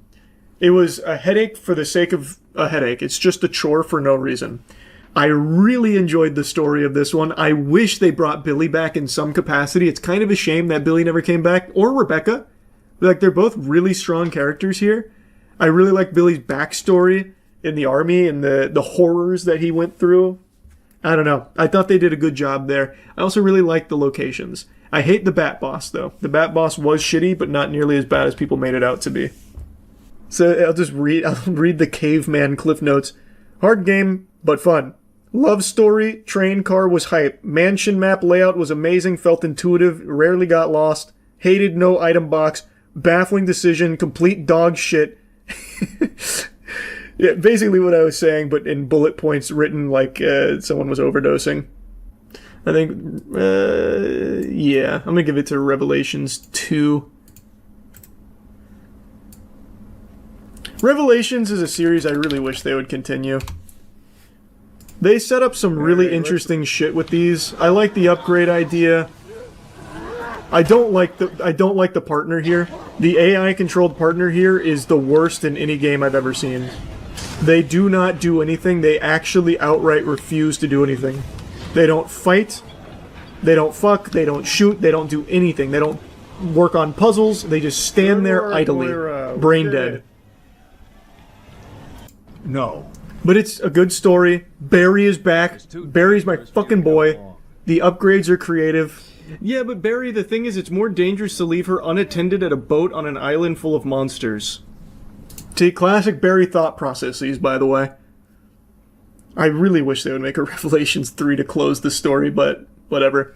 I also like bringing in a new Wesker family member. I thought that was a novel idea to see more Weskers. Overall, just a decent, good game. I've got no, like, huge complaints other than the AI. I just really hated the AI. Nope, it's actually the shortest notes I have here. Better gameplay than the first, but AI is the most dogshit companion I've ever had, and having no online co-op is baffling stupidity. Forgot about that. Yeah, this game's not that old, but you can't play online co-op, only split screen, and the other player really gets shafted because all they can do is shine a flashlight or throw a rock. Is this it? Is this Darkside Chronicles? I think this is Darkside Chronicles. I'm almost positive it is. Darkside Chronicles is just the best light gun shooter. Just full stop. It is the best light gun shooter they made. Resident Evil. I hate the head bob. The head bob really sucks. But it's just... I mean, it's exactly what you want from a Resident Evil light gun shooter. There's not a whole lot to say about it. It's just... I think it's just everything you want. Survivors left. But, like, what else can you say about a light gun shooter? It's just good. Outbreak File 2. Outbreak File 2 has all of the beauty of Outbreak File 1, but with, I'd say, like, 60% less jank. This game just worked better. I think the scenarios were more interesting. So, on very hard, you collect something called. And I love the Raccoon characters. Medals. It's like the whole point. I You get so many good yet. characters. I haven't either, but, you know, I just found a raccoon medal. Oh, sick. I see it, I can only hear it, it's fucking awesome. Yeah, you got him. It's so fun just playing with your friends. This is Matt right here. He's beating a hyena to death. I missed him. I gotta run for a sec. Nope, you're going. Nope. That's my boy. Stand back up, I dare you. Nope, I can only hear you now. Don't worry. He's popping back up. He's back down. I think one more ought to do it. Get up. I didn't hear no bell.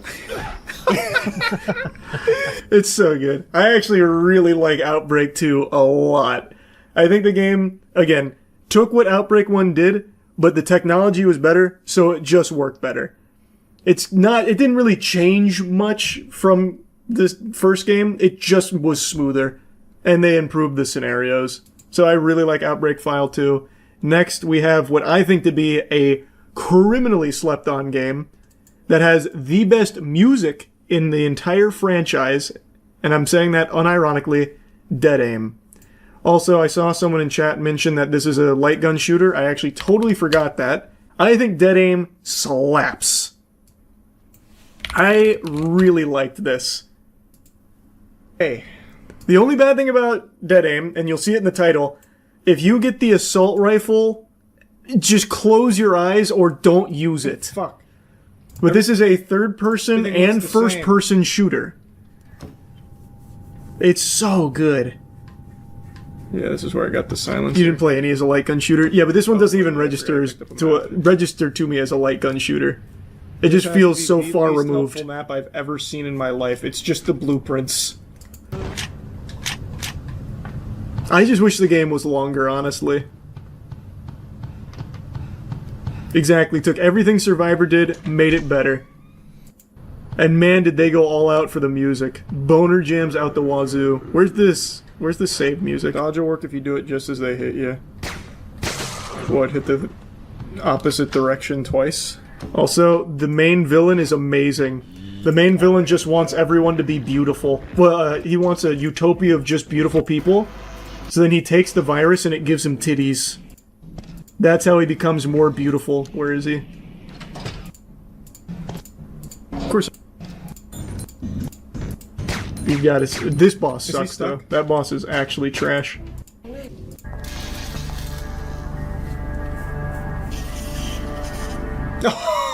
And it gave him tits! It gave him fucking honkers! That's the new virus, baby!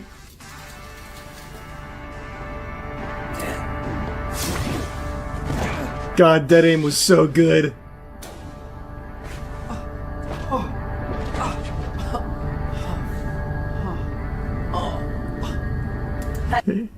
Scared little rats with an ugly, useless gun.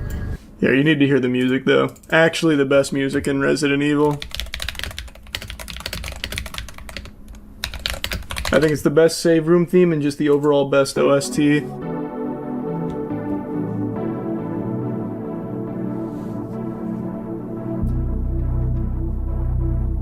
Oh, it's just hitting all the right neurons.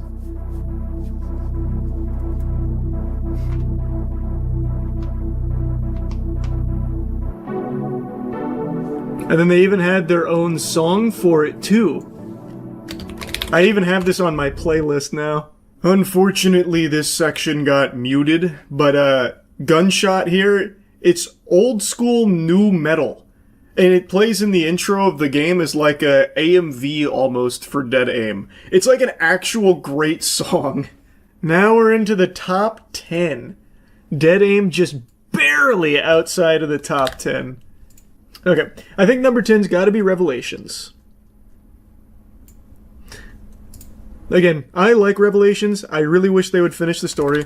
I also really wish they would go back to this one. Alright, Resident Evil. So, like, Revelation... The only thing I don't like about it, by the way, is this. The scanner. That shit's lame. Don't like that at all. Inventory. Oh, really? But everything else is, like, very crisp, very clean, and a really interesting world here. You think with Terra Grigia and all that, it's so cool. It may have been a huge waste. I thought, well, oh, chat lied to me. Chat said you can't take damage when you're doing that. Oh, fuck. First Resident Evil game where you can move and shoot, too. Yeah, and it felt good. It felt, like, really good. Oh, fuck me. But yeah, you never see these characters again. They just vanish. And they're good characters, too. Like fucking Raymond and everybody. It's a shame. Like, I really think they were building up to something pretty spectacular, only to just let it die. I'm guessing it just didn't sell well. I don't know. I'm not a Revelations historian, but I just really thought that there was a lot of potential here. Morgan. And again, this also has the upgrade system, which I do think is very fun. I think it adds a lot to the gameplay and the strategy of what you're aiming to do. My notes in here are also pretty brief. Far more fun than I expected. Insta-kill enemies frustrating. Story cool. So much going on. See why people found it a bit convoluted. Very creative boss mechanic. Oh yeah, the boss mechanics were pretty different for most Resident Evil games I had played up till that point. Worst part was the turret shooting sections. Okay, I think I know what I want. This, I think, is going to be very disagreeable for a lot of people, though. I think this next choice is going to be a little spicy. Resident Evil HD Remaster. Well, the remake.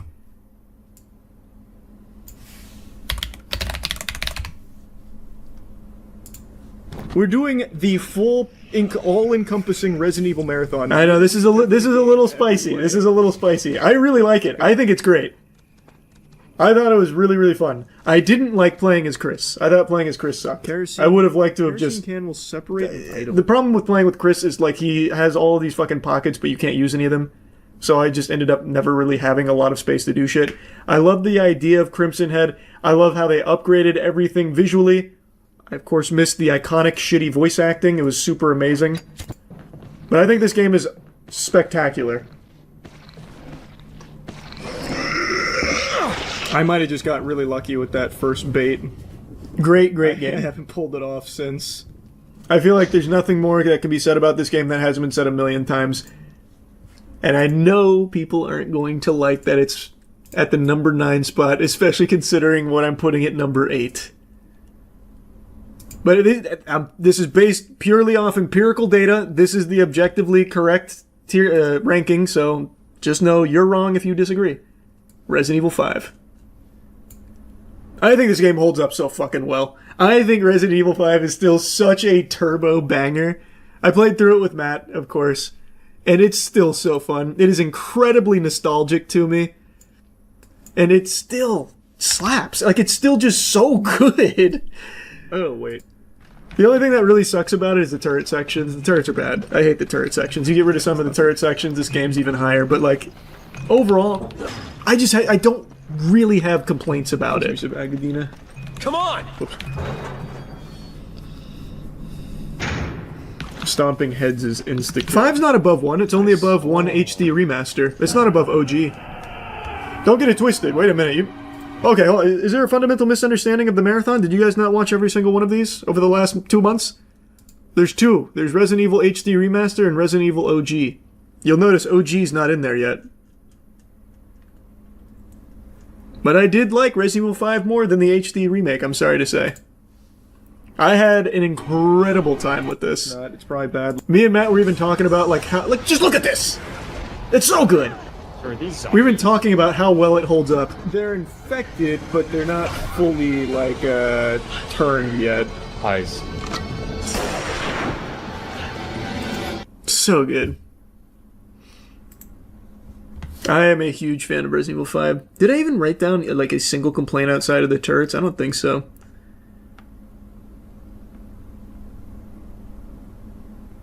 No. Literally no. I even made, like, just a special mention of how amazing Wesker is in this game. And he is great. I had also never played the DLC until this playthrough. One of the DLCs is trash. Sorry to say. I can't remember which one it is, but it's the one where you're going through and you're playing, like, with what happened. You get to see, like, the mission going after Wesker. That was just lame. It was, like, 40 minutes long. That offered nothing. The other one, though, was fun. About how they escape. I think Wesker is the best villain in the franchise. Oh, like, outside of Nemesis, that is. Nemesis, I think, is just the coolest across the board. But as far as, like, actual antagonists go, like, with motives and everything that aren't just a fucking killing machine, Wesker is the best. Second to Wesker, Morpheus from Dead Aim. Morpheus is great, just wants a utopia of beautiful people. It's so silly. I enjoyed this far more on my most recent playthrough than I did when I played it initially. And I think it was helped because I went back to back. Alright. I went directly from 7 right into Village. So it flowed really well, and the ending hit very hard. I remember hating it when I first played it. This time around, I think they did an amazing job. Oh! Hey! I think just too much time had passed between 7 and this for me when I first played through. Into the Moonlight? And of course, everyone knows iconic Lady D. Pretty much everything in the mansion here I thought was the best part. Which I know everyone says, but it really is just super good. Duke, of course, the GOAT. Well, he's not better than Resident Evil 4, but he's still great. Just a super solid game. Just really a genuinely solid game. Though, to be fair, I did kind of just forget that it was already down here. I would actually probably do it more like this. I would probably go like this. I'd have Village at 9, HD Remastered at 8, and 5 at 7. That would probably be more accurate. The story's a bit messy. And Village, I disagree. I actually thought the story was pretty, like, well done. The only... Oh, here we go. I do have a big complaint about it, actually. The only thing I really dislike in that is what they did to Chris. Once again, they kind of did what they did to Leon in 6, where they just made him a fucking bumbling moron for no reason. And the characters even call him out. They're like, hey, why didn't you just tell Ethan? Like, why you executed his wife right in front of him? He still thinks you killed Mia. You know that, right? And he's like, yeah, maybe I should have told him. Like, so much could have been prevented if he had just explained himself in the many opportunities he had to do so. It was just plot convenience for the sake of plot convenience. Like, it's something that feels really out of character for Chris. It was just very dumb. They just made him like a big douchebag who just like, out of spite's like, I'm not telling him. I want him to think I killed his fucking wife. At number 5, it's at number 6, it's Resident Evil 4 Remake. Banger game. Very big banger game. And also, Separate Ways in this, Resident Evil so much Remake. Better than the original. Game time. Separate Ways in the OG 4 is just kind of like throwaway. You get like a few extra scenes. Here, oh my god, it's like an entirely different Resident Evil game. You get a whole new experience. Separate Ways, so good. Already at the church. But I really liked Resident Evil 4 Remake. I don't like... have more inventory space. And I said this during the playthrough. I don't like that they took away a lot of like the cheesiness. I liked the campy feel of 4 better. I think the characters are more fleshed out, obviously. Like, Luis gets a lot more to do. And the characters ultimately, of course, get more in them. Like, more like actual development and more to do and say, so you learn more. But taking out some of that cheesiness and the campiness that was in the original, I think just loses a little of the flavor that made it so special. So even though I do think objectively, like, they did a better job writing the characters, specifically Luis, I do wish they had kept that DNA intact, because I prefer that Leon. The wacky Leon, the guy who goes, women. I just think it added a lot to the character.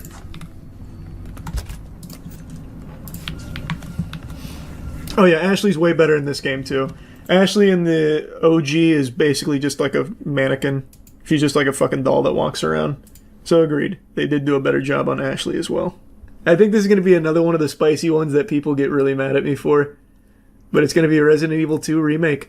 This was previously my favorite Resident Evil game. But coming through on the marathon, there are 4 games I actually like more than Resident Evil 2 Remake now. I think Resident Evil 2 Remake is great. Oh, wait.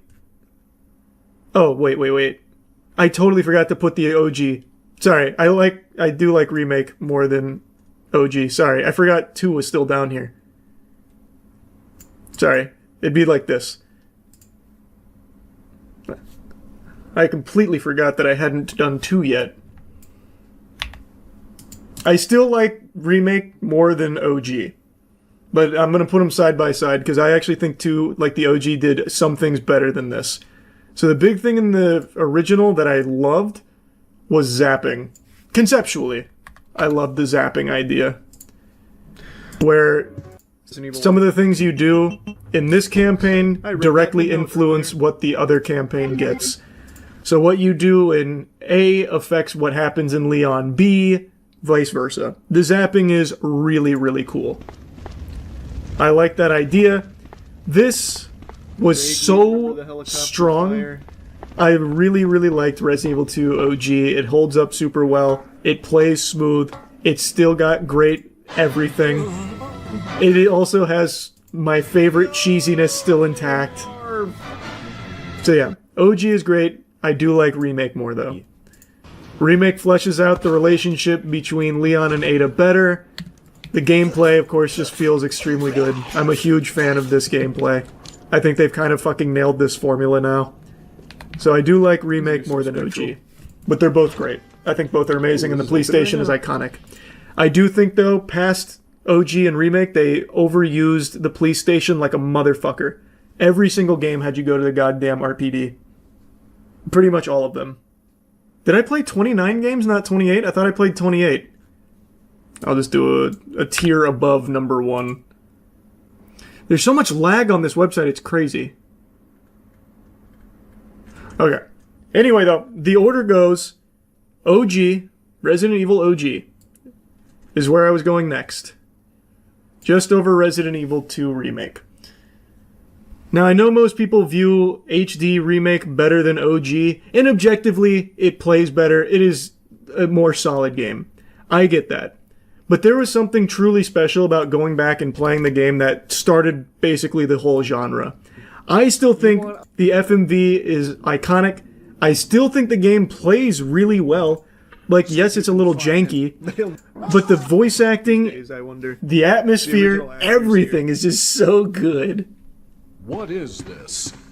Wow, what a mansion!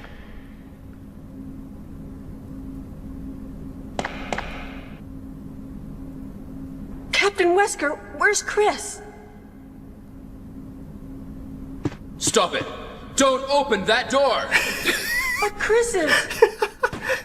Ah! What is it? No. Maybe it's Chris. I love it. I really, really, really like this game. The biggest complaint I have about this game is the boss fights. So because the game is so old, and yes, it is clunky, things sometimes don't work the way you would expect them to work. In particular, the snake, whose name I'm blanking on right now. Yawn. I don't know why I couldn't remember the snake's name. That shit fucking sucked on OG. Because the controls would betray you and the hitbox was the most nonsensical shit ever. But outside of that, everything was fucking fun. It was so nice. And that complaint also extends to the final boss with Tyrant. Tyrant has like an undodgeable, unavoidable move that always hits and it fucking blasts you across the entire roof. Really, the main thing you want to do there is just cheese it. What? You just kind of want to not activate it until there's 30 seconds left. That's the lesson I learned the hard way. Okay, I can take a hit. Oh, that's bad. Can't escape that, he's too fast. It's just still such a good game. I absolutely love the OG. I had an incredible time with that one. But I understand why people like HD Remaster more. The remake, it is, like, they did clean everything up. It is, like, a better, objectively better game. But this one tugs on me in a different way. This is where it's going to get real controversial. Controversial. Resident Evil 4 into Resident Evil 7. And then finally, my favorite Resident Evil game, Resident Evil 3 OG. I know I kind of already spoiled that, but that'd be my top 3. I think these 3 games, in each of their respective departments, are the best in the genre. For the OG original Resident Evil experience, there is none better than 3. 3 does it the best. Nemesis is the best pursuer, the best, really like the best, like any kind of creature in the franchise. Everything is tight except the dodge. The dodge sucks. The dodge is terrible. It's best just to forget the dodge exists in this game, because even if you do miraculously pull it off, it's probably still going to lead to you being hit. But I still think everything in like the original Resident Evil formula was perfected in here. I think for the next iteration of Resident Evil gameplay, there is no action Resident Evil better than 4. 4 has mastered the action-oriented Resident Evil experience. It has the beautiful, cheesy action movie lines, the cutscenes are hype, and the gameplay, even to this day, is still extremely fluid. Like, it still is super responsive and fun. There is still a ton of skill expression, a lot of depth to it. It's also like a really chunky game. Like, it's still a very meaty game. I think this is like the perfected action-oriented Resident Evil game. And Resident Evil 7, I think, is the perfect, like, horror action game that Resident Evil has gone for. This Like, I knew I liked Resident Evil 7 when I played it initially. Going back and playing it this time, I liked it even more. And the DLC in this game, probably the best DLC in the franchise. Playing as Joe cemented Joe as a top 5 Resident Evil character, and his DLC was only like an hour and a half. I think 7 was really, really good. The biggest problem with 7 is Ethan is a complete wet fart of a character. And not because of, like, him, but the voice acting is so bland and stale. Even when he's going through the most traumatic shit, the best he can do is just be like, but why? Like that, it takes the wind out of the sails, but everything else is great. And it seems like it's almost by design that he's supposed to be that stale, because apparently the idea was the player's supposed to like interject himself into Ethan's position, so they didn't want him to talk too much or have too much character. Terrible choice there. The boat section sucks. Boat section wasn't great. Fine. Doesn't ruin it though. The ship section is bad. I agree. The ship section is a complete... that's a blunder. There's no getting around that. It drags out, it's overly long, it overstays its welcome, and it's not very fun. But even with that aside, it's still incredible. I think it is still an incredible game. And it literally like brought Resident Evil back from the brink of extinction, because it went Umbrella Corp into 6, people had no interest, and then 7 comes along and it tries something different and it nails it. It's a home run for it. And it's still great. It is still great. I think in all of their respective departments, these were the best in the franchise.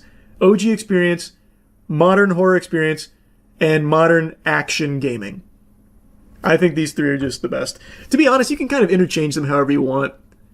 Like, I still, like, except for 3. I really, really, really love 3. But these 2, either one I'd be fine with it in the number 2 position. I think both are amazing. Pretty much everything in the top 10, though, to be honest, I think is just incredible. I was surprised by how many bangers the franchise had. Going in, I thought for sure it'd be like half and half. Definitely not. There were significantly more hits than there were shits. Even the bad ones are fine. Well, that's what I was saying. Even some of like the actual bad ones, like Survivor, I had fun with. Like, it's low on the list here, higher than I think other people would put it, but it's fun. Like, it is still a fun game. Outbreak, it's low on the list just because it's janky, but this game is an incredible experience with friends. Resident Evil 3 Remake, I actually kind of hate it. I hate what they did to the fucking Golden Goose. They ruined that. Great gameplay, though. There are just so many good games in the franchise. I was shocked by how many.